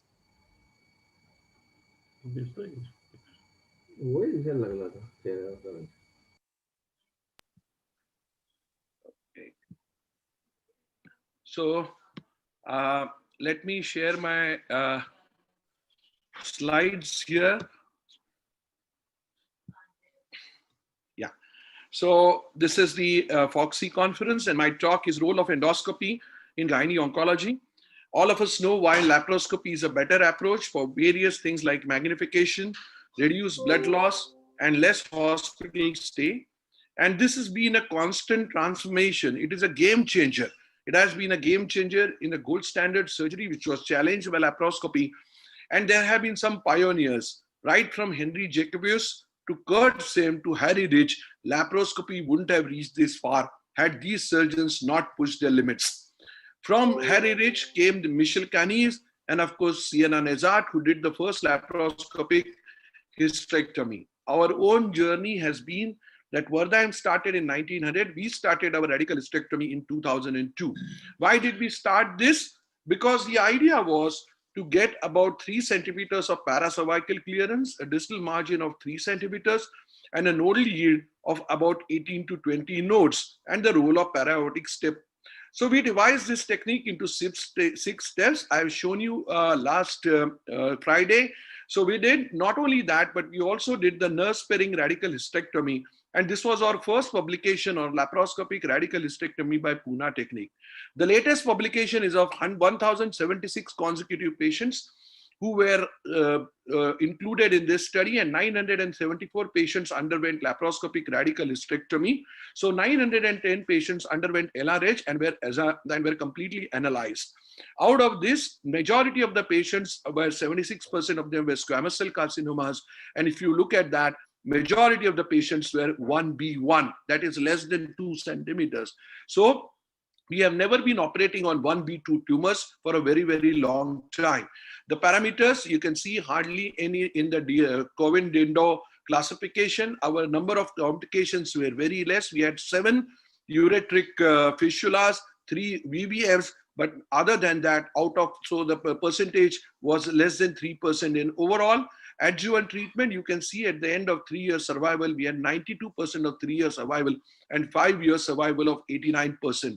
How much local recurrence did we have? We had only in 50 patients, that is 6.24%, and the port site metastasis was seen only in 8. Distant metastasis was seen in 25 patients.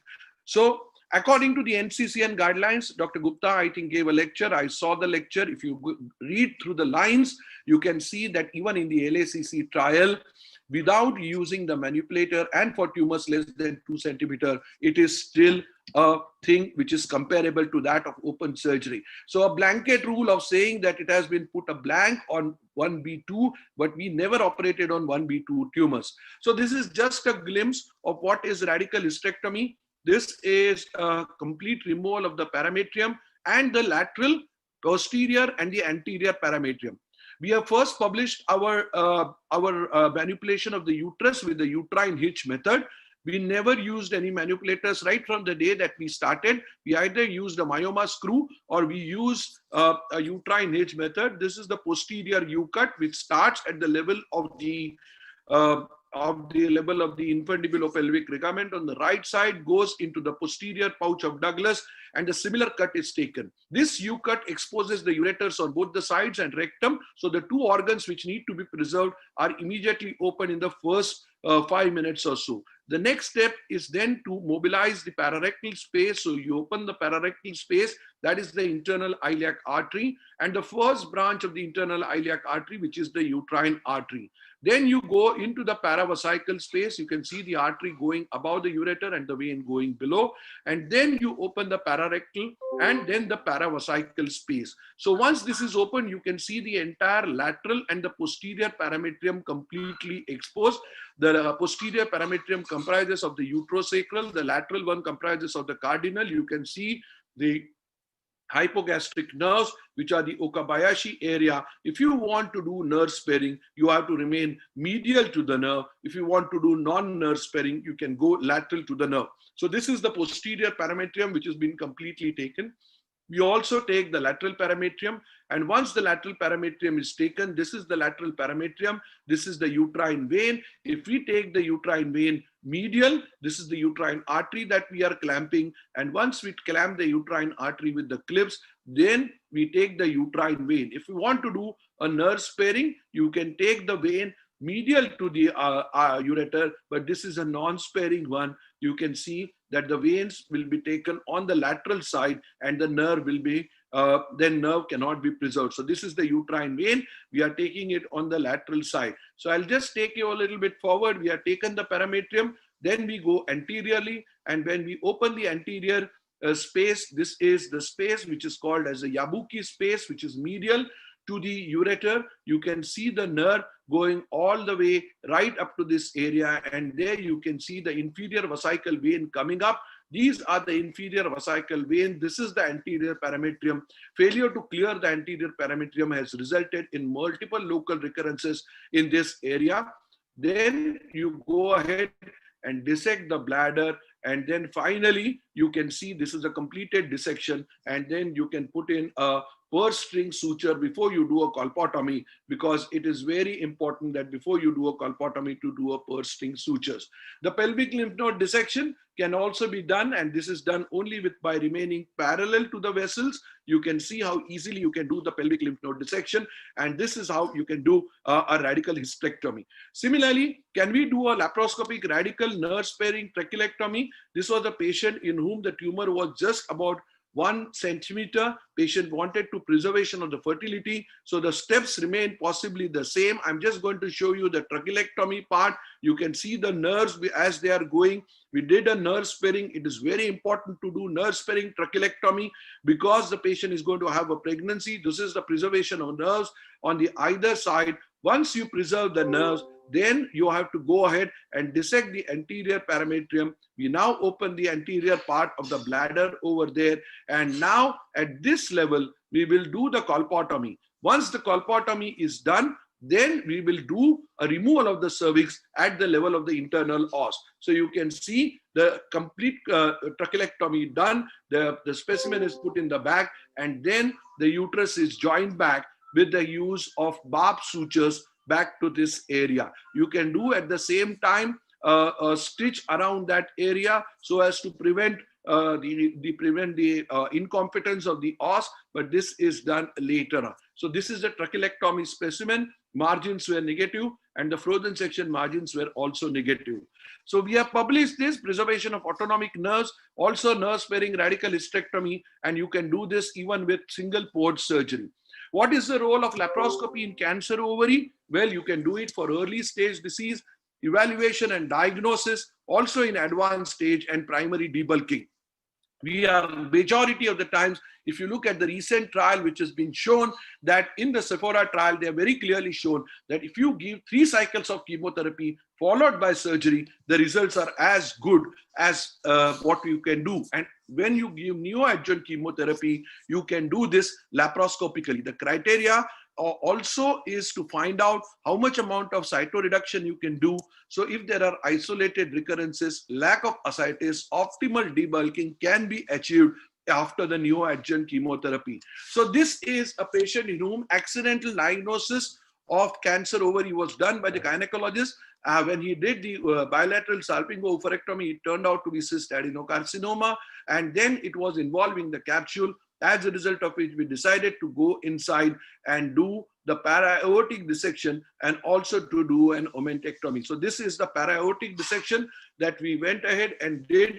you can see that this is the duodenum. The duodenum is hitched up, and once the duodenum is hitched up, this is the ureter. You can see the inferior mesenteric vein lateral to the duodenum over there, and all the nodes along the aorta as well as the vena cava, the interaortocaval nodes, as well as the pre-aortic and the para-aortic nodes were completely taken out. So there is a role of this laparoscopy. When an accidental diagnosis is made, then you can go ahead and do a completion. You can see the aorta, you can see the inferior vena cava, you can see all the nodal clearance along the aorta. So this patient deserved no open surgery, but it can be easily achieved laparoscopically. So you cannot blanketly say that there is no role of laparoscopy in cancer ovary. There is role at every stage. You have to select the stage correctly. All these nodes were taken out.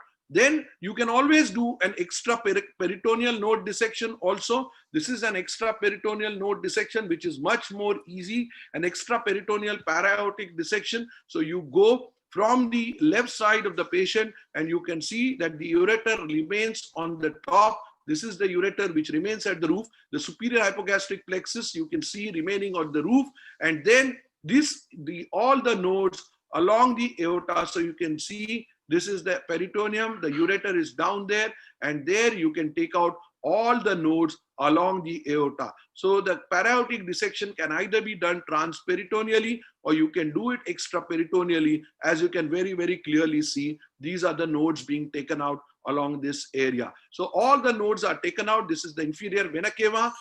All the nodes along the aorta and the inferior vena cava are completely cleared. You can see the lumbar vessels over there, and this is how an extraperitoneal complete removal of the nodes can be done. This is going behind the aorta and trying to take the aortocaval nodes. You can see the lumbar veins over there. This is a complete clearance along the aorta, IVC, and the para-aortic and the pre-aortic nodes can be done. So indications for doing this: accidental diagnosis of cancer ovary, and of course, if there is a recurrence of the tumor only in the para-aortic region following complete chemotherapy, you can do this. The indications now for the endometrial cancers: the para-aortic lymph node dissection should be done for tumors which are involving grade 3 tumors and myometrial invasion of more than 50%. Then there is also a role to do laparoscopic omentectomy and the diaphragmatic stripping. Again, this was an accidental diagnosis. The patient was referred to us. There was no point in going back and doing a laparotomy for this patient. So we did a complete omentectomy laparoscopically. Once the omentectomy is completely done, so it is a very simple way, entire infracolic omentectomy can be done laparoscopically. So there again, this is being, and then you do an appendicectomy along with that, which is an essential part because it is usually the appendix. You can see that there are no peritoneal deposits in this patient, and it was done not only for the diagnostic purposes, but also for therapeutic purposes. So you can see a complete removal. This entire thing was put inside the bag. At the same time, there were some peritoneal deposits under the diaphragm, and you could see a peritoneal stripping is much easier done laparoscopically rather than doing it open surgery. So you can see a complete stripping of the diaphragm. This is a complete stripping of the diaphragm being done laparoscopically. So there is a role of doing laparoscopy in ovarian cancers. Sentinel lymph node, this is the most important thing. Now, this is a standard care of practice for endometrial cancers as well as for early cervical cancers. We are not doing it for cervical cancers, but we are definitely doing it for endometrial cancer. You can see this is a sentinel node which is seen after injection of endocyanine green and in patients with low endometrial risk, that is grade 1 or 2 with less than 50% invasion, to find out whether a complete pelvic nodal dissection is needed. A sentinel node biopsy is done. This is from the biggest the trial which has come from Abu Rustum, from Sloan Kettering Memorial, and you will find that the sentinel nodes in endometrial cancer lie at the external iliac and the common iliac, contrary to our belief. So we inject the endocyanine green 1 millimeter inside the cervix at 3 o'clock and 9 o'clock position, and you have to inject this half an hour before the surgery. Once this injection is done, you can see this injection being done over there on the either side. Once the endocyanine is done, then after that you can put in the ports, and once this is done, then you can go ahead and see So once this is done, half an hour later, you are doing the laparoscopy. As soon as you do the laparoscopy, you try to put on the ICG mode. This is with the Striker's camera, or you do it also with the Storz camera. Try to find out if there is any green which is seen. So you open the extraperitoneal space on the right side as well as on the left side and try to see. So you can see that there is no sentinel node on this side. Then you try and come and see on the right side, and you can clearly see a node on the right side. So once you see the node on the right side, you can see that green very, very easily. This is the dye which was injected in the cervix. So you can see it has gone there, and it has gone only on the right side. So you can very clearly see this. And now you open the peritoneum, you again switch back to the normal mode. You open the peritoneum, you see that there is no area over there. You open the peritoneum on the right side, and you will see once you open the peritoneum, then again, this is the entire extraperitoneal space that we have opened. We will again switch on to the ICG mode, and then we will try and see where the sentinel node is. And there you can see the sentinel node very clearly along the common iliac node. So our personal belief was that the internal iliac nodes and the obturator nodes are the first echelon. It is not so. Majority of the times, even in cervical cancers, we find the nodes at the level of the common iliac or the external iliac. If these nodes are positive, then you go ahead and do a complete nodal dissection. Otherwise, it is not needed. So you require a frozen section for this. This is the way in which you should do a sentinel node biopsy. This is the most cost-effective manner, very safe to do it. Short 1 minute Lastly, overtime. yeah, lastly, Alright. pelvic exentrations is the another thing which you can do. You see various contraindications and indications. So we can do anterior exentration. I'm not going to show you the entire thing. You can see this is how you can do an anterior exentration for advanced cancer cervix. And this is our experience. This remains the largest published series in the literature. 85 patients of anterior exentration, which is published in the JMIC, which is very good at 34% of 5-year survival in almost hopeless patients. And we have also published our initial experience of 16 cases in the International Journal of Gynaecology. We have also done posterior exentration, again for the want of time. This is the laparoscopic posterior exentration for advanced gynecological cancers. And of course, total pelvic exentration, which is the most important thing which you could do. So you can see the entire removal of the bladder, the entire removal of the uterus, and of course also the rectum. And you can see that this is a complete total pelvic exentration. All this can be achieved laparoscopically. So laparoscopic pelvic exentration has also been published in Gynae Oncology, one of the leading journals. 16 patients, stretching the limits of laparoscopy in gynecological oncology, a technical feasibility of doing, very minimal complications. And you can see this is the open versus lap series, which has been published as a meta-analysis. You can see all that. So finally, in ovarian cancers, we've already said that cytoreductive surgery is a very, very important thing. So evidence-based medicine, various articles are now supporting laparoscopy in advanced pelvic cancers, and this is possible to do in various cases. So these are various articles which support this. So ladies and gentlemen, in the 20 minutes or so that I had, I've tried to give you an overview that except for doing the limitation for doing surgery in gynae oncology is in the mind and not in the technicality and not in the skills. So every possible tumor can be done laparoscopically. Thank you very much again. Thank you, Arshad. Thank you, all of you, to giving me this opportunity. And thank you, Bhaskar, for chairing the session. Thank you so much. Excellent video, sir. Excellent presentation. Demanded sir to start the screen sharing. As usual, Shailesh, wonderful presentation. Thank you. Thank you. Now, I request Dr. Professor Sharad Gamande. He is the Director of Gynecology, Department of Obstetrics and Gynecology, Chief of Gynecology Oncology, Medical College of Georgia, USA. He is going to talk on immunotherapy in cervical cancer. Dr. Kotawale, just before he starts, Sharad is my classmate from school, 1st to 10th standard.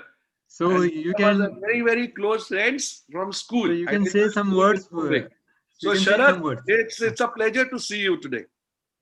Likewise, and it's a hard act to follow you. I mean, your presentation, as usual, was awesome. And my talk is going to be very dry because I'm going to talk about immunotherapy. I don't have any exciting videos, so that's my disclaimer. But Again, it's an absolute pleasure to be here. It's only about 3 o'clock in the morning. Thank you, Sharad, for being awake at this odd hour for us. We are totally indebted to you. Thank you. Oh, no, not problem. So I'm going to try to stick to my time. So fundamentally, I'm not going to talk about me, but I've been involved with cervical cancer trials for a very long time, and I sit down at the National Cancer Institute for their national committees as we try to figure our landscape with cervical cancer. As you know, it's a commonest cancer in the world with over 500,000 new cases. But the biggest problem is, apart from the big prevalence, is the fact that close to 300,000 women still die of cervical cancer despite advances in prevention, vaccination, new therapies. We still do not do well. And as all of you know, that this is an HPV-related disease, and I'm going to draw your attention to E6 and E7, which are the oncogenic gene products which work on the tumor suppressor genes, especially P53 and retinoblastoma. And the good news is, because they are always universally expressed on cervical cancer, they are incredibly appealing therapeutic targets because they are tumor specific, functionally important, and we can take advantage of them, and especially for immunotherapy. So of all gynecological cancers, probably cervical cancer is the most susceptible to immunotherapy. Having said that, and that's my mandatory Augusta slide, we're going to move on to the fact that advanced and recurrent cervical cancer is a huge unmet clinical need. You know, now with the GOG 240, a combination of Avastin with upfront Taxol and Carbo has shown a survival advantage from about 13 to 17 months. But beyond that, we are still struggling. All new chemotherapy drugs or trials have very, very, very modest responses, and we really need to do better. So if you look at immunotherapy treatments in development for cervical cancer, they can be broadly classified into 4 categories: monoclonal antibodies, vaccines, checkpoint inhibitors, and adaptive T cell techniques. Not going to talk much about monoclonal antibodies today for purposes of time, but focus on the other 3 modalities. Vaccines, as you know, is pretty straightforward. We essentially use either cells or proteins or DNA or viruses to get an immune response against a specific or a tumor associated antigen, and get the immune system to respond by attacking the cancer cells by antigens. Again, there are a variety of strategies, especially HPV related antigens. And there are 2 types of vaccines. You have the preventative vaccines, which all of you know about, the Gardasil and the Cervarix, especially Gardasil 9. And they are immunogenic, they are safe, and more efficient than any other vaccines that we have as human beings have ever taken. And we really need to, as a society, and all of us need to work harder in trying to get it more widespread so we can prevent cervical cancer. I'm going to really focus on the therapeutic aspects. So this was a trial that GOG 265, where we looked at a listeria-based vaccine, which was bioengineered to secrete HPV-16E7 fusion protein. And I had the privilege to do some of the early phase 1 work for this. This is just a schematic, which I'm skip. But fundamentally, we were looking at 12-month survival, because if you look at patients who have failed 1 line of chemotherapy, the 12-month survival in these patients is about 20 to 22%. So the vaccination strategy was monthly for 3 vaccines. We had about 67 patients on this trial, and our preset target was 24%. At 1 year, almost close to 40% patients were still going alive with disease, many of them with stable disease, about a 52% improvement. So it is quite possible using vaccines that you can keep patients alive for a longer period of time. Switching gears to adaptive T cell therapy, which is probably the coolest thing going on in immunotherapy, frankly, even more than checkpoint inhibitors. So what you do here is to take the patient's own immune cells, and you can expand, modify, and reintroduce them to target cancer cells. CAR T cell is probably the hardest topic, especially for hematological malignancies, and so is tumor infiltrating lymphocytes. And you can, as you look at the slide, look at a variety of targets, including HPV related antigens. So I'm going to talk about tumor infiltrating lymphocytes as a target. So one of my old friends and co-fellows at Roswell Park was Kristen Heinrich, who now works at the NCI. And he had a small bunch of patients where essentially what you do is you operate, take the tumor infiltrating lymphocytes, which are targeted against HPV 6 and 7. You admit them to a bone marrow transplant unit, do lymphocyte depleting chemotherapy, and then you reintroduce the TILs in these patients. And his initial stuff was really good. 3 out of 9 patients who were heavily pretreated had a response, but more importantly, you had something that we never get in this patient population, complete responses in folks who've failed standard treatments. And this actually are out almost 3 and 4 years from the original CR. So they're long lasting and they correlate with the HPV reactivity of T cells. So building upon that, there's a current trial LN145, which was presented in ASCO 2019, where you had 27 patients, the same process, and I'm going to kind of actually give you the schema. So you take the tumor, which is extracted, it goes to the media, and then is shipped to a central lab, which will be expanded by IL-2 to get a big cell number. Then you again admit the patient in the BMT unit, give them myeloablative chemotherapy, and then re-infuse the same TILs, which are now HPV directed. The whole process time is about 3 weeks, 22 days. And the primary endpoint of the study was objective response rate. So this is the data at ASCO, which is really, really impressive. 44% response rate, 3 complete responses, and if you look at stable disease, the disease control rate in this patient population is about 85%. And I think one of the coolest things about immunotherapies is if somebody reacts or responds well, most of these responses, unlike chemotherapy, are actually pretty long lasting. But this technology, again, comes with some caveats. You do need an immunogenic tumor which is accessible for surgery. Obviously, if not, we'll send them to Shailesh to operate and get some tumor out. But fundamentally, this is an expensive process. It relies on special laboratories.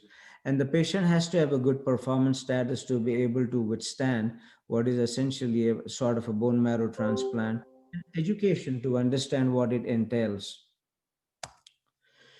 Now we're going to go to the favorite topic, which is checkpoint inhibitors. As you know, checkpoint inhibitors target molecules on cancer cells which are naturally present, because for some reason with cancer, our own immune system does not recognize cancer as foreign objects and enhance the existing immune responses.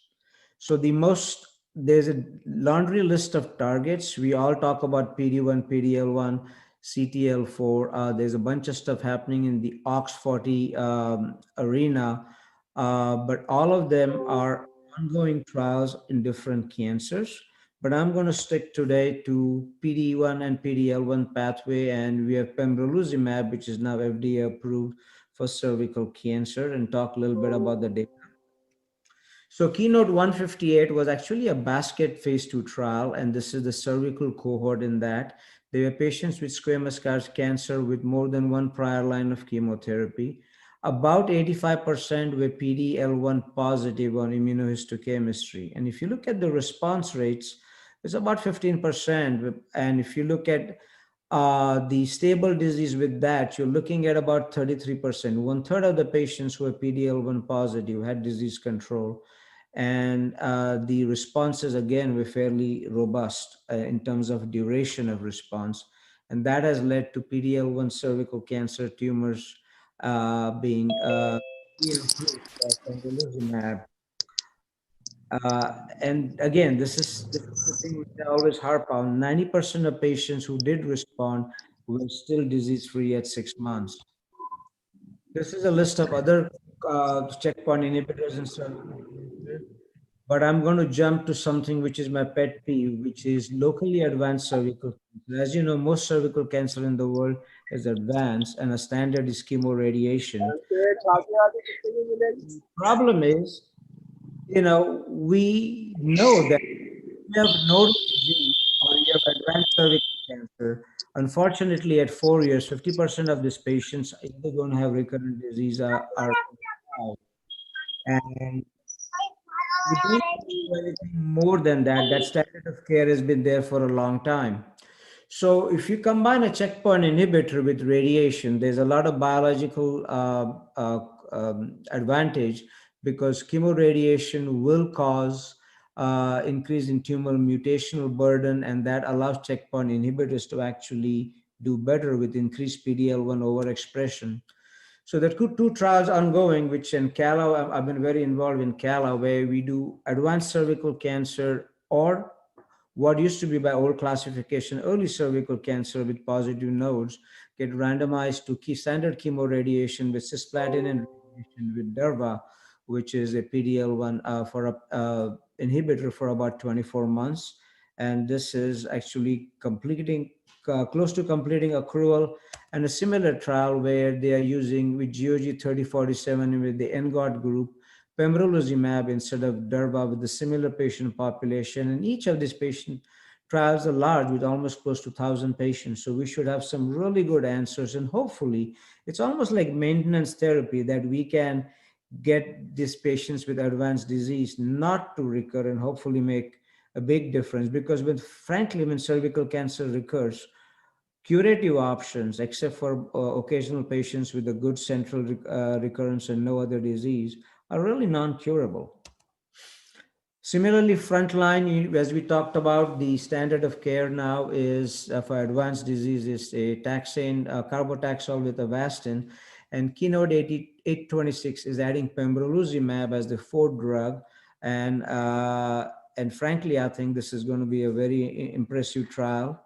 And similarly, instead of pembro, the BEAT-CC NGOT trial is using atezo, another PD-L1 drug. So there's a lot of activity now in frontline trying to, again, with advanced recurrent disease to see if we can increase their progression-free survival in a meaningful way.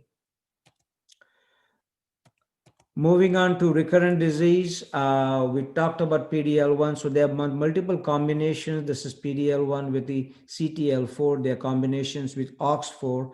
And this is a trial which I'm going to actually run through very quickly. Bottom line, it was comparing single agent PD-L1 or a combination with CTL4. Response rates from 14 went up to about 20% in the intent to treat population. And about 60% of patients on this trial were PD-L1 positive.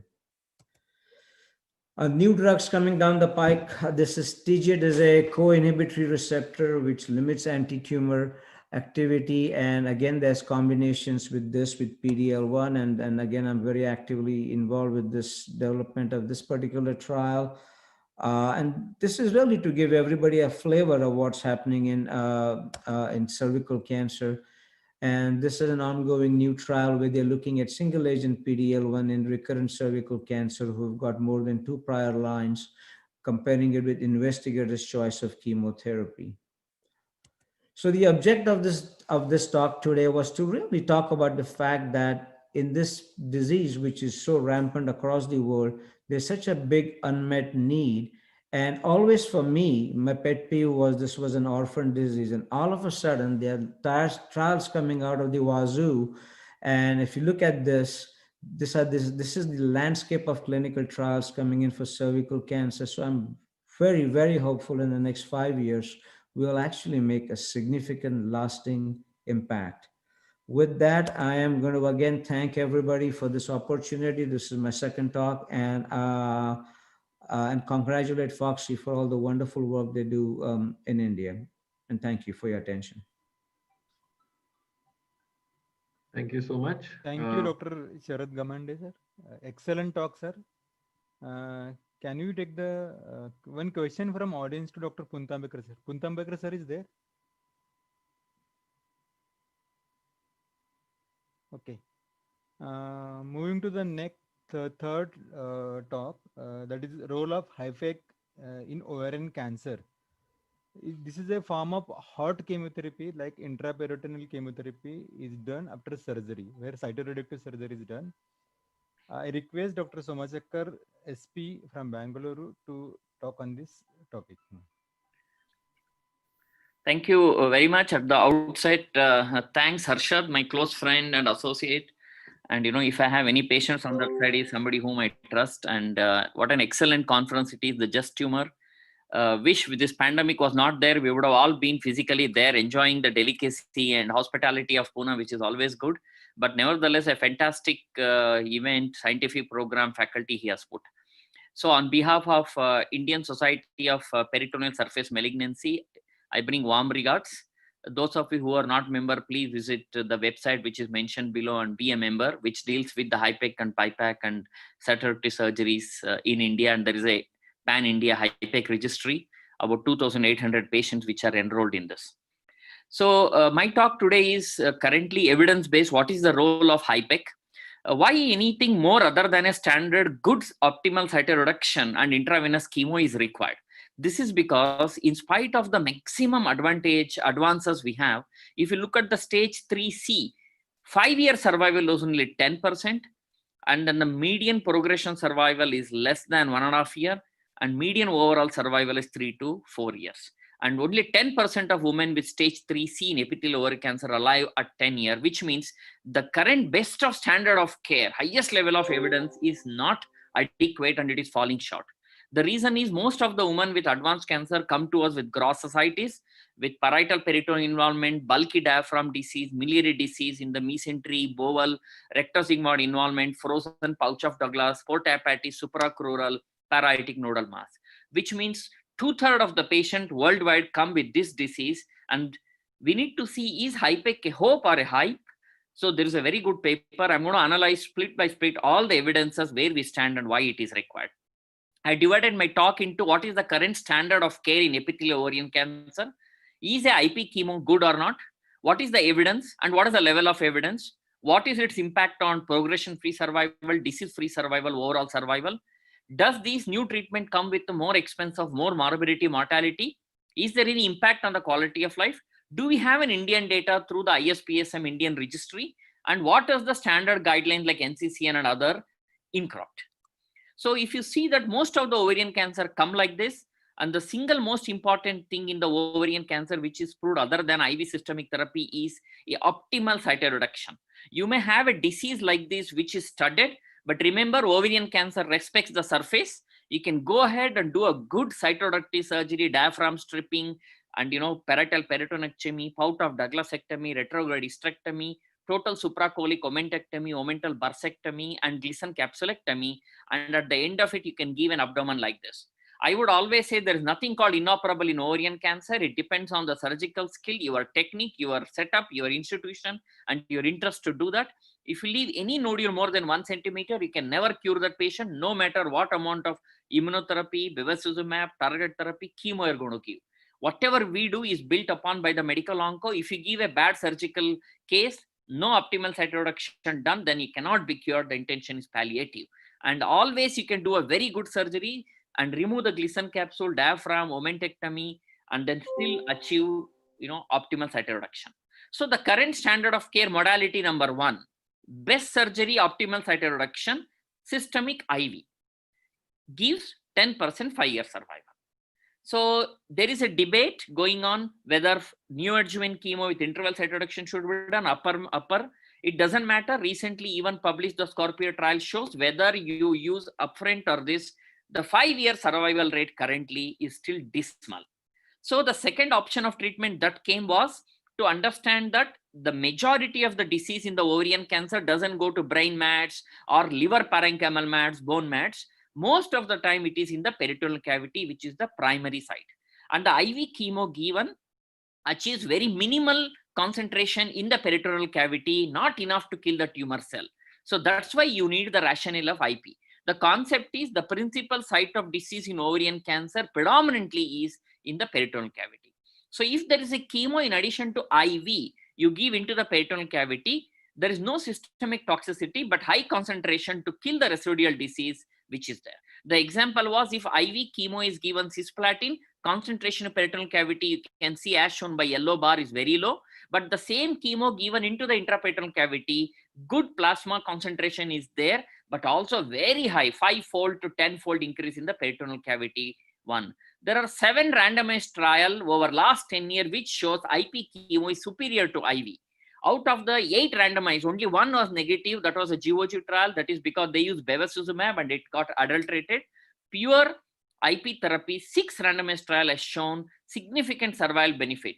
You can see progression-free survival jumped up from 18 to 24 months. Overall survival increased from 50 to 66. And in those upfront cytoreduction with optimal cytoreduction, it reached 109 months. No trial ever has shown such a good result. And this was a GOG 172, which showed significant overall survival, which is then the Deborah Armstrong trial came. Then I put all the 7 randomized trial. You can see in the forest plot, there is a diamond, which means all of them overwhelmingly very high level showed there is a survival benefit, which is available.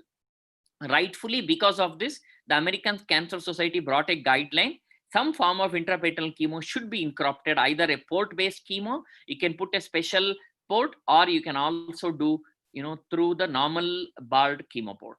So we have an Indian study. We did presided over a study where we had a 7-year follow-up, 62 months survival with 5-year follow-up, mortality of 4% only, which was published in about 268 patients, and where most of the Indian patients completed all the prescribed dose. And then you can see that 70% completed at least 86% completed all the 6 cycles. And the toxicity was very tolerable, and we had a significant survival. We presented it in EJC and also in Indian Journal, and also presented in ASCO, which showed in the Indian patient, IP therapy was tolerable, practicable, toxicity was acceptable with excellent overall survival.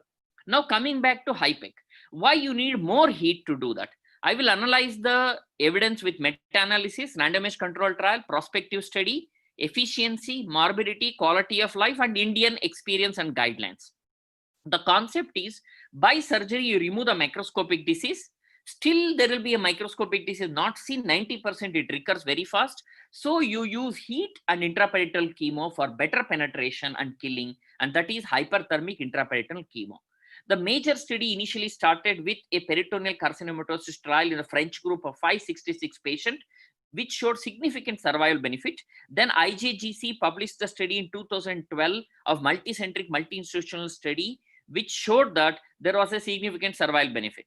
Then from the Milan group, this study group came from Kusamura and Marcelo Deraco, which showed HIPEC without HIPEC, had with HIPEC with optimal cytoreduction, major complication was 15%, mortality was not more than 4%, and time to take the adjuvant chemo was not delayed, and they had 100 months survival benefit.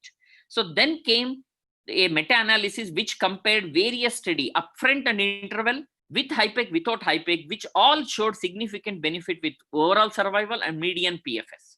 Then the systematic review and meta-analysis came from 13 centers with 566 patients, which showed that mortality in HIPEC group was not more than 0.8%. Median survival jumped up significantly. Then the American Society of Peritoneal Surface Malignancy brought a study of 1,051 patients, where with HIPEC, 5-year survival was 58%, median survival jumped to 73 months. Large study of 1,051 patients from the American Society of Peritoneal Surface Malignancy, which showed significant survival. Then another systemic meta-analysis came, which showed 5-year survival actually was more than 40% in HIPEC group and not.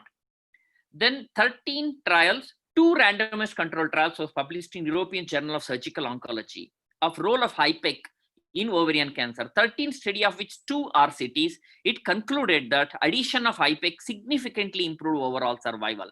And these are all, you can see all the diamond and the forest plot is shift to the right, which shows there was a benefit with survival, benefit with HIPEC.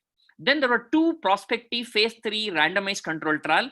One was from the Dutch Netherlands group, which not only studied DFS, PFS, overall survival, also looked at the toxicity and quality of control. This is a very good open label phase 3 multi-institutional trial, 245 patients. interval cytoreduction, chemo, interval cytoreduction, 1:1 randomized, surgery and HIPEC and no HIPEC. And they found that in this particular technique, quality of life, there is no difference at the end of 30 days. No difference in quality of life. Toxicity, bowel anastomosis, stoma was no different. Significant recurrence-free survival, forest plot separated of 10.7 months to 14.2 months.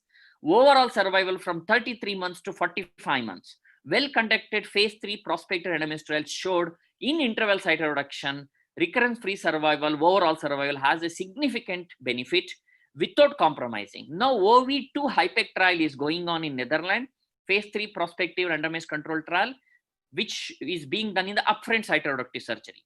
The other trial from Korea, Lim et al. Is not accepted because they included stage 4 studies. The dose of cisplatin was low, not 175.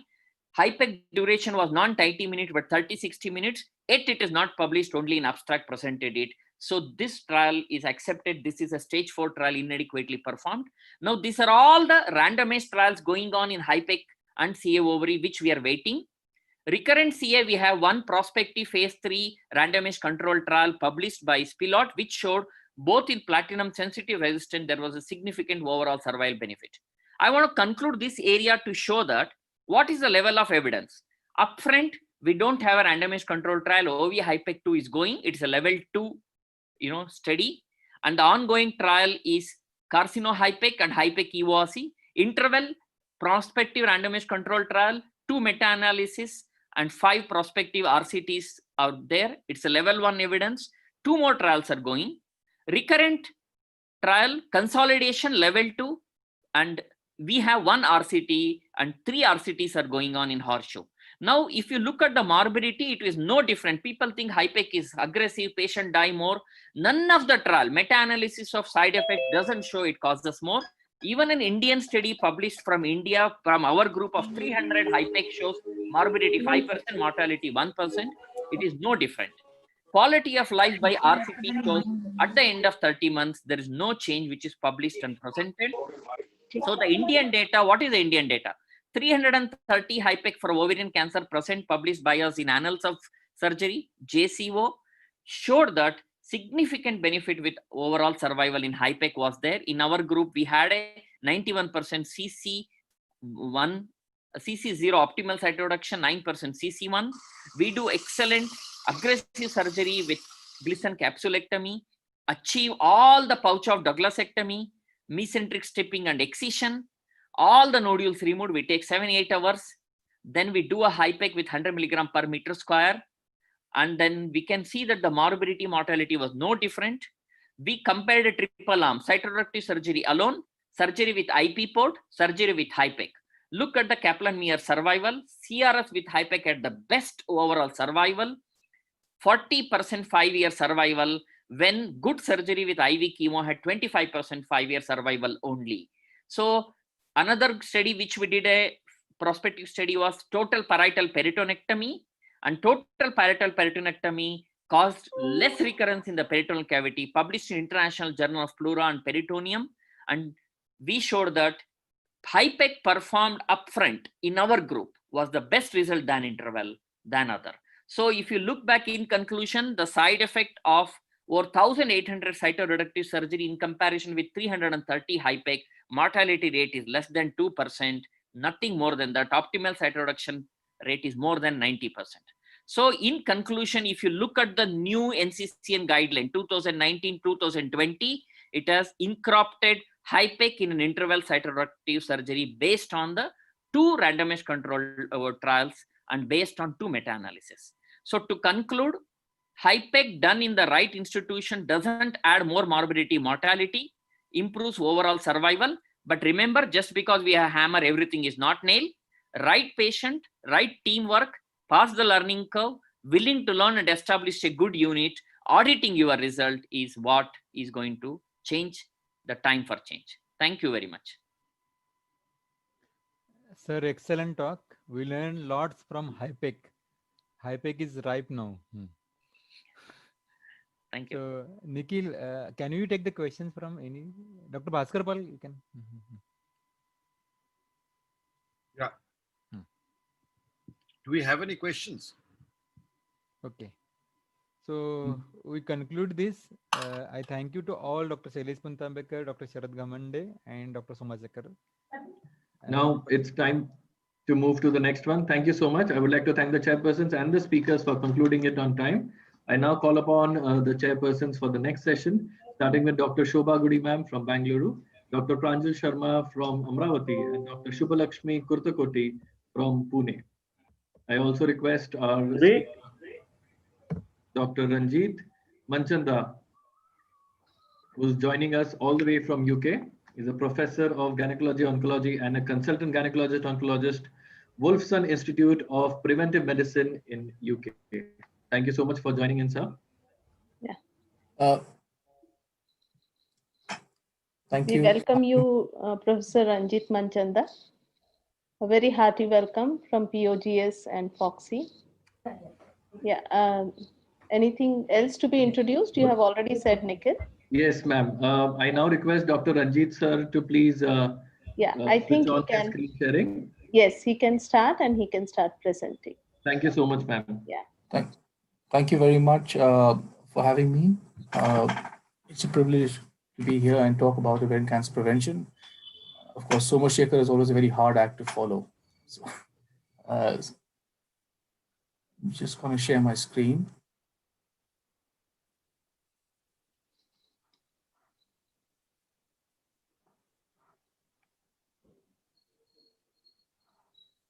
Is that visible clearly? Yes, sir. Yeah, excellent. Good to go, sir.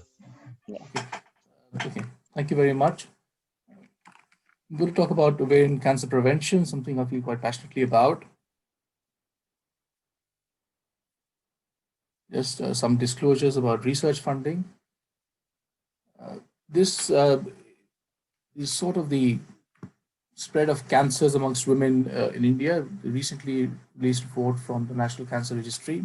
And you can see ovary is about the third most common cancer, breast, of course, being the commonest. It's not very different in the UK.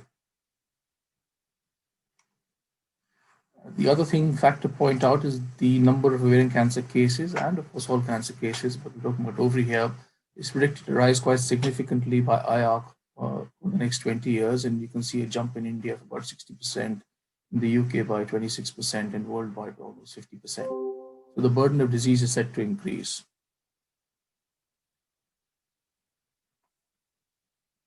If one looks at the genetic susceptibility to ovarian cancer, then the field sort of changed over the last 5 to 10 years. Apart from the BRCA1 and BRCA2 genes, which we know about and are associated with about a 17 to 44% risk of ovarian cancer, there are a large number of other players, and our understanding of genetic cancer risk has improved. We now have validated risk recently for RAD51C, 51D, BRCA1, PALB2, which are moderate ovarian cancer genes, and of course the mismatch repair gene mutations. In addition, we have a number of single nucleotide polymorphisms which contribute to risk, individually to only between 0.8 to 1.4 odds ratios, but put them together into a polygenic risk score and it can have a far more meaningful impact.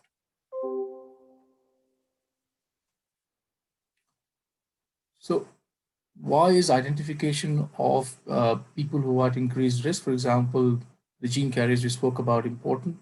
One, because we can do cascade testing, identify more unaffected relatives, and those who are unaffected can have a number of a large range of surgical options depending on their cancer risks. A number of these genes have an increased risk of breast cancer also. So you have risk-reducing salpingo-oophorectomy for ovarian cancer prevention, and now early salpingectomy and early delayed oophorectomy, which I'll briefly talk about. Chemo prevention, screening, pre-implantation, genetic diagnosis, a range of reproductive and lifestyle choices for women to make which affect cancer risk, and of course then risk-reducing mastectomy if they are at increased risk of breast cancer, as in the BRCA genes, which have about a 17% lifetime risk of breast cancer. The way we've been identifying people, I'm not going to go too much into detail about that, is through a strong family history of cancer, but that approach tends to miss about half the people at risk.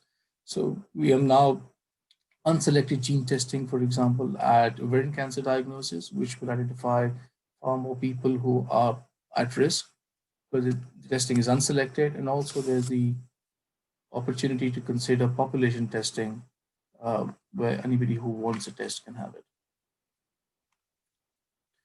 So one of the questions we addressed was at what level of risk should we be doing surgical prevention? It's been well established for high-risk gene mutations, but our decision analysis modeling suggests that it would be both cost-effective, saving life years, and appropriate for the health system to offer risk-reducing salpingo oophorectomy between 4 to 5% lifetime risk of ovarian cancer, so about a 5% risk threshold. This would save about 10 years of added life if you did it for someone who's at about a 5% risk threshold. That can allow you to sort of put people into various risk categories and stratify the population into low, intermediate, and high risk. And within the 5% to 10% lot of risk threshold, you would then be able to predict risk on the basis of family history or model-based risk, which I'll talk about in a minute. And then the BRIP1 and PALB2 genes, which are about a 5 to 6% risk, RAD51C, RAD51D, more in the 11 to 12% category, BRCA2 and BRCA1. So you can get a spectrum of risk. And your risk-reducing salpingo oophorectomy or surgical prevention intervention comes sort of at this sort of level. And we, of course, argued for changes to guidelines. And our practice in our clinics has definitely changed, as now we offer risk-reducing surgery for these gene mutations, which we didn't earlier. How is it helpful? Some of the modeling analysis suggests that 1 in 3 ovary cancers occur in about 3% of women who are at 10% risk. About 60% of the cancers occur in about 10% women who are about 5% risk. So if you can identify these women, you therefore have a population in which you can undertake preventive measures to reduce ovarian cancer risk. Of course, we are not very close to identifying all these women as yet. This is just to illustrate that depending on the gene mutation, your risk of cancer begins to rise at different ages, and therefore preventive interventions can be undertaken at different age groups. Also, it's a dynamic process and changes with time, which is affected by a large number of factors. In BRCA1 and BRCA2, sort of, for example, we tend to offer surgery from 35 onwards, and BRCA2 not usually before 40 onwards. So today we can use the various epidemiological factors that affect ovarian cancer risk, combine that with the SNP profile and the high-risk genes, and put it into a complex algorithm and try and predict cancer risk. And models like this are being developed, and we've been involved in the validation of a model. And this is now in preprint. I think it just came out about a week or so ago, where we've used a case control study to validate a risk prediction model led by the group in Cambridge and part of the PROMISE program, which we're involved in. And you can see sort of this is the observed by expected risk ratio, and it's slightly underpredicts at lower and overpredicts at most models at the higher end, but generally over a straight line. And the relative risk ratio, as you can see, are pretty much a straight line, suggesting it's predicting reasonably well. So the advantage of using other factors is that you can become a bit more granular about risk. For example, here you have a situation where these are the various risk genes I spoke about, and you can see in someone where there's no history of cancer, you're at a 44% risk, for example, for BRCA2, but if you have a first degree relative with ovarian cancer, then it goes much higher into 50 something. If you have 2 relatives, you're hitting almost coming up towards 70% risk, and 3 relatives, it becomes even higher. And you can see the level of risk rises, and it's affected by family history, and similarly, it can be affected by other factors. So we used this model, and we did a prospective study, which we published recently, a few months ago, showing feasibility and acceptability of this approach using a web-based and telephone helpline to predict personalized ovarian cancer risk. And as a result of getting the result, ovarian cancer worry and cancer risk prediction, particularly those testing negative, decreased over time. So this shows feasibility and acceptability of this approach in a general population. The study is small, so we do need larger prospective studies going forward. This is a study, again, we published in the last month, which was an experimental randomized survey where over 1,000 women across the general population who offered the option of undertaking personalized ovarian cancer risk prediction. 83% showed interest, and they were hypothetically provided risk scores of 5% using these factors, 10% using complex algorithm incorporating SNP, etc., and then a single gene penetrance, high penetrance gene over 10% risk. And we found that there wasn't a huge difference between uptake of surgical prevention between the three arms, and about 30% would opt for risk-reducing surgery. So there is acceptability of surgical prevention across various risk groups.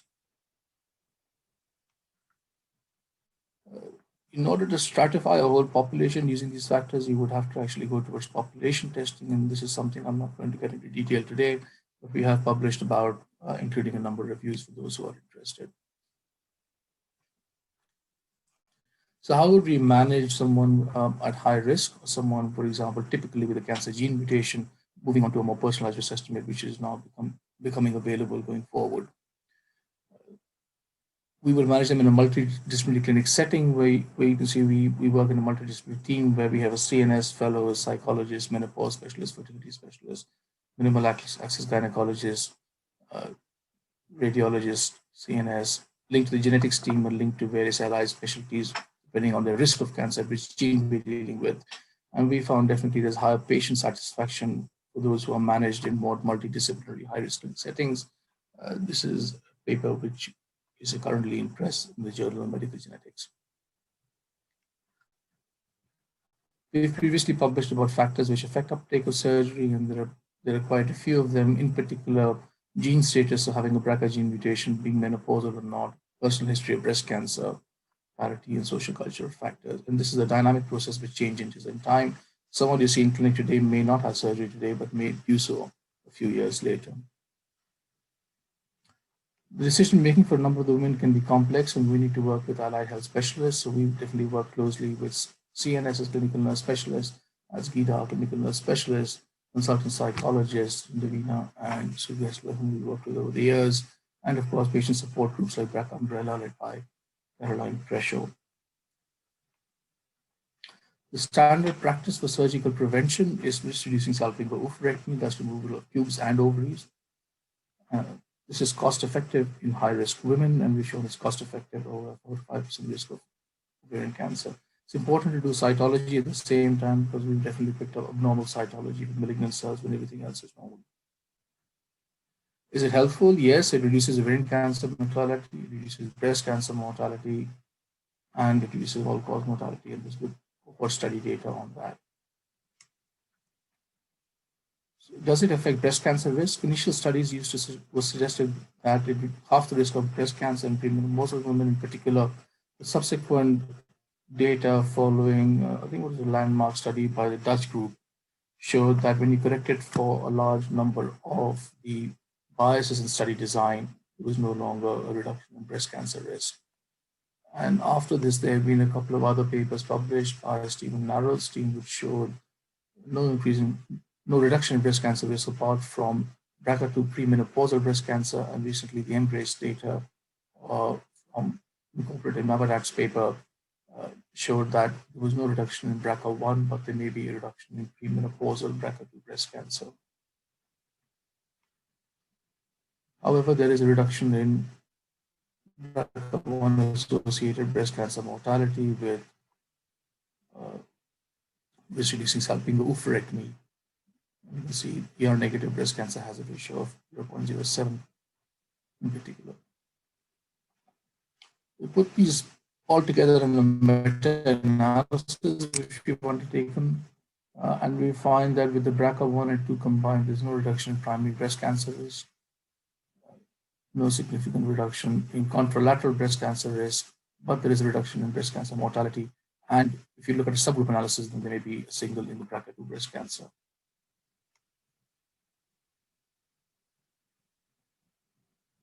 So I've covered this, I'm not going to summarize this.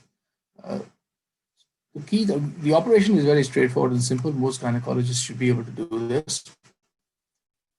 But the key thing comes with the pathological assessment. And what is very important is to use a CFIM protocol to assess the tubes and the ovaries, and the tubes are put through a CFIM protocol where you take multiple sections of 2 millimeter intervals. And if you don't, you pick up you miss an occult lesion, and 120 of these women will have a normal scan, a normal CA1 to 5, but an occult lesion, which can be missed. And the more sections you take, more lesions you pick up. 70% of the time these are in the tube, and 30% of the time outside the tube, the ovary, which led to a lot of the work establishing the tubal hypothesis for the etiopathogenesis of ovarian cancer. Despite taking the tubes and ovaries out, there's a residual risk of primary peritoneal cancer of 4%, which women should be informed about. Recent published data from the Manchester group, this is probably a bit lower than this. If they're premenopausal and they're not high breast cancer in particular, definitely they should be taking HRT till the age of about 51 years to minimize the long-term health impact. When you're operating, be careful, don't injure the femoral end of the tube, or you're twice less likely to pick up any occult pathology. There's been what's been described is a stick lesion, which is a pre-invasive, well, not quite like CIN, but it's definitely a stage before invasive disease. But we know that stick has different properties, and cells from the stick can shed into the peritoneum. Patients with a stick and a positive cytology, we do advise full staging and completion hysterectomy. With those with a negative cytology, and both the tubes and ovaries have been removed and nothing further needs to be done, if they've not had gene testing and you pick up a stick, then it's worth offering them gene testing. This is a recent paper by Chris Crum, which brings together a lot of what we understand about the tubal hypothesis, showing that lesions begin in the tube. They can become stick and either shed on the ovary and develop into cancer, or go from stick to cancer in the tube, or there may be other cells which may be released from the tube, which can then transform into malignant cells outside of the tube, and this is called precursor escape. Again, pulling together everything as tubal origin. Risk-reducing salping oophorectomy does have a negative impact on long-term health. It's associated with increase in sexual dysfunction, for similar general quality of life or well-being, increase in vasomotor symptoms, osteoporosis, neurocognitive problems later on. All of these are minimized by HRT, so HRT becomes really important. This is a systematic review we recently published on this issue. Risk increase in cardiovascular mortality in particular, this data comes from the low-risk population, not the high-risk population, but it's noteworthy, and it's something we do counsel women about. And this happens particularly they don't take HRT. So decision-making therefore becomes complex because it's affected by your ability to take HRT or not, and its impact on the long-term health. The advent of the tubal involvement in ovarian cancer has led to the option of early salpingectomy and delayed oophorectomy for women from a surgical prevention point of view. And sort of data recently, the survey of 680 high-risk women shows that 89% of premenopausal women versus 95% of postmenopausal women were satisfied with this salping oophorectomy. The regret rate was higher in premenopausal versus postmenopausal women, hitting almost 10% of premenopausal women.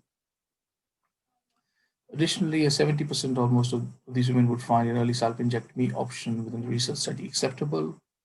38% of those who underwent salping oophorectomy may have opted for this if this were available. Those who are concerned about sexual dysfunction are more likely to consider early salpingectomy, whereas those who want to maximize risk reduction, as it should be, would be more likely to opt for salping oophorectomy.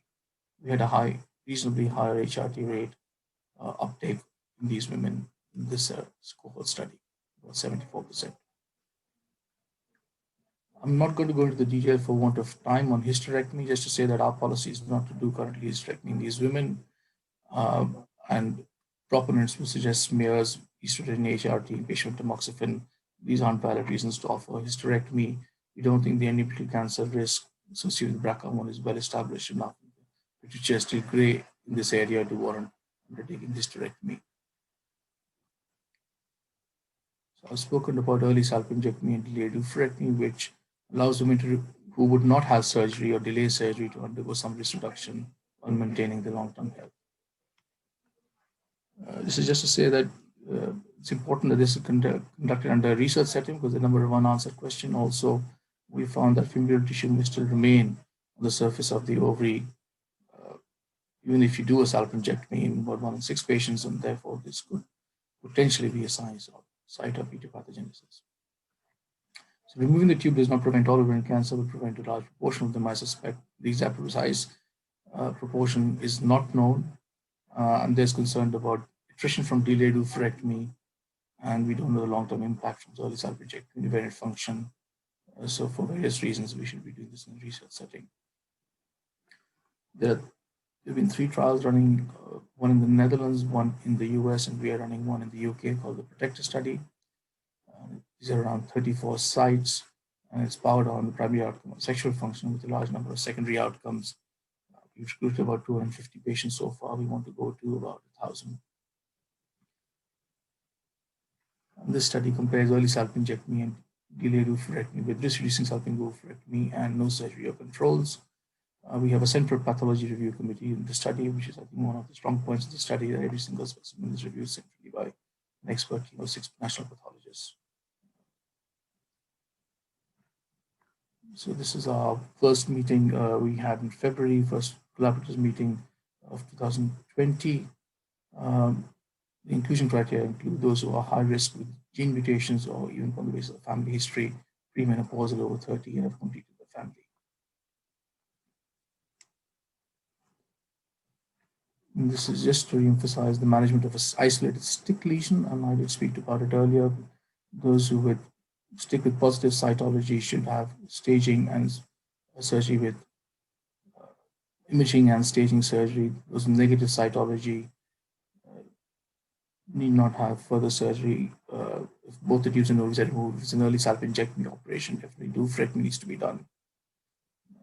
Stick with missing cytology, would leave it at a salpingo-oophorectomy if it's not being done. We are finding discordance in reporting between some stick lesions and early invasive cancers. Some of the slides we have for second opinion, for example, to our institutes, we directly downgraded and upgraded results. So this is something that does require strong pathological expertise, and need to work very closely with your histopathologist to get this right. This is a decision aid or tool we produced, which is again in press, and it sort of is a nice way to walk clinicians and patients through the various options of surgical prevention, covering mastectomy, early salpingectomy, delayed oophorectomy, as well as risk-reducing salpingo-oophorectomy. Should be out hopefully in the next 6 weeks or so. Thank you. So just a whistle stop of surgical prevention in ovarian cancer, and my take on it.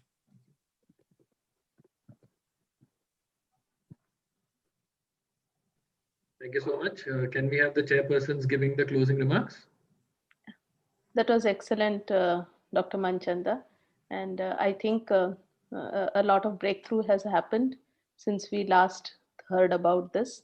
Risk reducing BSO is really, really an eye-opener for our practicing gynecologist. I think especially the job aid that you projected in the end, it will be a very handy tool for everyday practice so that we can identify clients for this particular preventive surgery. My other chairpersons, are they there? I would want them also to come in the conclusion. Yeah. Yes, please. Yeah, Pranjal, you have to unmute yourself, dear. Good afternoon, madam. Good afternoon. Dr. Manchanda has really thrown a very nice light on early salpingectomy, the data over early salpingectomy and delayed oophorectomy, and even all this studies regarding the cellular mutations and all is really like breakthrough nowadays, and he has really done a wonderful justice to the topic. Yeah, I think they are original data, so they are very convincing, and we hope to hear more from you, and we look forward to the publications, which I think you just said that they were in, you know. Yes, some of them are in press just now, some are recently out, and some are in press, which should be out in the next month or so. Yeah, we look forward to reading them. Thank you very much, Dr. Manchanda.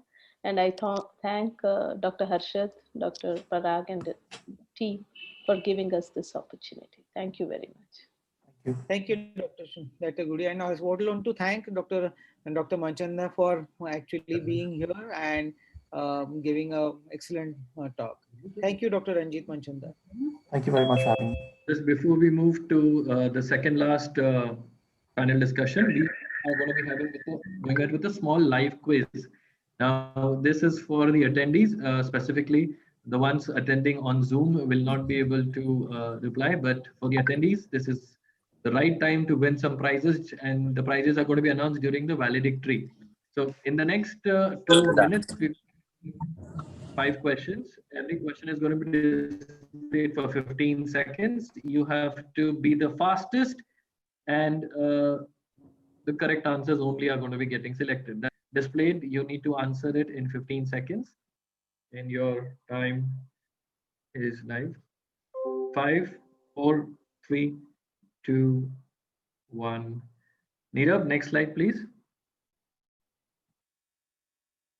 That's the next question. Again, 15 seconds.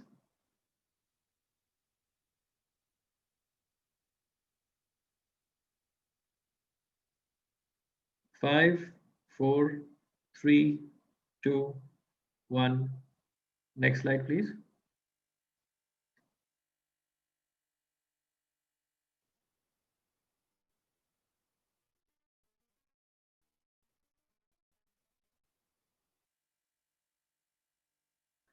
Five, 4, 3, 2, 1. Next one. Okay.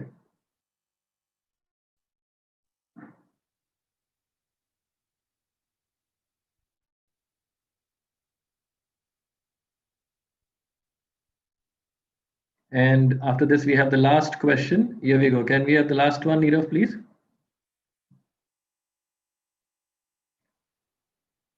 Immediately as the question is still being flashed, I'm going to try and save time, and I'm going to start inviting my panelists and the moderator for the next session, starting with the moderators. Dr. Partha Basu, who's coming in from France, Dr. Sarita Bhalerao ma'am from Mumbai. We also have Dr. Niranjan Chauhan from Mumbai, Dr. Tushar Kar from Cuttack, Dr. Mamta Dagar from Delhi, Dr. Janmay Mohapatra from Cuttack, Dr. Uma Singh from Lucknow, Dr. Janatul Fardos from Bangladesh, and Dr. Sushil Chawla from Pune. I would request the panelists to please switch on their cameras and unmute themselves. And yes, we can see the presentation. Over to the moderators. Dr. Partha Basu, sir, would you start? Yeah, please. Good afternoon, everyone. And at the outset, I must thank my good friend, Dr. Harshad, for giving me the opportunity to moderate this panel. What we have planned to do is I will make a few opening remarks, and then my co-moderator, Dr. Sarita Bhalerao, will take the panel through the different questions, the discussions, and finally we will have a sum up. So before I say a few words, Sarita, would you like to say a few words? Well, we've divided the outline of the panel into primary prevention, secondary prevention, and tertiary prevention. And that's how we're going to look at certain areas in these 3 ways. Thank you. Thank you, Sarita. All of us, we know that the burden of cancer in a particular country is never static. As a global emerging economy, India is also seeing an epidemiological transition, which of course has an impact on cancer burden. What do we understand by epidemiological transition? There are 3 different components of that. Number 1, there is economic transition. So for example, with affluence, the infection-related cancers like gastric cancer, cervical cancers, they come down. But related cancers, they increase. There is also social transition. Because of social transition, say for example, we have better awareness about risk factors, and that certainly has an impact on cancer burden. So in India, we are seeing a significant reduction in infection-related cancers like stomach cancer and cervical cancer. In fact, most of the cancer registries in India, in their very recently published report, they have seen 2 to 3% average annual percentage reduction in cervical cancer. But then there is a possibility that this will become static after some time. With change in the lifestyle factors, we also see sharp rise in breast cancer in women, prostate cancer in men, and colon cancer in both men and women. And then especially among the gynecological cancers, rising trend in endometrial cancer is quite obvious. Ovarian cancer risk, as you have heard from Dr. Manchanda, that it reduces with the use of oral contraception, with tubal ligation, but at the same time, excess body weight, increase of hormones, these can increase the risk. And some studies in India, they have documented 1 to 2% annual increase in the incidence of ovarian cancer, especially in the large metro cities like Bengaluru, Delhi. So we are seeing a rise in ovarian cancer incidence as well. Fortunately, lung cancer incidence is still low among women, but then, as you know, there are other tobacco-related cancers like oral cancer, and our women do get a lot of oral cancers. So we are, on one hand, we are seeing a transition, and then because of this transition, the risk of certain cancers are going up. And many of them are gynecological cancers for which we need to do something as gynecologists. But there is another very important aspect of cancer control. That is, in spite of all this development happening, still 70% of our women present, with locoregional or advanced cancer. It's as you know. Say, for example, about 70% of the cervical cancers are detected at stage 2B or worse stage. So we need to ensure that women, they have access to better diagnosis, better treatment. So here we are going to start the panel that is going to focus on what can we do to reduce the burden of cancer among women. As Dr. Sarita has just mentioned, that we have divided it into 3 major components. One is primary prevention, another is secondary prevention, which we also know as cancer screening and early detection, and a third is, of course, we'll have to focus on cancer management. So with that, I hand over to Dr. Sarita to take it forward. Thank you. Thank you very much. Thank you, sir. And I'll go straight into the topic. Dr. Tusharkar, what is the role of lifestyle modification, in your opinion, to prevent common cancers in women? Good afternoon. Am I audible? Yes, sir. Yeah. Good afternoon, dear Partha and Sarita. Really, it is an occasion where we can exchange in a virtual media. Really, I am happy today. But as all of us know that lifestyle modification has got a great role to play for prevention of cancer, not only in women and men both. So out of which we need to have low physical activity. Those who are having, they are more prone. High fat diet, they are again another factor. Obesity, we know that. High BMI contributes to irregular menstrual cycle, that has been proved. And urbanization, obviously, we are seeing many cases of menstrual irregularity and more incidence of cancer in women. And westernization, of course. And lastly, change in the lifestyle. Almost all the clinicians today are facing the lifestyle modification is #1 cause for more incidence of cancer in women. And what are the recommendations for individual that maintain a healthy weight throughout life? That means constant weight. You should not allow for weight gain, and adopt a physically active life. Always your lifestyle should be physically active, not it's a sedentary life. And consume a healthy diet with an emphasis on plant sources, especially plant like vegetables, and that to green leafy vegetables and fruits. And if you at all an alcoholic, then you should consume or limit your consumption of the alcohol. And what is the recommendation for the communities? Community has a great role for the lifestyle modification. So the first is to work together to make it easier for people to eat better and to become more active. But here I must mention that if you do exercise together, like in a community, it can be the best modality. And cancer prevention foods, you should give more importance and stock your foods of different colors in the fridge, like strawberries, blueberries, blackberries, raspberries, peaches, grapes, oranges, and kiwi. So all these foods can be stored in the refrigerator. You can take it and preserve meats and cancer risk. All of us know that increased risk of colorectal cancer and stomach cancer. And nitrates can be responsible for this. And we know that.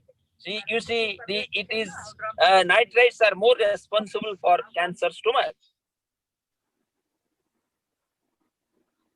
And vegetable and fruit retard the convert gas to nitrosamine. So therefore, you should avoid the meat. Next, please. So you can see that you are taking the meat at all anytime, and you can see that the tobacco use causes mainly the mouth and throat cancer, in the larynx cancer, acute myeloid leukemia, and up to the female genital cancer also. Like you can see cancer cervix, they may be also caused by this, and up to the urinary bladder, pancreas, stomach, liver, but more so in the lung, bronchus, and trachea. So we should be careful. While it's better to avoid the tobacco use, so it can affect all the system of the body, not only the woman but also for the men. Next, Thank please. you very much. Thank you, Dr. Tusharkar, for that wonderful talk. And we now move to the next question. And another very, very challenging area of primary prevention is that of the HPV vaccine. And this question is to Dr. Uma Singh. What will be the challenges of introducing the HPV vaccination in India now that the resources will be allocated for another costly vaccine? Dr. Uma Singh, are you there? Yes, good afternoon, dear friends. It's great to see everybody here. So, I look at it differently. It's very interesting because...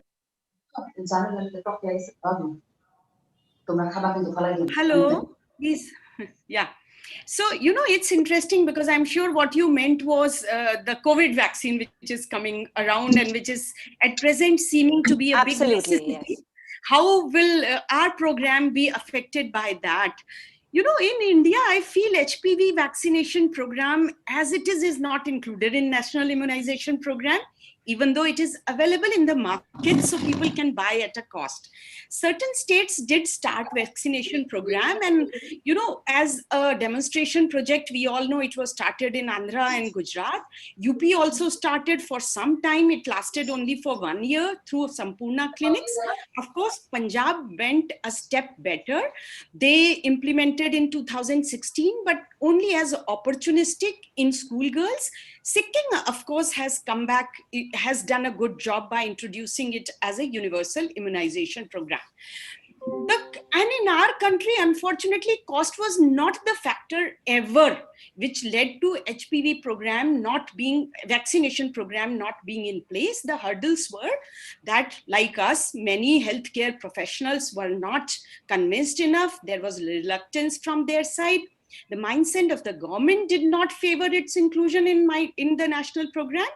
And parents very often were not convinced or motivated. Yes, to some, the money was the cost. Now, what has been the effect of COVID pandemic before we talk of the vaccine? The focus definitely has been diverted away from many of these non-communicable diseases, etc. And in fact, Dr. Tedros from WHO has said the avoidable suffering and death caused in children by missing out on routine immunization could be far greater than actually the COVID-19 itself. Now, next please. So this, is going to be really affecting. On HPV vaccination, it has been understood that 106 countries where already this program is in place, there would be definitely a danger that upscaling in vaccination numbers is not going to be possible. This is again according to the WHO newsletter. And the preliminary data of first 4 months of 2020 has shown that DPT immunization, which is actually taken as a marker of immunization coverage in any society, is lowest in the last 28 years. So what would be the impact of COVID vaccine on HPV vaccination? In those countries where, yes, the women are going for routine program, there it may suffer, but because it is going to, there would be an extensive drain on all resources. But in India, if we talk about this, well, the HPV vaccination as it is not in much place. So I do not think it is going to be affected by either COVID vaccine availability, either by the HPV vaccination availability, COVID vaccine cost, or anything like this. But Thank yes, you. in those countries, it is going to be affecting. Thank you, Dr. Uma, but I'm trying to think that will it not help the vaccination, when this comes in? And I'm going to ask Dr. Partha Basu, because this was his question and he framed this. What is his opinion? Dr. Basu? Thanks, Saita. As Dr. Uma said, that certainly, we have seen globally, the vaccination programs have been badly hit with 50 to 80% drop in the routine vaccination. So obviously those countries that have introduced the HPV vaccine, they will have a major challenge to continue with this. But more important is for the countries that have recently done demonstration projects where about to introduce the vaccine, will definitely reconsider introducing this costly vaccine, and especially when the COVID vaccine is there, which is definitely is the priority for all the countries. But let us see. We have seen that different countries have used different, innovative mechanisms to kind of mitigate the COVID impact.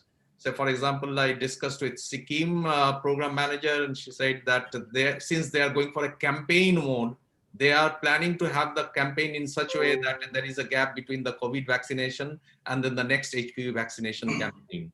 So there are some rays of hope, but yes, there is a problem. There are some concerns as well. Well, let's move on now very quickly to the next area, and that is secondary prevention. And it's wonderful to have with us Professor Janatul Firdaus from Bangladesh. And I'm going to ask her, introducing the HPV test in Bangladesh, what are the challenges? What is your opinion? Professor Janatul? I saw her there. Can you unmute yourself? Thank you so much. Okay. Thank you so much. Can I share my slide? Okay, you are sharing. Okay, thank you so much. A warm good evening. And it's great to be here in this prestigious webinar. Actually, Bangladesh, like other developing countries, faces a burden of disease. Around 8,000 new cervical cancer cases are diagnosed and half of them die annually in Bangladesh. And due to lack of screening and a high prevalence of risk factor, cervical cancer at this moment is the second leading cause of cancer death in women in Bangladesh. And actually, cervical cancer screening started in 1987 by doing Pap test, but it was sporadic. And a pilot program with the collaboration of UNFPA and government of Bangladesh started in 2005, and based on VIA. The total female population in Bangladesh around 70 million, and target group is around 22 million. And VIA center is 417. And since its introduction, that is January 2005 to December 2019, total 2.4 million VIA was performed, but the coverage is only 10%. Next.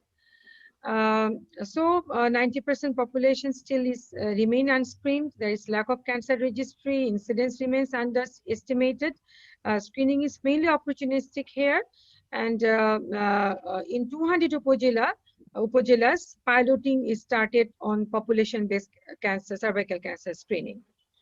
Now, WHO, according to the acceleration plan towards elimination of WHO, that 70% women should be screened with high performance tests. But is it possible to establish in Bangladesh? Because HPV test, it costs around 30 to 40 US dollar. It is unaffordable in majority of the cases, time consuming, and requires sophisticated laboratory infrastructure. And another outstanding challenge is the detection of HPV6 oncoprotein. A study on this was performed and which was published in 2020 by Rifatara et al. And concluded that HPV6 oncoprotein is highly specific, but this high performance test needs further evaluation.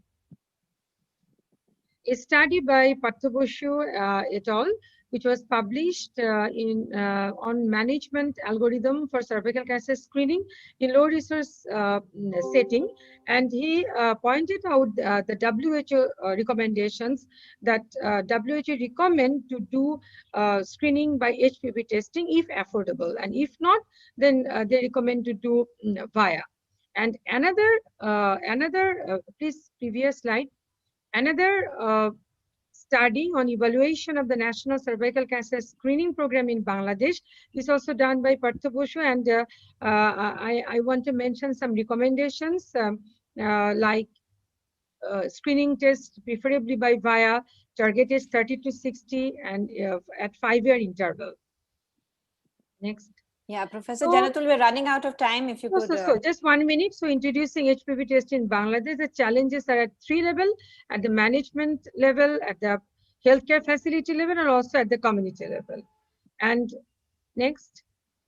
So integration between the policy, monitoring, training, community information, screening service, and diagnosis is very necessary. And we are looking forward in near future to establish a simple, affordable, and accurate HPV test. And obviously it should be evaluated. Absolutely, yes. Agree completely with you. And that seems to be the need of the future. And we seem to be moving closer to it every day. Dr. Mamta Dagar, let's move on to an area of breast cancer. And what is the role of the gynecologist in screening for breast cancer?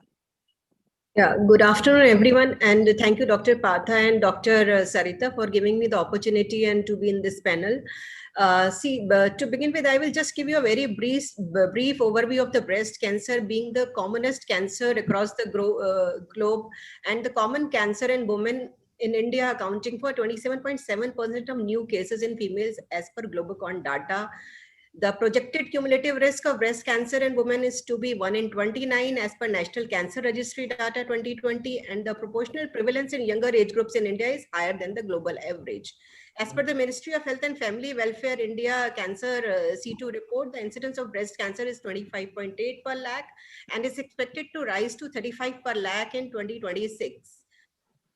Next, please. So as a gynecologist, you have a very important role to play. As a gynecologist, maybe that is the only and the primary physician to whom the woman of any age group, be it adolescent, reproductive, perimenopausal or menopausal, is visiting on a regular basis for any problems. And breast being a gynecological problem, hence breast cancer screening must be a part of primary care for all who are attending the gynecologist. So as a gynecologist, breast cancer risk assessment is very important for identifying women who may benefit from more intensive breast cancer surveillance. However, there are no standardized approach still to office-based breast cancer risk assessment, though there are certain validated tools which are available online. So basically, these are the general considerations for screening for a gynecologist, which a gynecologist should know and should make the patient make aware about the breast self-examination, breast self-awareness, clinical breast examination, and about the screening and indications of mammography. These are the recommendations for breast cancer screening. These are the consensus guidelines from ACOG, US Preventive Task Force, American Cancer Society, and National NCCN, and this is applied to the average risk woman. About the clinical breast examination and all, there has been shown, since we are running short of time, there's definitely the mammographic screening starting after 40 years of age have a significantly associated with the reduced risk of breast cancer, specific age-specific mortality, more so when it is done after more than 50 years of age. Next, please. Though we must, as a gynecologist, keep in our mind the adverse consequences such as increased false positive results, anxiety and distress, discomfort during procedures, overdiagnosis and treatment, and the potential risk of radiation exposure. So, but a basic minimum what a gynecologist need to know, what are the indications and recommendations for MRI screening. It is recommended in women with BRCA gene mutation carriers, with first or second degree relatives, or the woman has a chest radiation exposure at the age of 10 to 30 years of age, or their associated genetic syndrome, where the lifetime risk of breast cancer is more than 20%. The American Cancer Society recommendation against MRI is against MRI screening for women with low risk, and also recommends MRI screening as a supplement to yearly mammography beginning at age 30, wherein the risk is more than 20%. And routine MRI screening for general population is not recommended because of high cost and false positive rates. I've already talked about the average risk screening protocols as suggested by various guidelines, but the women who are at increased risk for breast cancer, wherein the risk is more than 20%, you need to refer to geneticist or medical oncologist for counseling, evaluation, and screening recommendations. And this is, I think, we will not be talking about the screening for the high risk protocols here because the time allotted is less. But I think you've made a very, very clear point that breast cancer screening has to be integrated with other cancer screening in women. And that is a very, very important responsibility of the gynecologist. Dr. Partha Basu, anything you would like to add regarding breast cancer? You're muted, sir. There is a question from Dr. Veena to Dr. What is breast self-awareness? Yeah, breast self-awareness basically is the awareness about the normal appearance and feel of our breast. This is the breast self-awareness. See, breast self-examination is solely the inspection of the breast, and breast self-examination is not recommended in average risk women as risk of harm for false positive test results and lack of evidence of clear benefit. But average risk women should be counseled about breast self-awareness, which is awareness about the normal appearance and feel of our breast. Yeah, I think we'll move ahead, sir. Now we still have another 2 or 3 areas more to cover. And I'm going to Dr. Niranjan Chavan now, and he's going to tell us, we just heard Dr. Ranjit Manchanda, and he's going to tell us how we can handle ovarian cancer screening. Should we or should we not? Thank you, Dr. Partha, Dr. Sarita, to be moderating this panel. And I would like to take this opportunity to thank the president of Pune Obstetric Gynaec Society to hold this wonderful Just Tumours conference. Being a part of this panel is an honor, and I say hi to all my friends and colleagues who are present here. My job is today to find out evidence which are favoring the screening for and against. So as you're aware, most of this ovarian cancers we encounter is in the perimenopausal or postmenopausal region, and those patients who are going to benefit from the screening are those who are having BRCA1, BRCA2 mutations, or those who have a strong family history. So this is what is presently the evidence favoring the screening for ovarian cancer. There is no recommendation for women for any further ovarian cancer screening without any risk factors. Can I have the next slide, please? Well, the evidence against screening is basically it's applied for a healthy population, and that is what we detect an individual's with or without a symptom, whereby we want to consider the tumor prevalence, the positive and negative predictive value, safety of the respective therapeutic consequences, and the impact on the morbidity and mortality. So Niranjan, very quickly, can you tell us, should we or should we not screen? So basically, the recommendations suggest that we should not do any population screening. Population screening, what is attributed by a report of the US Preventive Service Task Force, which was published in February 2018.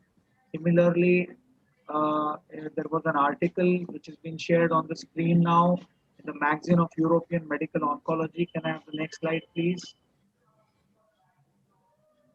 So it's very important that if you have to evaluate for screening, you have to have a combination, a combo of transvaginal sonography, a CA125, And if it is elevated and if there is anything which you pick up, that's what you can find out regarding ovarian cancer. And well, the newer technology advances is something like what is known as liquid biopsies. They are basically the circulating tumor cells or the cell-free DNA or cell-free microRNAs or exosomes which are shed in the bloodstream, and they can be picked up, and that's what is referred as liquid biopsy. That's still not, it's still in the nascent stages, Still in and that is research. a potential which can think about to do an early diagnosis. This is another article I would like to share, which was published in the TOG, the obstetrician and gynecologist, risk reducing surgery for women at high risk of epithelial ovarian cancer. And there are 3 citations. Next slide. Yeah, I And the think studies, we're running out of studies, time. So if yeah. you could summarize quickly, So what do you? basically, when you're the only supporting evidence is you can do a bilateral salpingo-oophorectomy for those patients who are taking for surgery, so that you can reduce the risk, and that would be a much better option, and you can counsel the patients regarding the same. Okay, wonderful. Thank you very much. And now the next question is that, we have to have the best treatment of CIN. And I'm going to ask Dr. Partha Basu his opinion that how do we provide appropriate management of pre-invasive lesions so that the sun can set on invasive cervical cancer? Do you see this as a reality? All of us, we know it is not the screening that reduces the incidence or mortality from cancer. It is the treatment of the screen detected pre-cancers that makes all the difference. So and then there are such wonderful treatment methods which are very effective, very safe. Like we have ablative method, cryotherapy or thermal ablation. On the other hand, we have excision method like loop excision.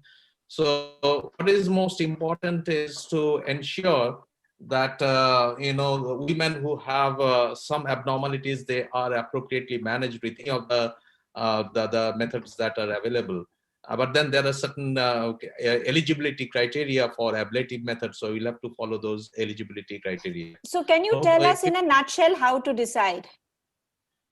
So essentially, if you have an ectocervical transformation zone, what we call transformation zone type 1, and if there is a lesion that is not extending to the vagina or not extending to more than 3 quadrants of the cervix, and there is no suspicion of invasive cancer or glandular lesion, in such cases, you can treat with the ablative method.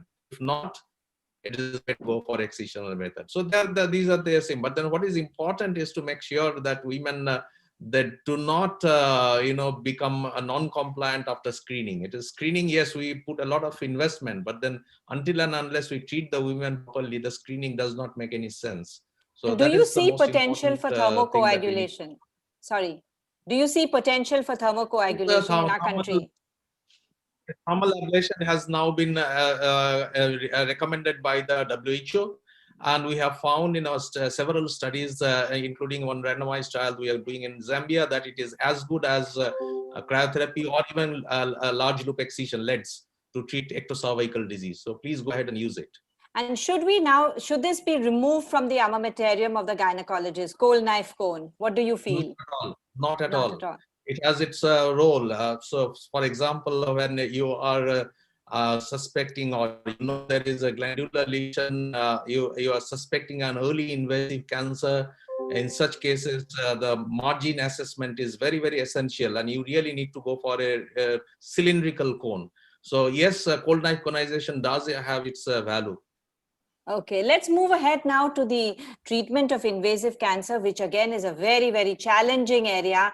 And I'm going to ask Dr. Janmejaya, what are the gaps and what do you think should be done regarding treatment? Good afternoon, everybody. About 50 to 60% of all cancers among women in India are related mainly to the 4 organs: cervix, uterine, breast, corpus luteum, and ovaries. These cancers exercise an adverse influence on the productive role of women in our society. Over 70% of women report for diagnostic and treatment services at an advanced stage of disease, resulting in poor survival and high mortality. as there is a huge gap, first slide please, as there is a huge gap in the treatment of gynecological cancers in India, especially cervical cancer. So taking cervical cancer first, and there are many problems. I think everyone knows about this. So population explosion is the biggest problem, because screening a huge population like that of India is not going to be an easy job. So illiteracy again, and no awareness about the disease, no focused screening program, no organized screening and vaccine, which is available, is also not affordable and is costly. And so the vaccine uptake is also not very good. The economics and accessibility to the screening program is not very good. Coming to the solutions, I think population control has to be the priority. All the screening and health awareness programs have to be integrated in the reproductive health program. Some kind of organized screening program has to happen, maybe. May it is BIA, HPV testing, or BIA with AI, some artificial intelligence, which is called smart scope, that makes BIA very, very easy and prevents over-treatment. That is a problem. Vaccine should be included in the universal immunization program, and we can very well take the Sikkim model, because it has been working very well, and the disease problem has to be included in the school curriculum, so that children become aware about the problem, and media has to play an important role. And ambassador, someone like who has a huge social following, can be an ambassador to push the cause of this disease. Treatment should be affordable and accessible to all. So screening and treatment has to go hand in hand, and that BIA and thermal ablation. Coming to ovarian cancer. So then coming to about ovarian cancer, so coming to ovarian cancer, again, we know there is no screening for this. So the solution is early diagnosis. I think all the gynecologists have a knowledge, training of ultrasonography, and I think iota scoring should be taught to all of them, so that they differentiate a benign from a malignant mass, and the malignant referred to a better center, and advanced case to higher centers.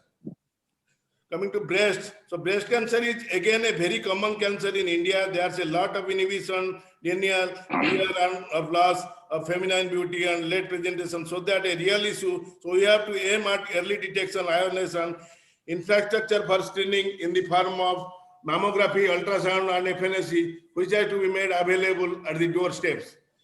Coming to endometrial cancer, inappropriate assessment and inadequate management is a problem. So we have to teach them the guidelines. All postmenopausal bleeding should be taken as a cancer unless otherwise proved. So the grading of the tumors is important. So pathologists need to play a role here, so that we find out which are the high-risk cases and refer them to better centers.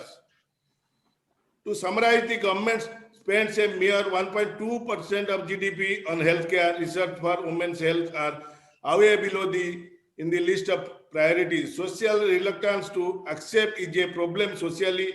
Breast and gynecological cancer is a taboo in India. So solution for that is more funds for the cancer care, awareness about the common symptoms, spreading message that cancer is curable if detected early, spend time for counseling. Cancer survivors can become ambassadors to spread the message.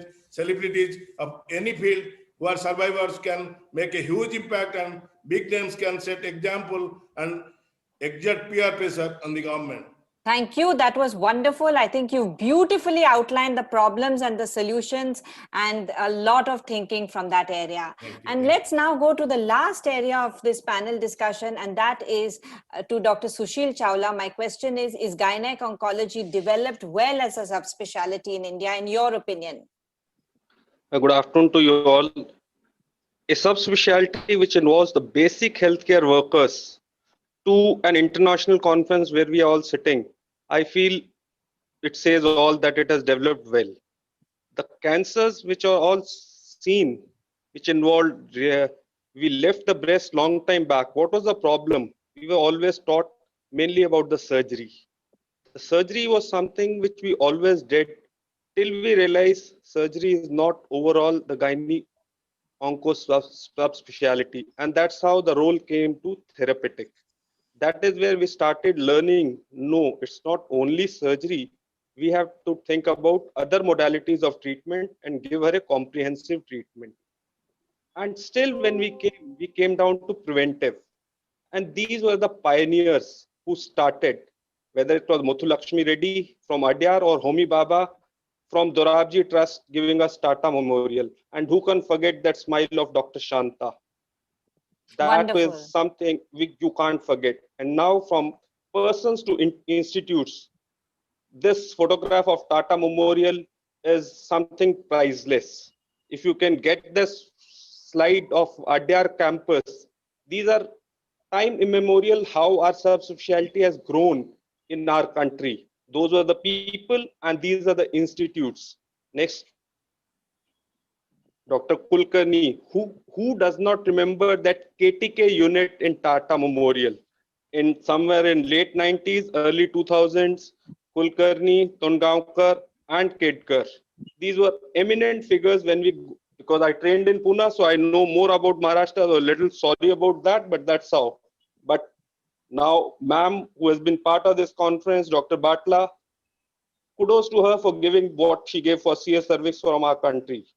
And as we proceeded training, we went from fellowships, short-term training to these good institutes which started offering higher degrees, MCH, coming from almost all the aims, Amrita, and last year even national board started a full postgraduate or postdoctoral fellowship in national board. And that goes further. Next slide, please. Next. And that shows well, as in 1991, Association of Gynaecologists of India, whose president Dr. Ahuja is shown in the photograph. They're having almost annual conferences, debating most of the chapters. So tumors is just part of what we have taken away from them. But what we have to remember is ours is a subspecialty which has developed from a specialty which was always told it can be done at home. If it could be done at home, then there was a problem. And that is where we came out and we started debating and treating the women better. And that is how the gynae subspecialty has developed in India. Thank you very much. Wonderful. Thank you so much, Dr. Sushil. And as we come to the end of this panel discussion, I hand over back to Dr. Partha Basu for his closing remarks.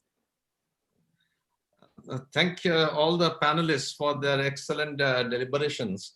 And the message that is coming out is clear that as gynecologists, we have invested quite a lot of our time and effort in preventing cervical cancer, but it is time to think beyond cervical cancer, especially cancer like breast cancer, where there are a lot of things gynecologists can do, starting from educating the women about a healthy lifestyle. Educating women means you are educating a family, so that has a huge impact. We need to be kind of pragmatic in terms of advising cancer screening, especially for breast cancer. We should not screen women too early and make sure that they have appropriate access to the screening services. But most important, and where there will be a lot of focus in the coming months and years, is early diagnosis. That means focusing on the women who have symptoms of any of the common cancers and making sure that these women are appropriately examined, they are appropriately referred for appropriate diagnosis and treatment. And it cuts across cervical cancer, or breast cancer, or gynecological cancer. We should be, as gynecologists, we should be well aware of all the common cancers that a woman may have, because it is our onus to help her. Thank you.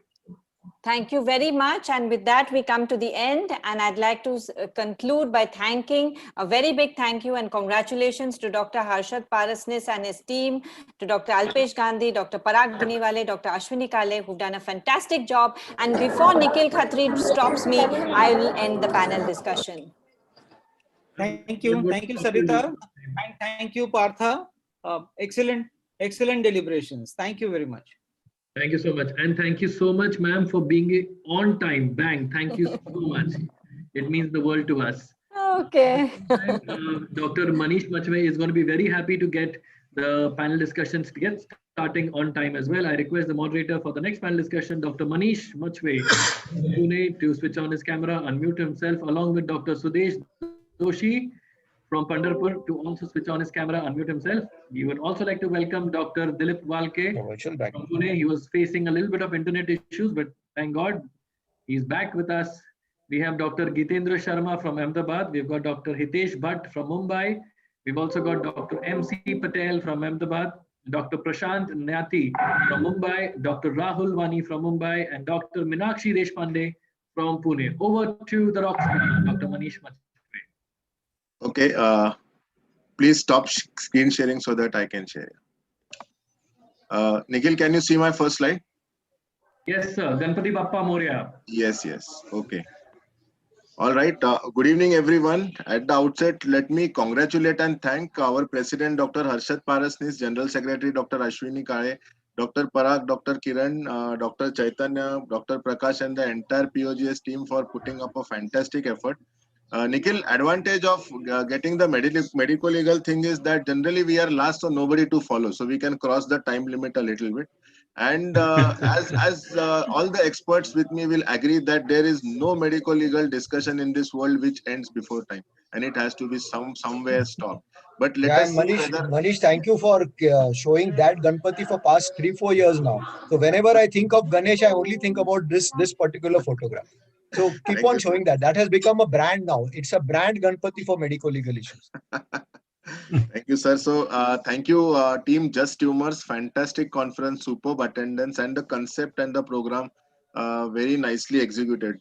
Thank you, Harshad sir, for allowing me to conduct this very different panel. So there is no copy paste slide here. I had to actually sit and make the situations and take out cases and make this panel. That is one. And Manish, for the first time, our president and the organizing chairman of the conference is going to be one of the panelists in our medical legal panel. Good, good. So he's also going to contribute. He's just in the next room. So almost we are together. Because of my internet issues, I am here at Hotel Sheraton with him now. Okay, so good. He's got no choice but to participate. Philip, I'm in all the panels. Don't worry. Yes. Go ahead. And so thank you for allowing us. It's been a Herculean task, I know. And you know, Hanumanji was one person who could take the entire mountain and get back. But there is a team behind all the hard work put in here. And also, as I always say, none of our panels are made up panels. So Sudesh will agree. I sent Sudesh the PPT yesterday night. So none of the panelists know any of the questions, and with the kind of panelists that we have, I'm so sure that a lot of issues which oncology has with respect to medical legal things will be dealt with and solved today. So again, a big congrats for this huge event. And as Dilip Walke sir put in one of the messages, really the bar of POGS is really raised with this event today. So okay, so medical. Yes, Manish, and I would like to add, Manish, yes, that this medical legal panel will be totally different when now all gynecologists are fed up with MTP, PCP unit and everything, and there will be no question related to MTP and PCP unit in this panel. Yes. Yes. So medical legal issues in oncology, and this is us, me and Sudesh taking you through. And if we consider, you know, oncology to be a part of Gabbar Singh, rest assured everybody that we have all the star cast from Sholay to kill that Gabbar Singh today. So we have Dr. Dilip Walke, Gitendra Sharma, all introduced, Advocate Hitesh Bhatt, Dr. MC Patel, Prashant Nyati, young oncologist from Mumbai, Dr. Rahul Wani, and Dr. Minakshi Deshpande. Oncology, dear friends, is supposed to be a dreaded branch. So if you see specialties in OBGYN, you have IVF, you have endoscopy, you have high-risk obstetrics.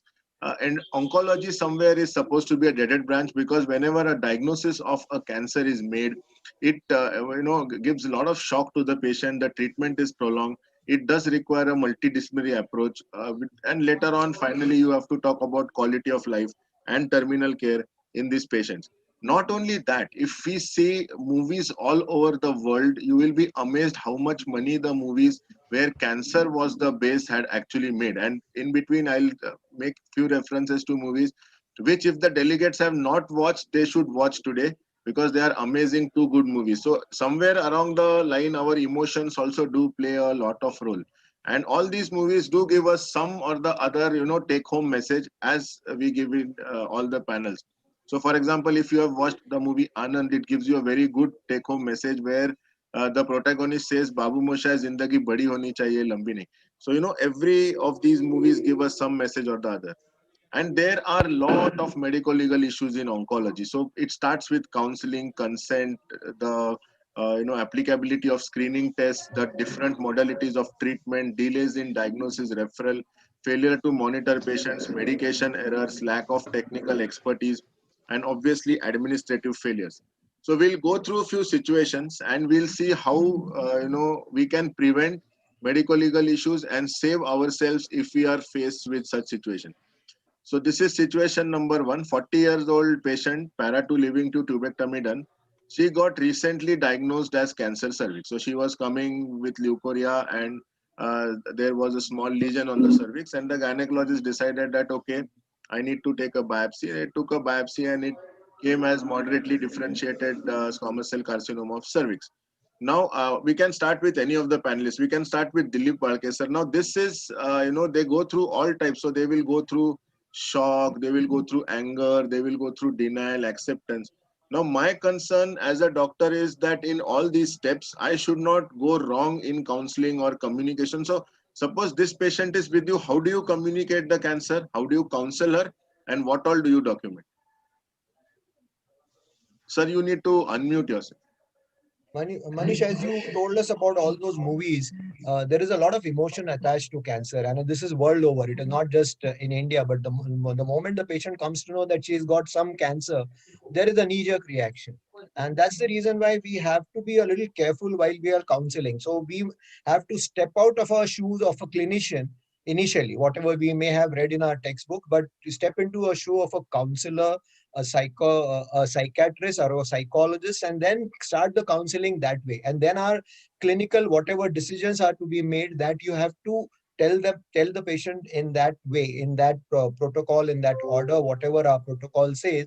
But at the same time, a lot of time has to be spent with the patient and the relatives about what is the situation, what is the prognosis, and what is your plan of management, investigation and management. So it is all about sticking to the guidelines, as your slide is showing, sticking to the protocols, but at the same time spending a lot of time about psychological counseling, because the moment you do a lot of counseling, the possibility of a medical, leave aside the clinical part, the possibility of the medical legal problem becomes less. And that's the very reason why you see that when it comes to cancer patients, the medical legal aspects are much less than a routine obstetric case. Because in a routine obstetric case, death is not expected. But in a cancer case, the moment you say that you've got cancer, then kitna saal hai hamare paas? That is the question, which means now they say death is inevitable. So that's the reason why you take advantage of that, do a lot of counseling, psychologically try to be with the patient, and then whatever are your guidelines, whatever are your protocols, one after the other, you get the investigations done and manage. Okay, sir, Gitendra Sharma, sir, my question is next to you. So now, throughout yesterday, today, lot of people spoke about lot of guidelines.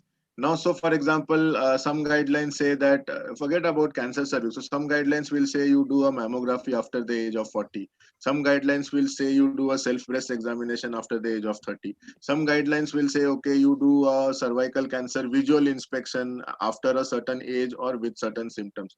Now, which guidelines are we supposed to follow, and what is our liability if we do not follow these guidelines? Jitendra sir. Sir, as you have said, if there are 2 or more schools of thought, if you follow any one school of thought, you cannot be held negligent for the same. So basically, whatever you do, you must have some guideline which will save you in the court of law. You cannot suppose you don't follow all the 3-4 guidelines which are available, then you will be held negligent. But out of 4, if you select one, then you may not be held liable under any law. Okay, so at least one guideline, at least one point of view, because here in oncology you have so many different guidelines, and so many times the guidelines are not the guidelines which are issued by an Indian society or our own society or our own group of people. They always come from abroad. So am I okay if I follow one set of guidelines correctly?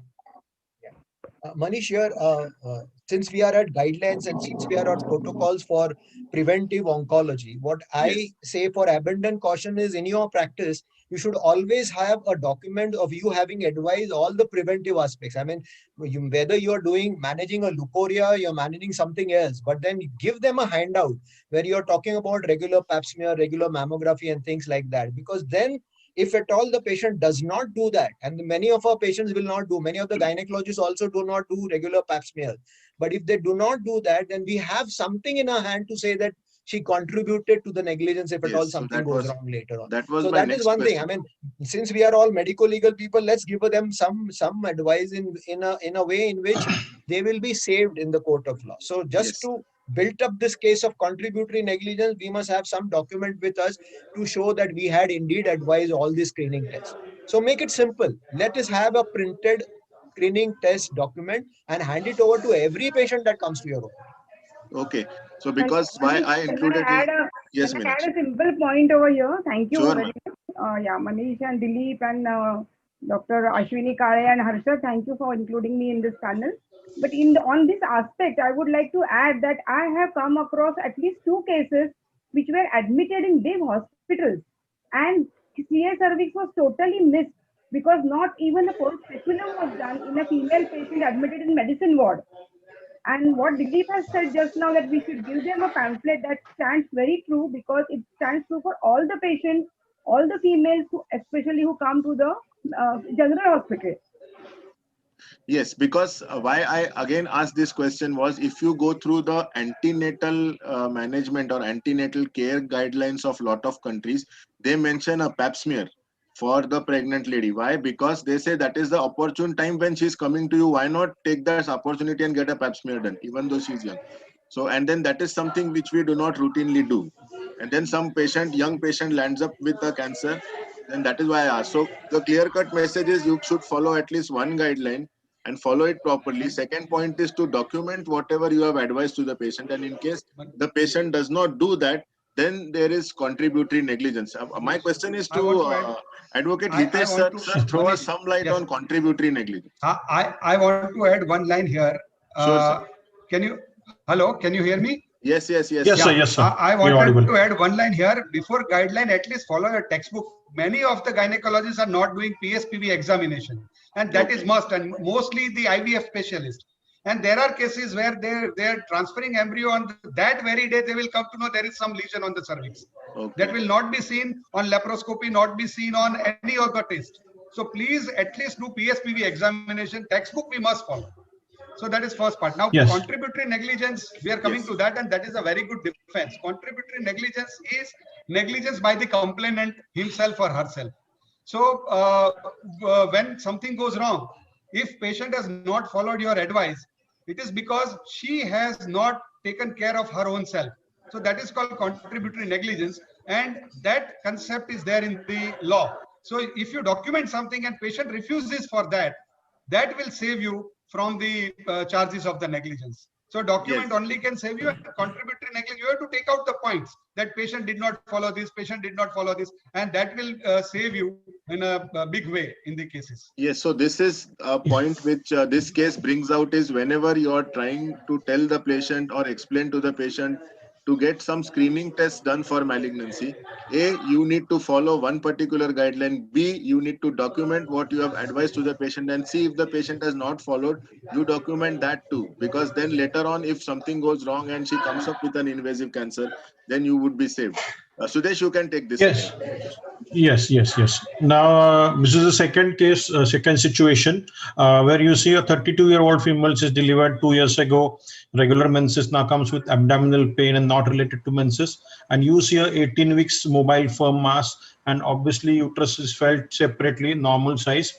But with that, you investigate her, and you find that there is on the CT scan shows a malignant ovarian mass with no ascites, hepatosplenomegaly.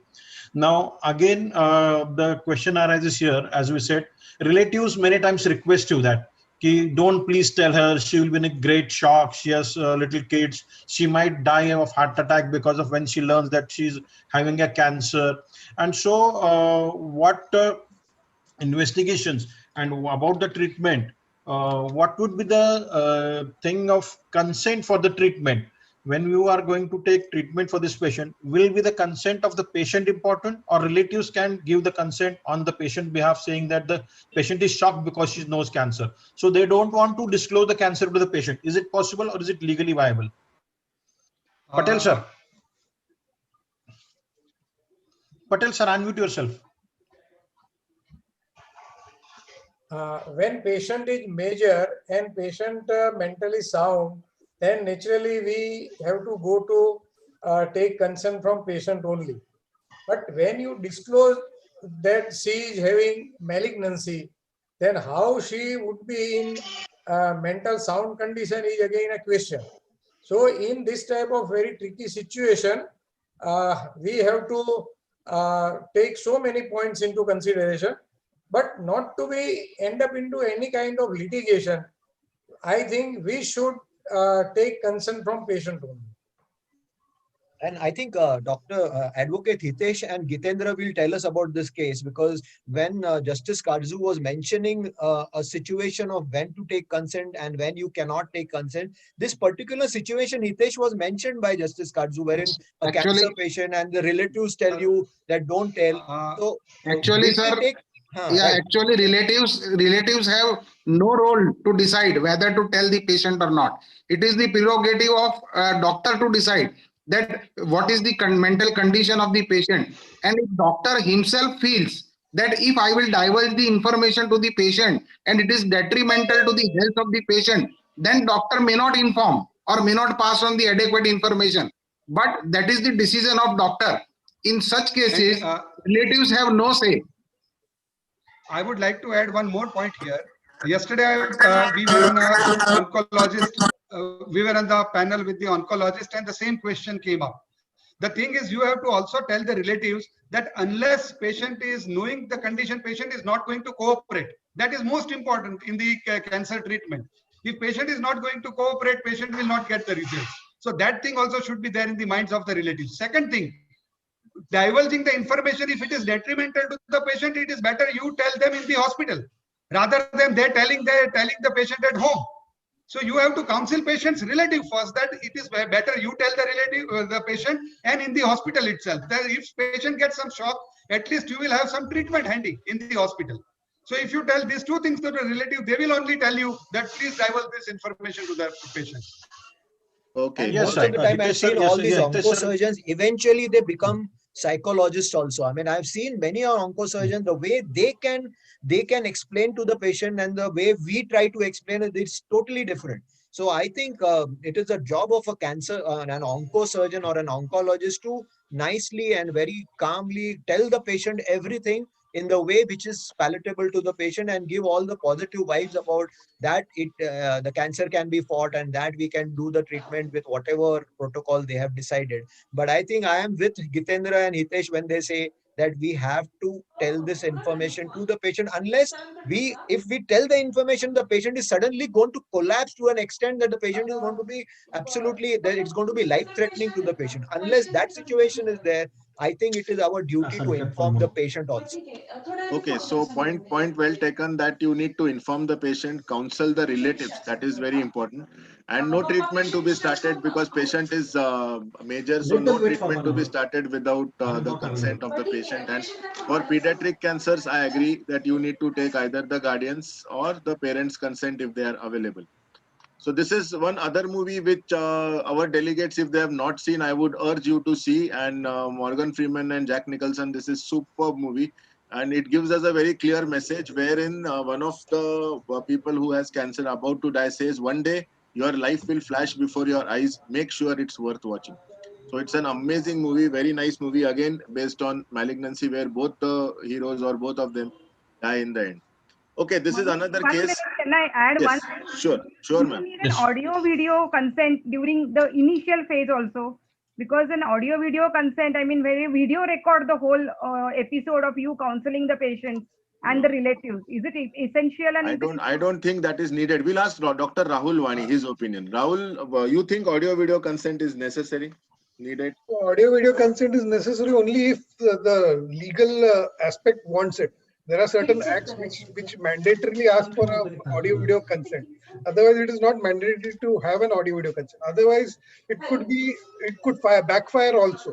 When you're taking this recording, and if you do not counsel certain aspect, and that missed part is taken up by the patient or his advocate, that you did not counsel this, that is why this is happening.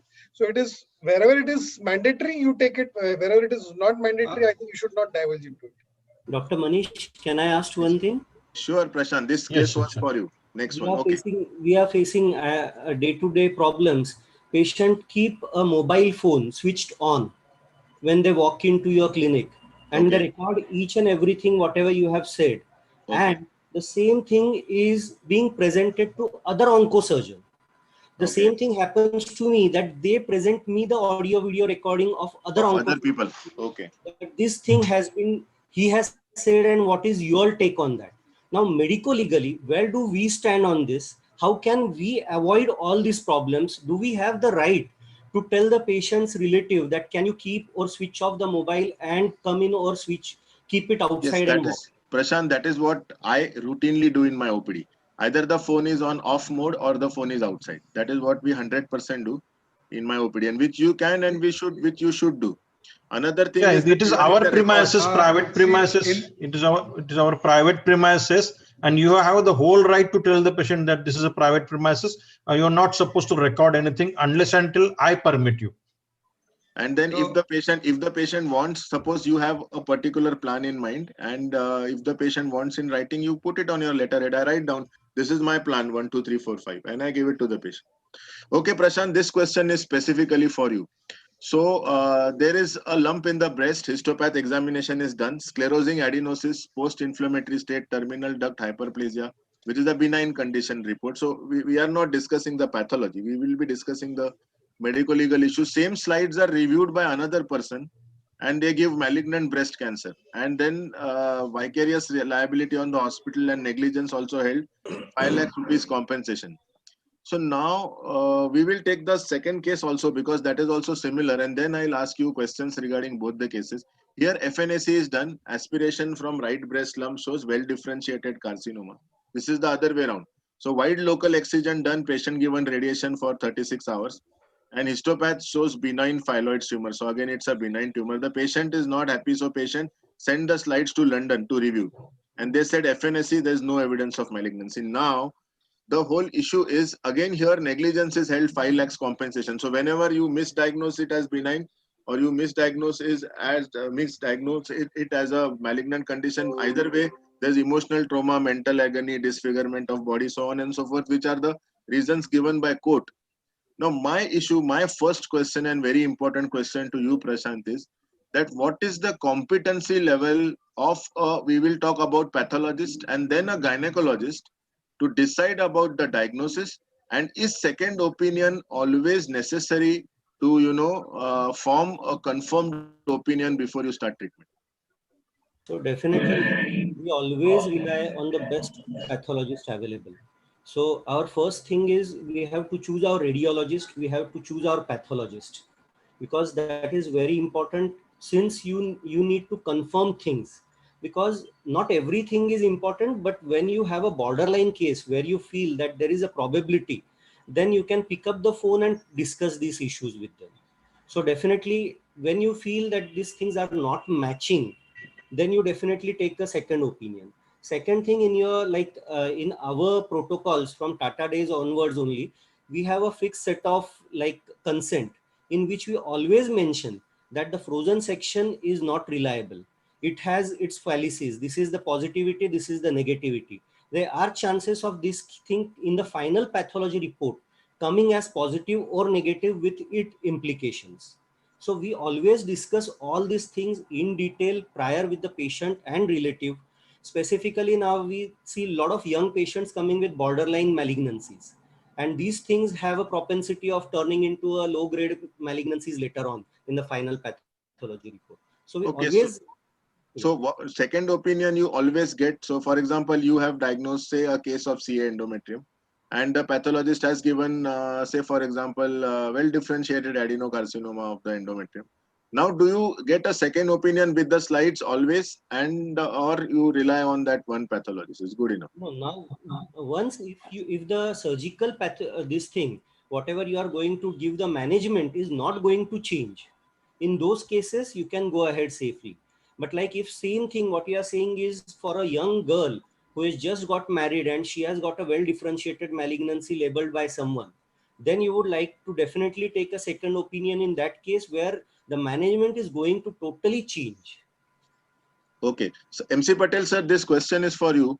We say that you store your documents for 3 years, limitation period for consumer is 2 years. What about slides, paraffin blocks, and how much time do we need to save them or keep them safe? And second question also is, there are a lot of tumor boards operating in different hospitals. Now the problem is there are different tumor boards which give differing opinion. I think this question I will ask all the panelists. So first we will go through Patel sir, the slides and paraffin blocks, how many days to store them? Usually, a practice of pathologist is to hand over all the blocks and slides to the patient and not to the hospital. So if it is with patient, then you can advise the patient that you keep with you. If it is with hospital, then we have to think for how much period it should be preserved with hospital. Okay, Rahul, you want to say something? So I used to consider that this is also like your papers. So your patient's documents. Manish, can I add something? Can I take up, Manish? Yes, sir, Yes. sure. Actually, see, anything which you can produce as an evidence in the court of law is a document. Correct. So block is also called a document. Correct. So the same principle will apply, which applies to your indoor case, which applies to other documents. The same principle will apply in case of these blocks also and slides also for pathological lab. Okay. Yes, Manish. it is. Yes, it is. I also would like to add that case which was lost by the pathologist, if you give reasons, there is no law which mandates to take two opinion. It is absolutely your decision whether you want to take two decisions or not.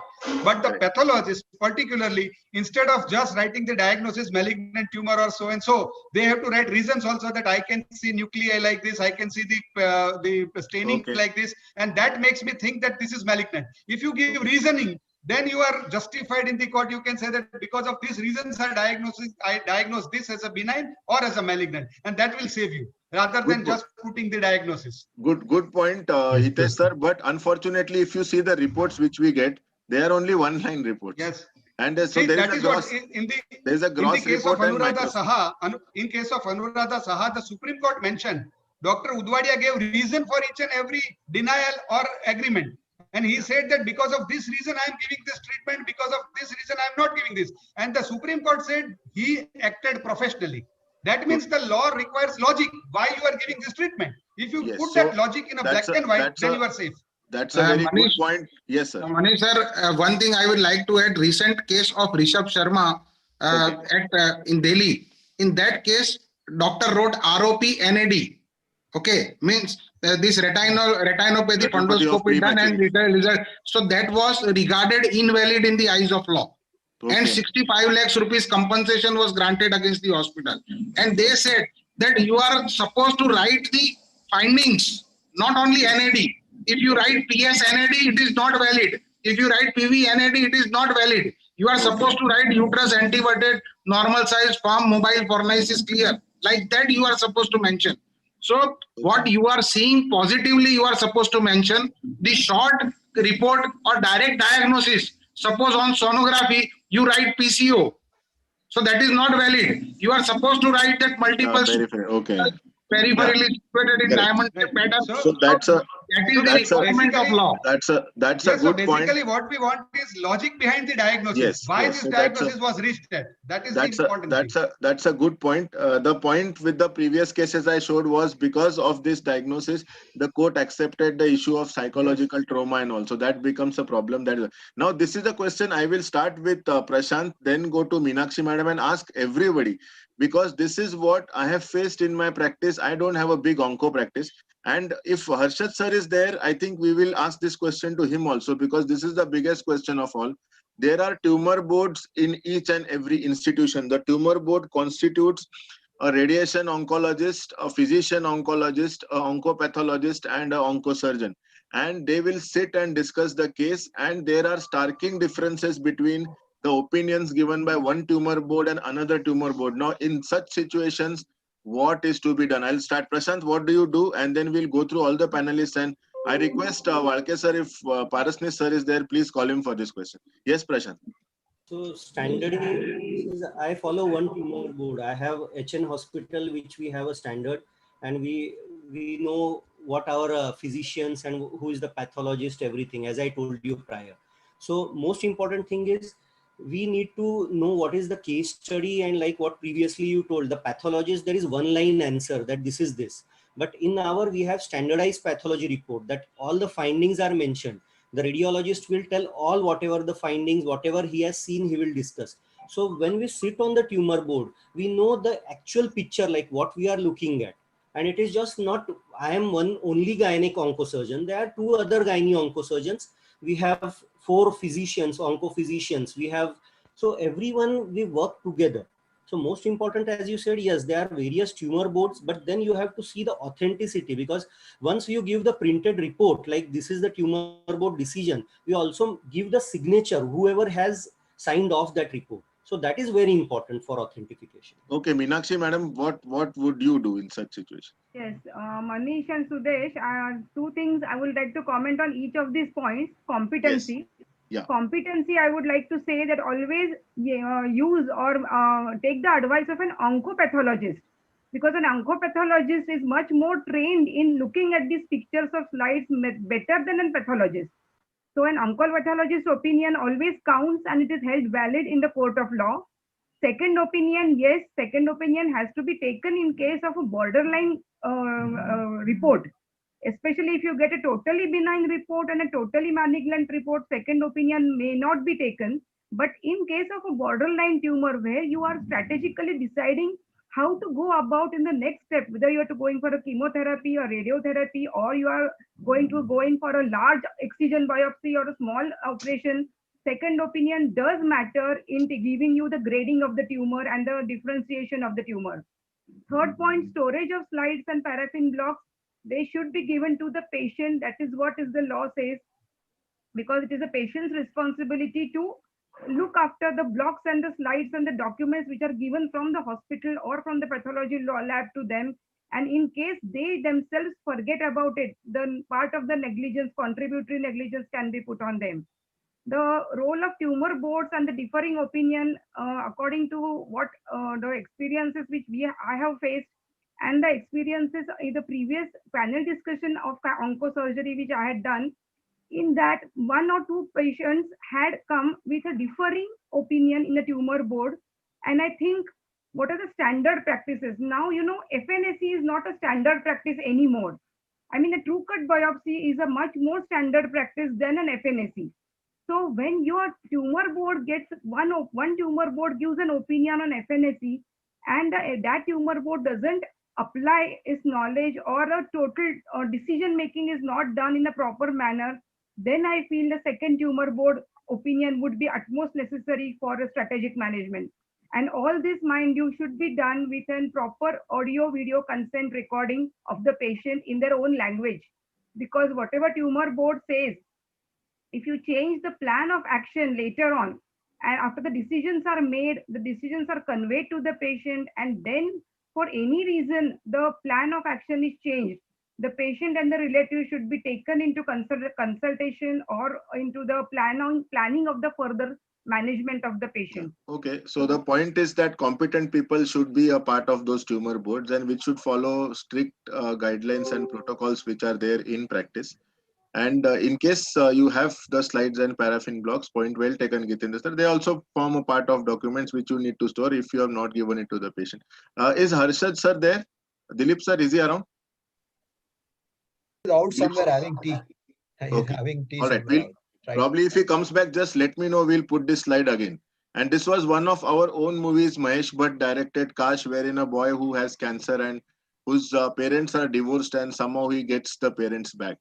Yes, Sudesh, you can take this case.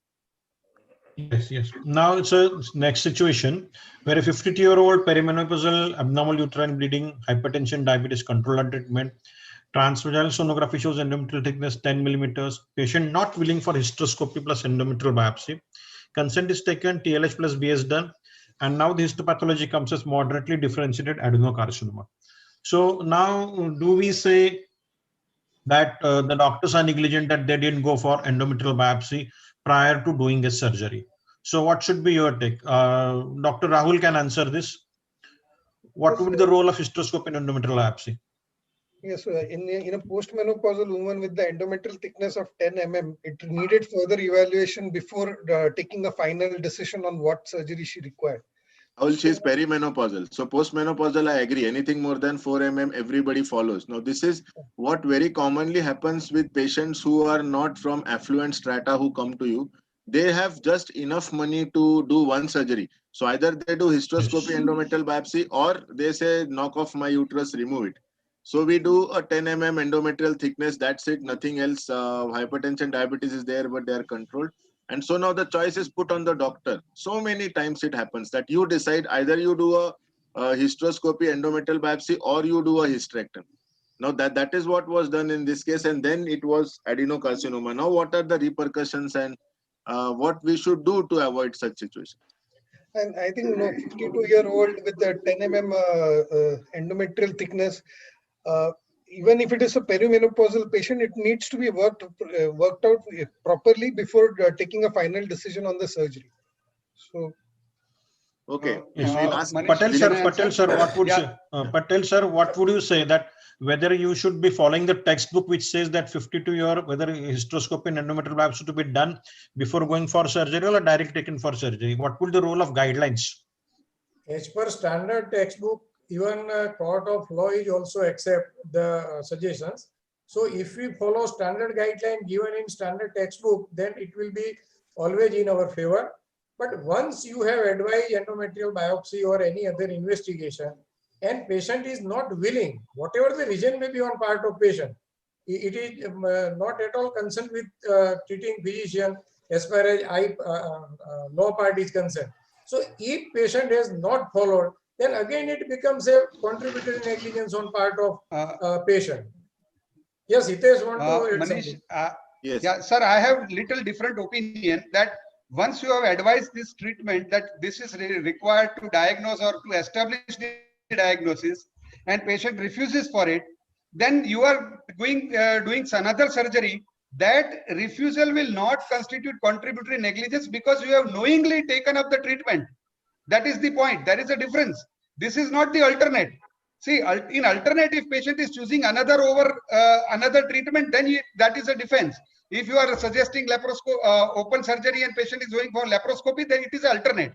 Here it is not an alternate. This is a procedure before doing surgery. So if you are doing surgery, in case of, again I am telling Anuradha Saha, the court said, the patient, doctor wrote the treatment which patient's husband said to give to his wife because Anuradha Saha's husband was also a surgeon. The court said, since you have prescribed it, you are responsible for it. So if patient is telling no and you are going ahead with the further treatment, then you are liable, not the patient. Either you have to stick to it that I will not treat you till the time I diagnose completely. You can go and get it done in government hospital. That is also fine. Or if you take up the further treatment, then you are taking the liability of that diagnosis which you have missed. Okay. Dilip sir, this question is for you because I have heard you speak a lot of times about supari surgeons. And this is what happens with supari surgeons because there the patients are half investigated and paint and drape the time you enter the OT. So now what is to be done? So I cannot, so I am not very affluent, I am not very rich, I cannot afford to let go of this TLH. So kya karna chahiye? Yeah. For the benefit of all our foreign delegates, just tell them what is supari surgery. Supari surgeon is somebody else's patient and you are just going there to do the surgery. You don't know about the patient, you don't know the name of the patient, you don't know the investigation, and you are just called to do the surgery. That is supari surgery, and this is very common in our country. And maybe it must be common in most of the other South Asian countries like Pakistan, Bangladesh, any other delegates who have logged in from there.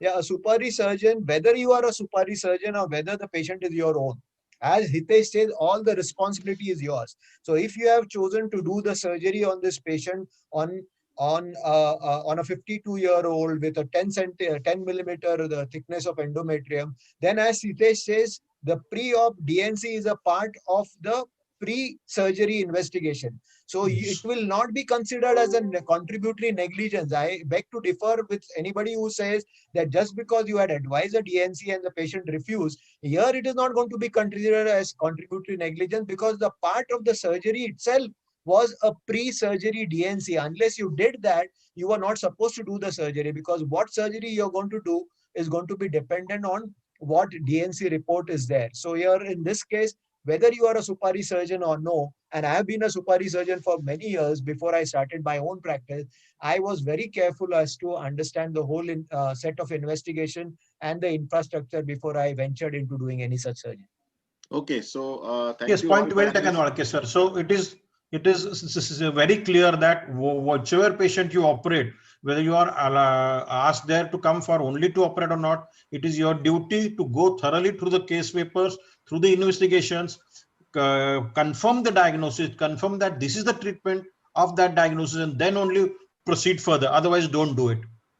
Okay. Yes, so Manish. this is very famous case, and then the same situation. 36-year-old female, secondary infertility, previous full-term LSCS 9 years, now has a 12 by 10 by 10 centimeter uterine fibroid, laparoscopic myomectomy done, specimen removed by power morcellation, histopath showed sarcoma. Now this is something which happened in US, and the lady died, and that is why they banned power morcellation. Now the issue is the US FDA issued guidelines. Are they binding on us? So they say power morcellation should be banned. So we've come out with in-bag morcellation, and now, I'm not talking about the technicalities. I'm talking about whether these US FDA guidelines are binding on us. And so whether preoperative LDH, MRI should be done for all. And if we do not follow these guidelines, what are the repercussions for doctors? Rahul, we can start with you with this one.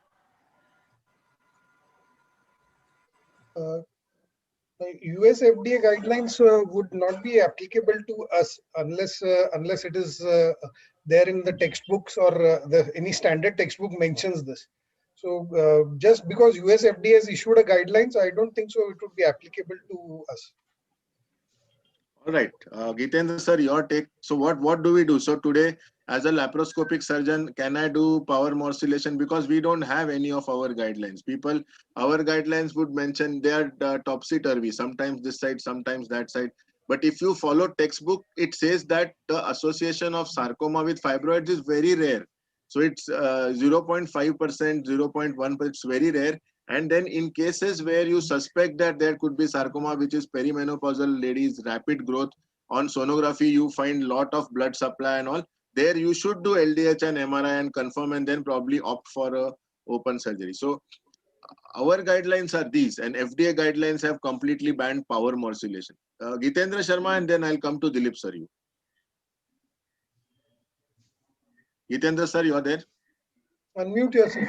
Yes, sir, in absence of our own guidelines, sometimes patient can take benefit and can quote the US FDA guidelines in the court of law. So to counter that guideline, we have to prove in the court of law that this is not a routine complication. This is the rarest complication which can happen. And that's why in India, there is no such guideline to ban this procedure. And we can do morcellation without keeping the bed following the US FDA guideline. It is not compulsory to be followed in India. All right, Dilip sir. I entirely agree with Gitendra, because in absence of, as he said, in absence of our Indian guidelines, patient will definitely produce that in the court of law and will be in trouble. So if I as on a personal basis, I would not do a morcellation, but if I did, and if the patient landed up with this problem, then I'll come to people like Manish, people like Gitendra and Hitesh, and they will help me in finding out all those references in which they say that the chances of there being a sarcoma in a given fibroid is 0.05%, as you said. Yes. So those references are going to then help me in the court of law. If I'm very abundantly cautious, then I'm not going to do that morcellation, or I'll do the in-bag morcellation, number one. But supposing if I did do it, and if I landed up with a sarcoma, in that case, as a medico-legal expert, you will have to take recourse to all these references which say that in a fibroid, the chances of sarcoma is very rare. And since it is very rare, you can go ahead and do a morcellation even without the use of bag, and all those other references, whether you have to do LDH or not, whether you have to do other investigations or not. I mean, whether you should be doing an MRI before doing a myomectomy, all these things will then come into play. So you have to be absolutely cautious when you are doing such surgeries. If you ask me a question, a clinical question, Dr. Walke, would you do a morcellation? The answer would be no. If at all I have to do, I'll do an in-bag morcellation, or I'll take a very small incision and I'll remove the fibroid from there. Okay, so thank you, sir, for your inputs. It will be a heartening and happy thing for all the delegates to know who are doing this, that it is not the morcellation, it is the enucleation that spreads the tumor. So any which ways, even if you do an in-bag morcellation, when you enucleate, when you remove the tumor from the tumor bed, the spread has already occurred. And even if you do an open myomectomy without the morcellation, again, the thing that when you enucleate, microscopically cells will fall down. So when you enucleate, the spread has already. So there are a lot of references like this. These references are going to help the person who landed up with a sarcoma. So we need to have people like you giving such references to help the person who has landed up with such a problem. And Manish, we have to establish standard practice in the court. If everybody around you is doing the same thing what you are doing, then it will be accepted as a standard practice in your area. Yes. Yes. Okay. So But this now, is Nitish, another. I've seen many a laparoscopic surgeon going away from morcellation now. I mean, initially when 10 out of 10 were doing, now 2 or 3 out of 10 people are doing. So slowly and gradually, they are also following the US FDA guidelines. So I think even here in India, the standard practice is to avoid morcellation. Okay. So this is another movie. If you have not seen, please see. The movie is called The Fault in Our Stars. A very nice movie to watch. And this movie told us, something about pain, and a very epic dialogue from the movie which says, that's the thing about pain. It demands to be felt. And again, very nice movie. You can take this situation, Sudesh. Yes. Now we come to the other part of this, going from diagnosis and treatment part. Many times there are drugs under trial, and about medication errors and side effects of radiation chemotherapy, and decision and counseling about the quality of life after the patient is having. So, Dr. Meenakshi, I would like to put this question to you, that what is the decision and counseling about quality of life after the therapy to be told to the patient? Dr. Meenakshi, please. Am I audible now? Yes, Yeah. Decision and counseling about quality of life after the surgery or after the chemotherapy. And in this area, I think the pre-operative counseling has a great role in whatever errors or whatever medication errors, whatever errors might happen in the future course of therapy. Because this counseling session, which is called as the MDT, that is the multidisciplinary team, we should counsel the patient and the relatives before the starting and the onset of the surgery. I think they do such things in the America and the US, UK, where they keep a proper audio video recording of the whole counseling session, in which all the aspects of the surgery, strategy of management, plan of management is talked over. And any medication errors, I would just like to insist that the medication which is used for the chemotherapy, I think many times the decision changes of the oncotherapist. After the surgery, the decision of which chemotherapy agent should be taken changes. And I think these possibilities of change should always be told to the patient. If there is an error, I don't think this will be taken as a negligence if there's a proper error. But if it is a change of judgment, and if it is a change of the strategy of the Ma'am, I'll just not be taken as an error. Meenakshi ma'am, I'll just rephrase the question. So many times it happens that there is an advanced cancer. Now the patient is unable to take any decision. And now whether you need to stop the radiation, stop the chemotherapy, this decision the patient is unable to take. Or sometimes the relatives take on behalf of the patient, even when the patient is able to take, for various reasons, maybe economic reasons, maybe reasons of complications. Now, how do you manage this situation was this question about? So that is what I was again trying to come out, that this is a change in management. So if there's an advanced cancer and if the patient doesn't want to go, I think there are three choices which we can give to the patient. Either you take the patient to a palliative care center where patient can be handled properly and further tests can be done. Second thing, you take a refusal of treatment from the relatives. We don't want to go in for the next line of treatment because as this is an advanced carcinoma and we know that the prognosis is very poor, the 5-year survival, the 1-year survival rate is very poor.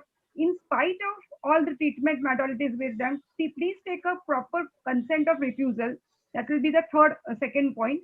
Third is, if the patient is willing, you please get all the things in writing from the patient in the vernacular language, saying that all these things have been told to me and I am really okay with the whatever decision doctor takes.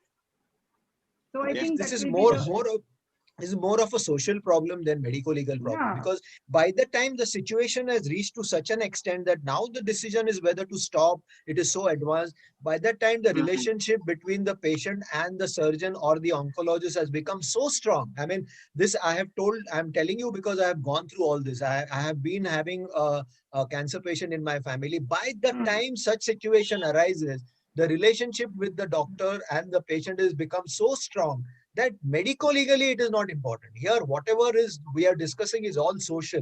So maybe socially you may have to take some. You may have to step out of your. Yes, Dr. Dilip, I would like to add one thing, that you can give the patient one option. Yes, Dr. Meenakshi, you can give the patient one option that no treatment can be one of the parts of a treatment. Yes. That no treatment also is one of the options. That also you can give it open to the patient. That was the second choice which I had given, but take that in writing, refusal of treatment. That is, the patient doesn't want to go in the next line of treatment. That also has to be taken in writing. And like what as Dilip said, that he had a family patient in house and all, but still, there is there is a recent judgment which has come that even the nearest relative can sue you in court if something goes wrong later on. So we have to be careful, I think. We will have one small discussion on that. Sudesh, why don't you take the last thing that is very important, and please ask all the lawyer friends. Can I add one thing? Before Manish, before we actually go to the last one important thing that I thought when we are talking about chemotherapy, the oncologists, unfortunately, our telemedicine practice guidelines say that we cannot do teleconsultation when it comes to oncology drugs. And I think if at all there is any importance of telemedicine, then it is more for the oncologist, because when an oncologist writes a treatment and the patient goes home, then there are small little problems for which the patient may want to ask the oncologist what to do. And this is where telemedicine is more important than any other. Even if the gynecologists are told that you're not supposed to do telemedicine, that is okay. But an oncologist should be allowed to do practice telemedicine. I think our advocacy with them. Sir, I would like to correct you, Dilip sir. There is no ban on oncology drug in telemedicine. Telemedicine at the moment people can give oncology. Eventually it will come. At the moment there is a list A, list B. List A is the drug which you can give on video consultation. That is on the first consultation. But only thing is that cancer should be diagnosed visually. The most important thing is you should be able to diagnose the thing. That's it. If you can diagnose, you can prescribe. Hitesh sir, the issue is that just now the board of directors, what they issued on 25th of March was a guidelines in haste. So once this thing comes down, they will come with definite rules. In fact, there's going to be an exam. I had been with the Manish, because I am telling you, because I had been with the oncologists on a panel discussion on telemedicine, and they are prescribing on telemedicine. And last question on this slide, I would like to answer incorporation of the drug trial. Yes. There is a guideline from the new drug clinical trial 2019 from the Drug and Cosmetic Act 1960. There is an addition, and that rules you have to go through. That rule clearly says if any drug, if you are doing what is there, they have defined two different things. One is the the academic trial where the drug is already established and you are giving it for new indication or for the new dose. There you don't require the any license from the drug authorities. But if it is a new drug altogether, then you require all the licensing. And ethical committee is always there. Ethical committee also requires approval from the drug controller of India. So these guidelines are there. Before doing any trial, please go through these rules. Prashant, I want you to also answer this. Dr. Prashant, yes. Dr. Prashant, what do you do about this decision and counseling about quality of life in case of pediatric patients, because they have the whole life to go ahead? especially because you are cancer surgeon, you will be coming with these situations more about pediatric patients, about their treatment and quality of life afterwards. So I'll take these two things. One is I'm a gynae oncosurgeon. So yes, we definitely sometimes with the ovarian cancers, we deal with younger patients. So in those cases, everywhere I have to keep a psychologist or a psychological counselor along with me. And we try to understand the emotions of the family. What are their questions? What is like their future, this thing? And when I sit with them, I draw a chart, and in a black and white I give them, if this comes out to be a borderline, this is a germ cell, this is a sex cord, this is this. So this, what is going to happen, the further implications will be this, and I keep a copy of that signed by them with me and give one to them, so that it is a clear cut thing. Because intraoperative, yes, we take a detailed consent, but prior also in the OPD I just explain to them, like I sit for maybe 45 minutes, 1 hour, explain to them all the pros, cons. I give them even the second option, that in Mumbai we have options like going to Tata. If you want, you can take a second opinion and come back to me. When you have to be clear on all the bases, because you don't want to fall into legal implications. Okay, and what about drug trials? Yeah, drug trials and all these things, same thing. Like we have to be very sure what we are offering. Like we have so many things. So the cost is the main factor nowadays. But if it is a proper drug trial in a big centers, it is all free. So definitely with telemedicine, these things, we are nowadays progressing, that we offer them a consultation with the medical oncologist. And once they finalize, we ask them to come down, sign the legal papers, and then do the further recording.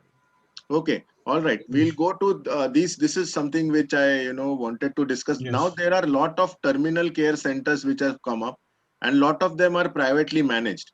So what is the legality of these centers? Because so many of them are not registered as nursing homes or hospitals, and the staff present there may not be trained.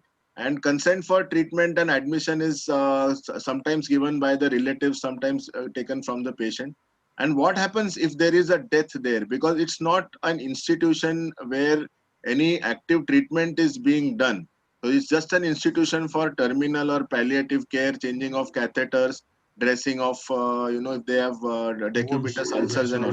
So yeah, so we will start with Gitendra sir. Sir, can you take this? Dr. Gitendra, then Dr. MC Patel. Okay, Dr. MC Patel, sir, can you take this, please? So again, good counseling comes in the picture. When you are dealing with a terminal stage cancer patient and in this type of terminal care center, so if you have counseled well, this is only and only a nursing care, and it has nothing to do with the problem main proper. And whatever treatment we are going to give only nursing care or only satisfaction to the patient, and with all its benefits and all its side effects, whatever treatment you are going to offer. And if they are convinced and if they are get admitted, then it's okay. Otherwise, we know famous case of that Jivan Ram also. It was case of terminal stage of cancer only. He was admitted for nursing care only. But when he suffered heart attack and treatment was given, and ultimately son of that patient sued against the hospital that when he suffered heart attack, there were oxygen cylinder empty or there were no oxygen cylinder. So whatever facility needed to give terminal care centers, nursing care rather, they should be well updated with all this treatment and trained staff. Then I don't think there should be any problem. Okay, Rahul. So I am a doctor, which I just go and see the patients there, or I am the one who's managing. Now there is a death, so I know that the patient was terminally ill because of malignancy. Should I give death certificate? Should I ask for a PM? If the diagnosis is known and a patient are terminally ill, you have been seeing the patient, you have been treating the patient, I think a death certificate can be given. So, and Dr. Hitesh, I would like to ask you this. What is the legality? Such nursing homes should be registered under Bombay Nursing Home Act or under Hospital Act, or what would be their legality? Do these centers should need to be registered? No, these are basically the domestic facility, as if patient is taking treatment at home. These are just home away from home. So I don't think any medical certificate or medical licensing is required.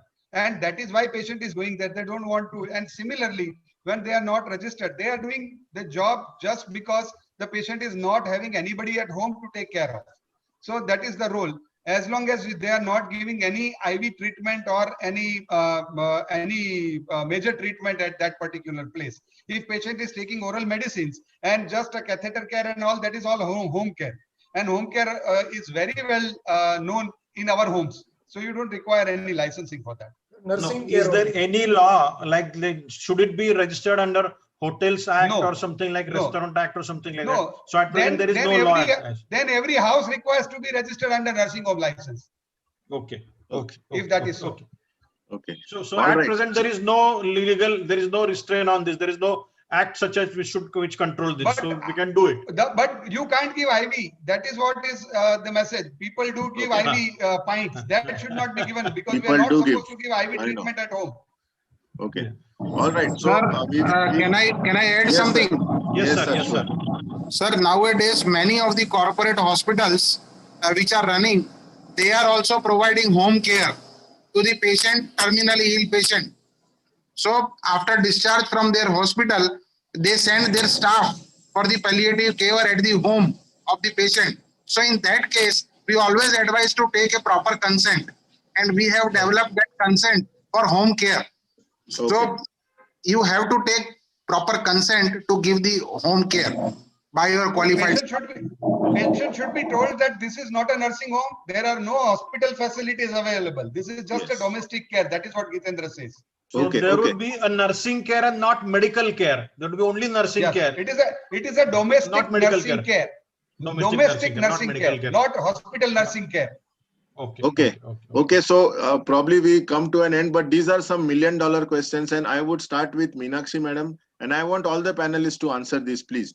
And so million-dollar questions are: what is the legality of Ayush treatment in oncology, and what is the legality of euthanasia in case for a terminally ill patients? And there are advanced directives. So this is what I was trying to discuss when Walke sir was talking on this, that Mental Health Care Act has the provision of advanced directives, meaning whereby when I am sane, when I am in a proper set of mind, I can write down if I become insane or what. If this happens, then do not give me this type of treatment. So that those are known as advanced directives as against the will. The will come into force once the patient dies. Advanced directives come into force when what is implied in those advanced directives becomes true. So I want all the panelists, I think we'll start with Dr. MC Patel. Sir, all the three I want you to answer, and I want this answer from everybody. And again, if Harshad Parasnis sir is there, I want him to also go through all this. As far as Ayush treatment in oncology is concerned, in one of the cases, Supreme Court has very clearly said one should practice pathy in which he or she has been taught. So we, being a allopathy person, we are not well versed with Ayurveda or Unani or homeopathy treatment. We should not offer any kind of this type of treatment in any treatment, not only in oncology. So we should strictly go with our allopathy treatment only. As far as euthanasia is concerned, still in India, it is not legally allowed. And as far as what was the third question? Advanced directives, sir. Advanced directive for treatment. So I will suggest still you are in the same condition. Yes. So it is considered when patient has given this type of consent. If he has given this consent with sound mind, that no further treatment, if I am in this type of situation, then we can follow that instruction given by patient. Okay, Walke sir, we'll go to all the panelists because I want this, this is the million-dollar question in oncology. And my question, Patel sir, with respect to Ayush was that there would be a lot of homeopaths and lot of Ayurvedic people who will have their medicines to treat cancer. And then there are no trials to back up that these medicines are actually going to work. And because the medicines will be at a lower cost and the medicines they claim will have no side effects. So these medicines compete with chemotherapy, and then there are a lot of problems coming out of it. That is why the question about those treatments. So Walke sir, we will go to you. Yeah. Ayush, euthanasia and advanced directives. So first thing about Ayush, one thing is I am with Dr. MC Patel. As an modern medicine person, I am not going to recommend anybody an Ayush treatment. I will not say you go to homeopathy or go to Ayurvedic treatment. But that will be stepping out of my prerogative as an allopath to do that. So number one, no. But I cannot stop anybody from taking an Ayush treatment. I cannot stop my patients from going to a homeopath and taking treatment. I use the fact of an Ayush treatment for some different situation, and that may not be true with our discussion today. But supposing in my ICU I have a patient where I have to stop all the resuscitative measure, I want to stop the respirator, I want to stop the inotropes. At that time, I take in writing from the patient that I am willing to take my patient home. Now, if I send this patient home without any treatment, then it becomes a problem to me. But I take it in writing from them that we have now decided to take an Ayush treatment on myself, an Ayurvedic treatment or a homeopathic treatment. So not only I have discharged the patient against medical advice wherein the patient is not taking any modern medicine, but I have not handed over to him in the house without any treatment. He is taking the treatment of his choice. So I take advantage of Ayush treatment here in this way, in my ICU. Okay. About euthanasia, very easy to say. Passive euthanasia is allowed in our country, but it is very easily said than done. If there is a terminally ill patient, unless he has made a living will, it becomes very difficult. You will have to apply to the High Court and they will form a committee and they'll come and everybody knows about the Aruna Shanbag case. So it's very easy to say that we can do a euthanasia on a terminally ill cancer patient, but very difficult to do. We'll have to, knock the doors of the High Court, and then High Court will form a committee and there'll be a committee of doctors who will come. There'll be a neurologist who will come and examine the patient, and only then will tell us about passive euthanasia.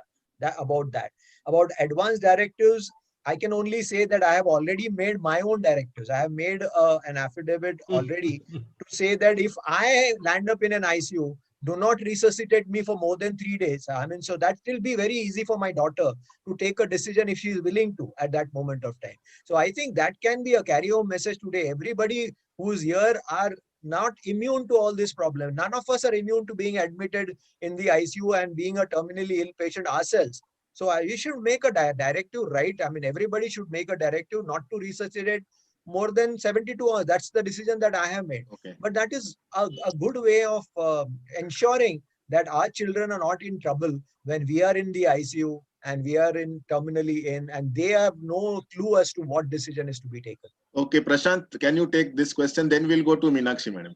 So, Ayush treatment and this we daily face because patient would like to concurrently start chemotherapy and they want to start Ayurvedic, homeopathy, Unani, so many things.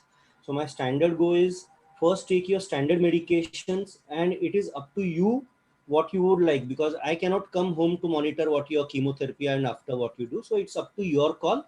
I cannot monitor those things. Euthanasia, again, it has been very well explained by everyone. Dr. Walke sir has very well explained things. So it is a difficult go, and in chemotherapy, like in terminally ill patients in chemo who has not responded to any treatment, they would eventually have their own fate, succumb to their own fate, then to go through all the courts and all these things. That will take a time. Okay, Meenakshi, madam, your call. Dr. Manish. Nikhil, this is my last slide. Yes, So give me 1 minute. This is my last slide. Yes. Yeah. Meenakshi, madam. Regarding Ayush treatment, now this whole war of mixopathy has also started. But I would like to tell to all the delegates also that we as allopaths, we should not advise Ayurvedic treatment as a first line treatment to anybody. But if a patient really wants to speak up and say that he or she wants to continue with Ayurvedic and homeopathic, then I really tell them to continue with the allopathic along with the Ayurvedic. So that not to miss on the allopathic line of treatment, because that is going to give you the results, whereas the Ayurvedic and the homeopathic is going to give you a long-term, you can say, a peace of mind. It is there. Meenakshi ma'am, and to all the on those medicines. Meenakshi ma'am, and to all the delegates, my question is Ayush treatment in oncology, the legality of it. I understand that some people, what is the legality? Okay, you answer, then maybe Hitesh and Gitendra sir will tell us what is the legality. So something goes wrong, I am not taking correct treatment. Advise it from our point of view. We are not allowed to advise Ayurvedic and homeopathic as on today. And that is the legality of that. That if you are found, if you are not having a degree, and if you are getting a prescription, writing a prescription of Ayurvedic or homeopathic, then it may be a illegal thing if you are doing. Second thing is, if you are having a euthanasia patient, I think that has been discussed. And the third thing is the Mental Health Act, the advanced directives. I think everybody, we of us, whoever is looking at the terminal care cancer patient or a stage 3, stage 4 patient should be advised. I mean, there should be a psychologist and a legal advisor along with your counseling team to advise regarding the last stage treatment. Okay, Hitesh, then Gitendra sir, just quickly the three of the issues. Yes, Manish, Ayush treatment in oncology is not illegal. In oncology, there is a Karkaroga Shastra and they are teaching it. So it is not illegal. Only thing is, if my patient is taking it, I will document it. So if something goes wrong, I can say that this treatment might have altered my treatment, rather than allowing them to take that treatment. Because what will happen eventually, what Meenakshi madam said, they will take the credit and we will take the blame of the side effects. So it is better we do it other way around. That will help you. But it is not illegal in the eyes of law. They can do, and if the case is filed against them, they have to prove what treatment they have given was proper or not. First thing. Second thing, euthanasia is illegal. It is not illegal. It is not illegal. It is when we are prescribing it, it may be illegal. No, That no. was So my yes, right. ma'am. So question. Yeah. Okay. Okay. So second thing is euthanasia. Euthanasia is illegal today, and we cannot do it because Indian Penal Code 299 says even if you do anything which can accentuate the death, then accelerate the death, then also it is a crime. It is a homicide, culpable homicide. So it is better we don't do it and do not take consent on DNR because you are documenting it that you are doing some crime. And advanced directive will also help you in going to the court. Even if there is advanced directive, you have to go to the court. It cuts short only one step to convince the relatives. Otherwise, if you take the decision that this patient is not going to benefit from all these exhaustive treatment, you have to convince them, and then you have to go to the local ethical committee and then court. If advanced directives are there, that step will be cut down. Otherwise, you have to go to the court and then only you can proceed. Okay, Gitendra sir, your call. Sir, everything is said perfectly regarding first question, Ayush people. Second question, active euthanasia is not allowed. Passive euthanasia is allowed with condition. Condition is that you should take permission from the High Court. If there is no will. But if there is advance directive and will, a living will done by the patient, then it is to be executed through magistrate. Yeah. You cannot directly execute the will. So suppose some relative shows you the will, you cannot execute it directly. Even to execute that advance will, you have to go to the take the permission from the executive magistrate.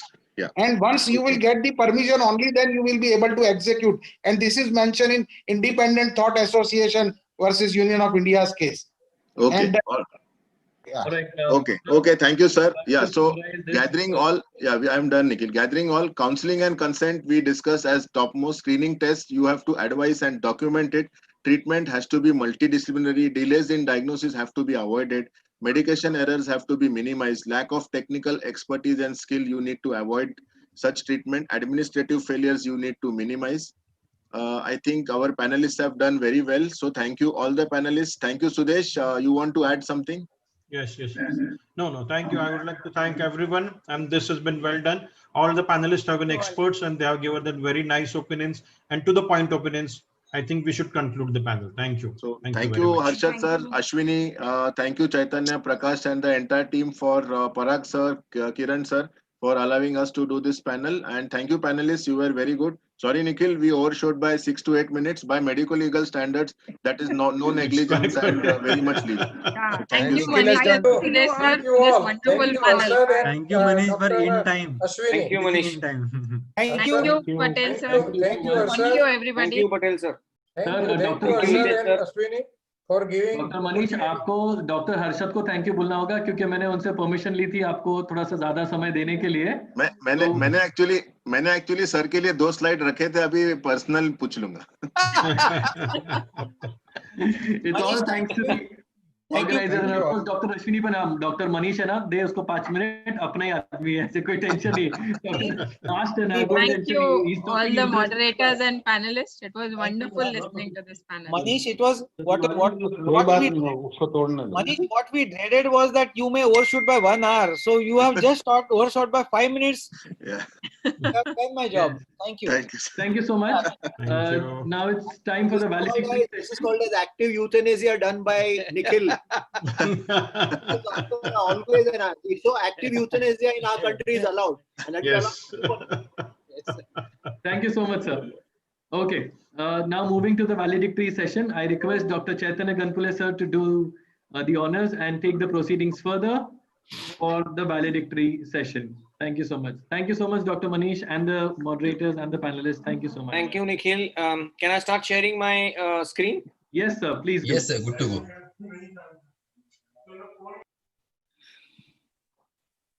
Okay.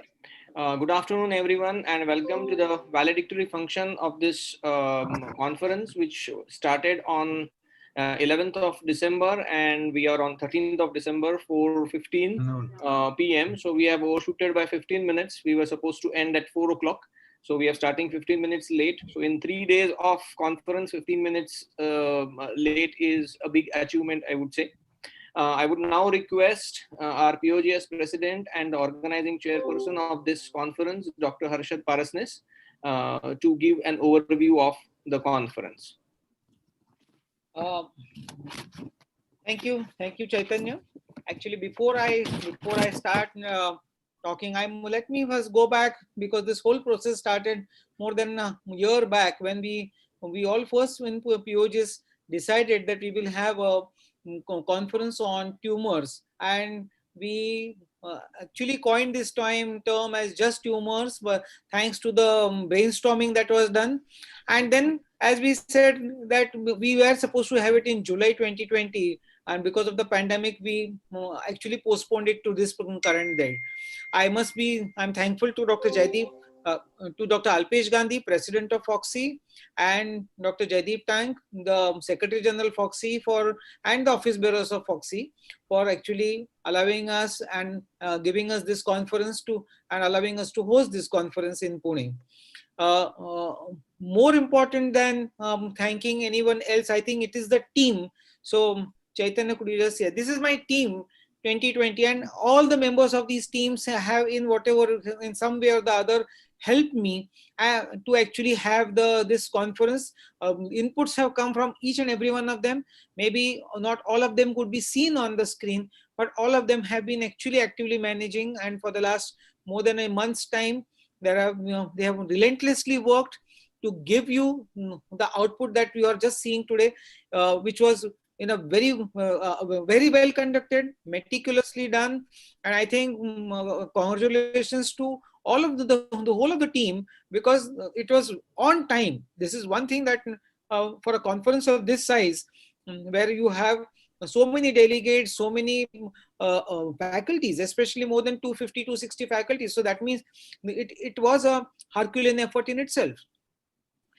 I would also like to thank, next slide, not this one.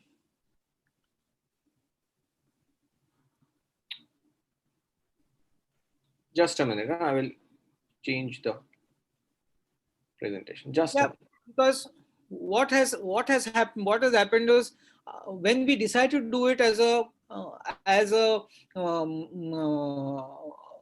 online conference or a virtual conference, it had its separate challenges in itself, and for these challenges to be overcome, I did need a solid team, and that solid team had no. Chaitanya, could you put on the screen? Yeah, it's not opening up. I don't know what has happened.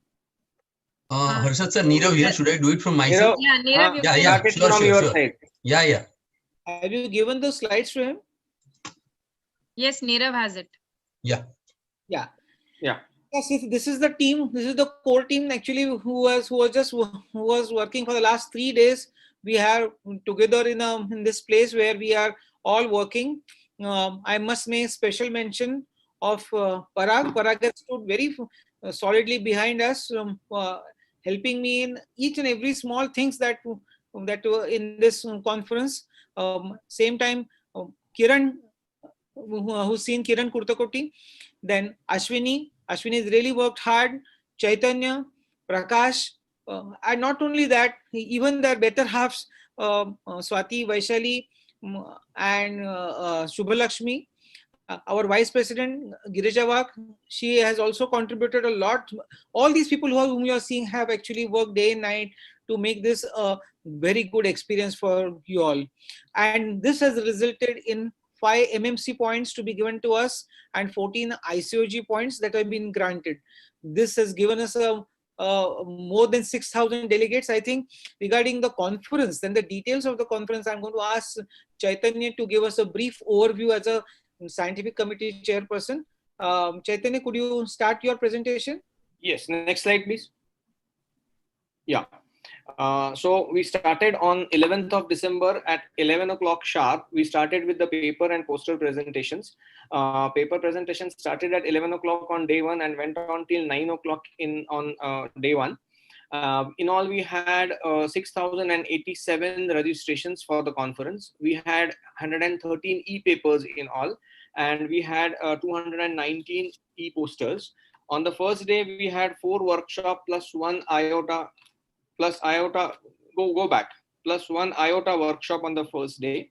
Then we had in all 4 panel discussions. We had in all 26. Can I correct you here a bit? Yes. The final figure that we have of the registration is 6383.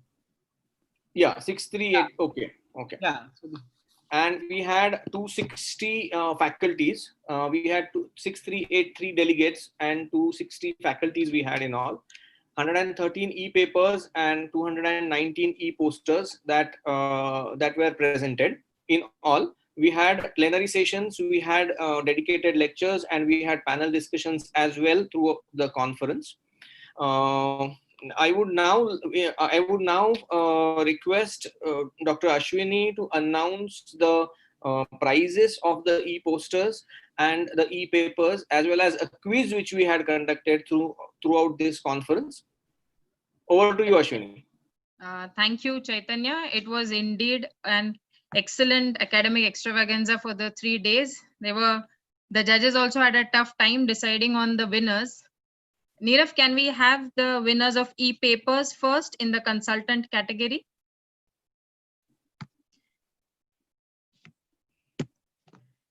Yeah, so these are the results. Coming down to the benign category, in the consultant category, the first prize goes to Dr. Bushra Shareen from ESIC Medical College. It was a paper on risk of malignancy index and its components in the evaluation of ovarian masses, a study at a tertiary care center. Congratulations, Dr. Bushra. Then the second prize goes to Dr. Rama Garg from Bhatinda. The third prize goes to Saujanya SB from Government Medical College, Aurangabad. So these are the winners of the benign tumor category in the consultant category. Then the winners of e-papers in the malignant tumors category. The first prize goes to Dr. Shikha Rani from GMCH Chandigarh. It was on osteopontine as a tumor marker in ovarian cancer. The second prize goes to Dr. Anupama Bahadur from AIIMS Rishikesh. Correlation of CA125, HE4 and IOTA, simple rules in differentiating benign from malignant adnexal masses. I see there's a very close competition here for the third prize. It's just by 1 mark. Immunohistochemical study of ERPR P53 Ki67 expression in patients with endometrial adenocarcinoma and atypical endometrial hyperplasia to Rachna Lakhe from Bharati Vidyapeeth. Congratulations to you also, Harshad sir. I'm sure she is your student.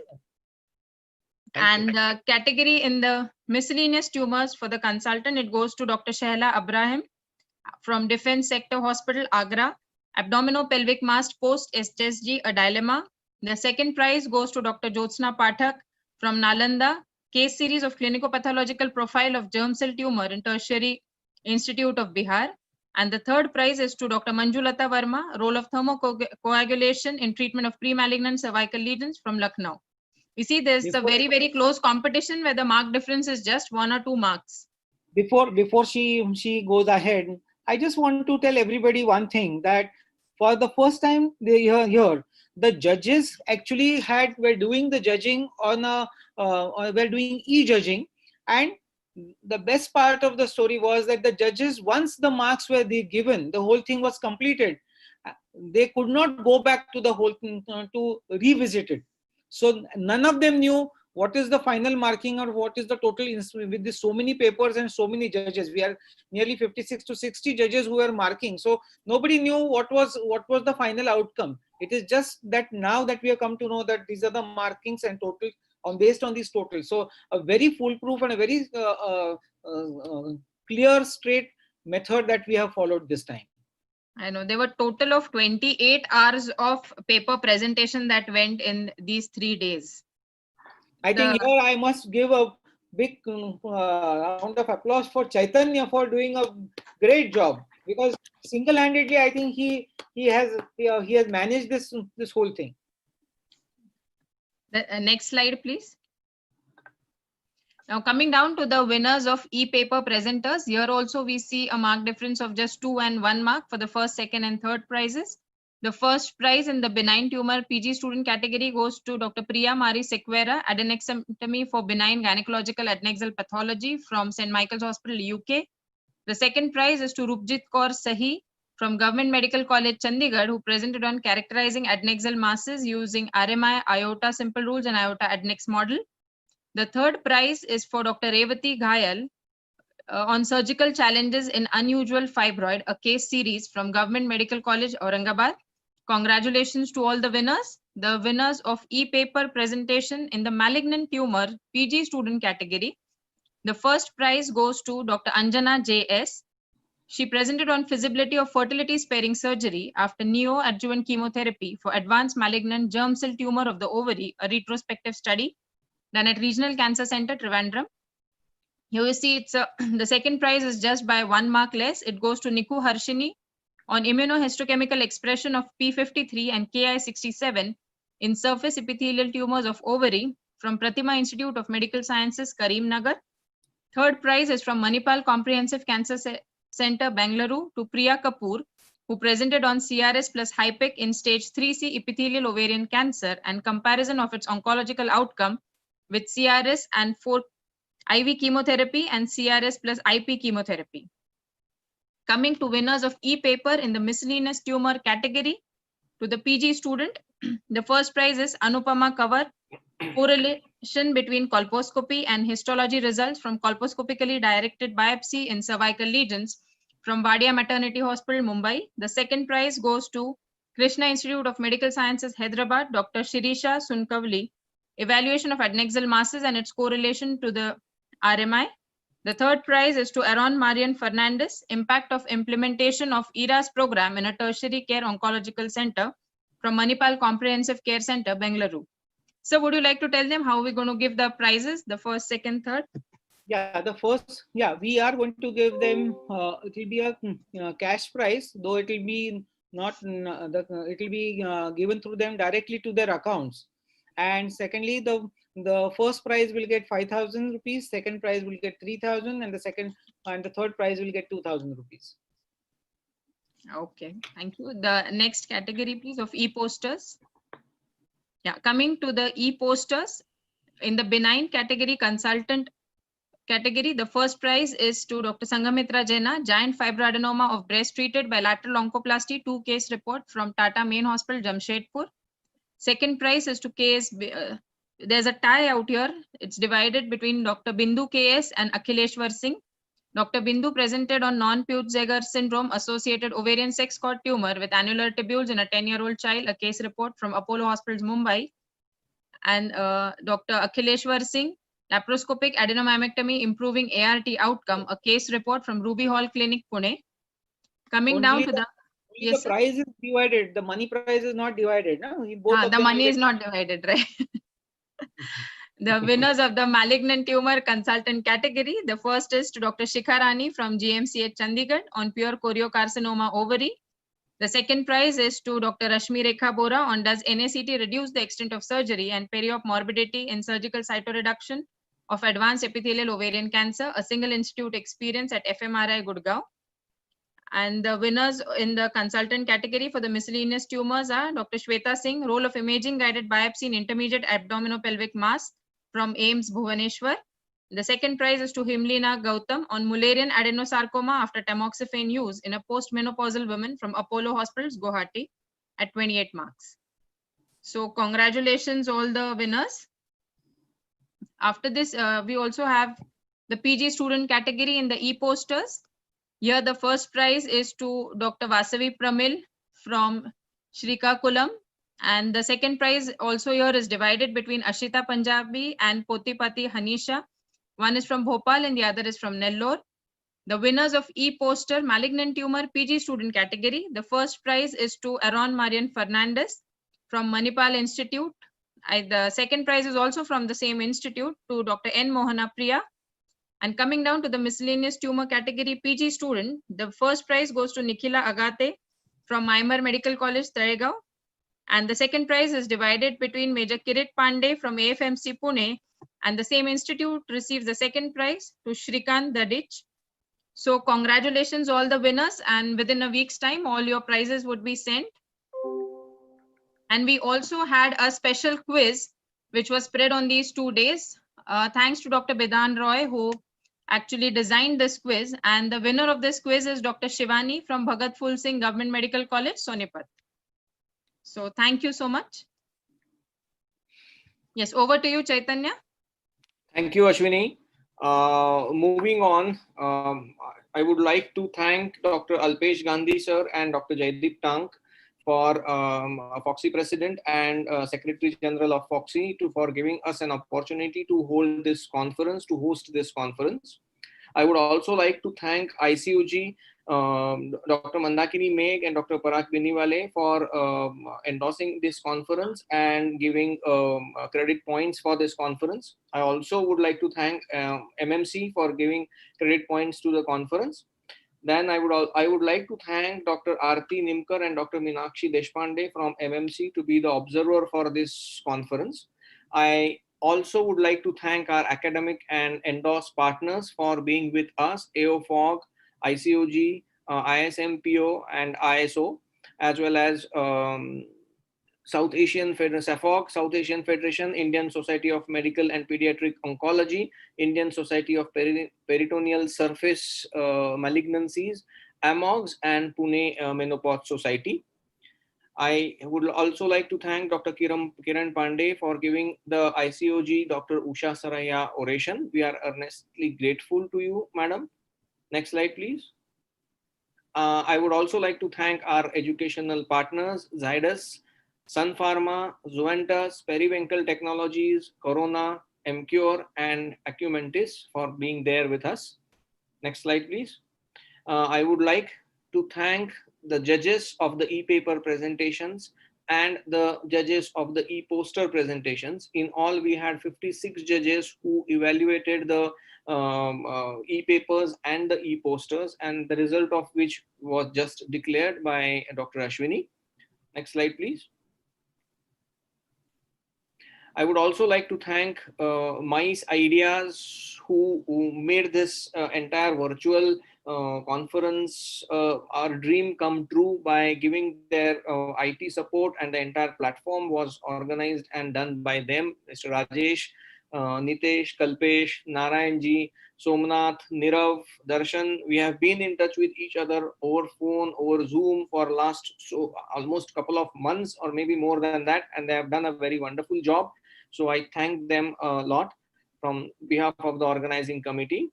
Next.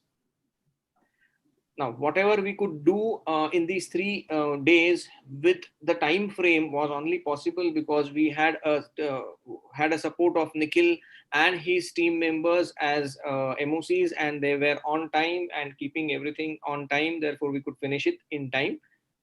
Next slide, please. Thank you so much. And I would also like to thank, if I have forgotten anyone in particular, I would like to thank all of them who made this entire conference possible on behalf of the organizing committee of Just Tumors. Thank you so much. Delegates. And thank you, yes, thank you all the delegates, thank you all the international and national faculties as well. So we had in all delegates from 56 different countries.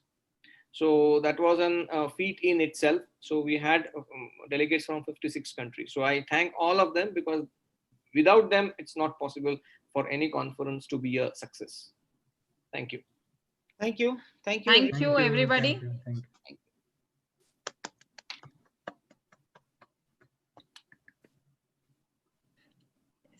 And the proceedings of this conference would be available on our website, which is www.pogs.com, because there have been many calls wherein people wanted to attend one hall, but at the same time, there were extremely important proceedings going on in the other hall as well. So you can check for the website after a week. Thank you. Thank you. President, sir.